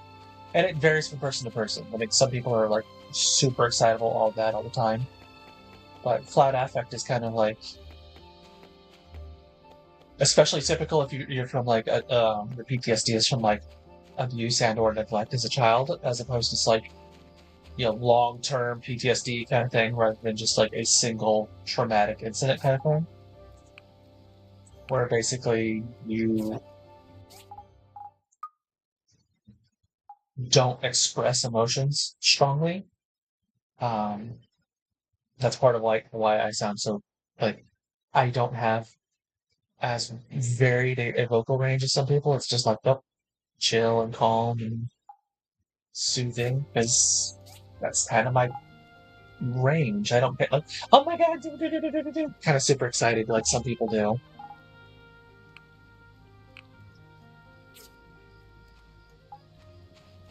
Yeah, it was actually kind of a joke a couple weeks ago at the temp agency. It's like we were talking with one of the people who was like the lane leader, the one who actually worked with the company that day. And he's like, you could sound more excited. I'm like, dude, this is exciting for me. And he's like, yeah, I know. Yeah, at least you're talking now. Anyways, with that, it has been 4 hours. I've got to get to bed here in a couple hours, so I need to get, dinner and make my food for tomorrow and, get cleaned up for tomorrow, etc., so I can get to bed and get a good night's sleep. So I will catch you guys next week. We will do Room Factory 5 again on Sunday, and then we'll figure out what we're going to do for the Monday session. Because I believe I have that Monday off. I don't think I have Friday off. I don't think I have a 4-day, and I think it's just a 3-day. But we'll find out once I know more. So I will catch you guys next time. For those catching us not live and just catching it after the fact, don't forget to comment in the section in the comments below. Chime in with what games you love playing that are older games. Let me know some other games you want to see for the Memorial Day bonus episode that I'll do when I have my off day, etc. In the meantime, don't forget to like, comment, and subscribe, and I'll see you guys next time. See ya!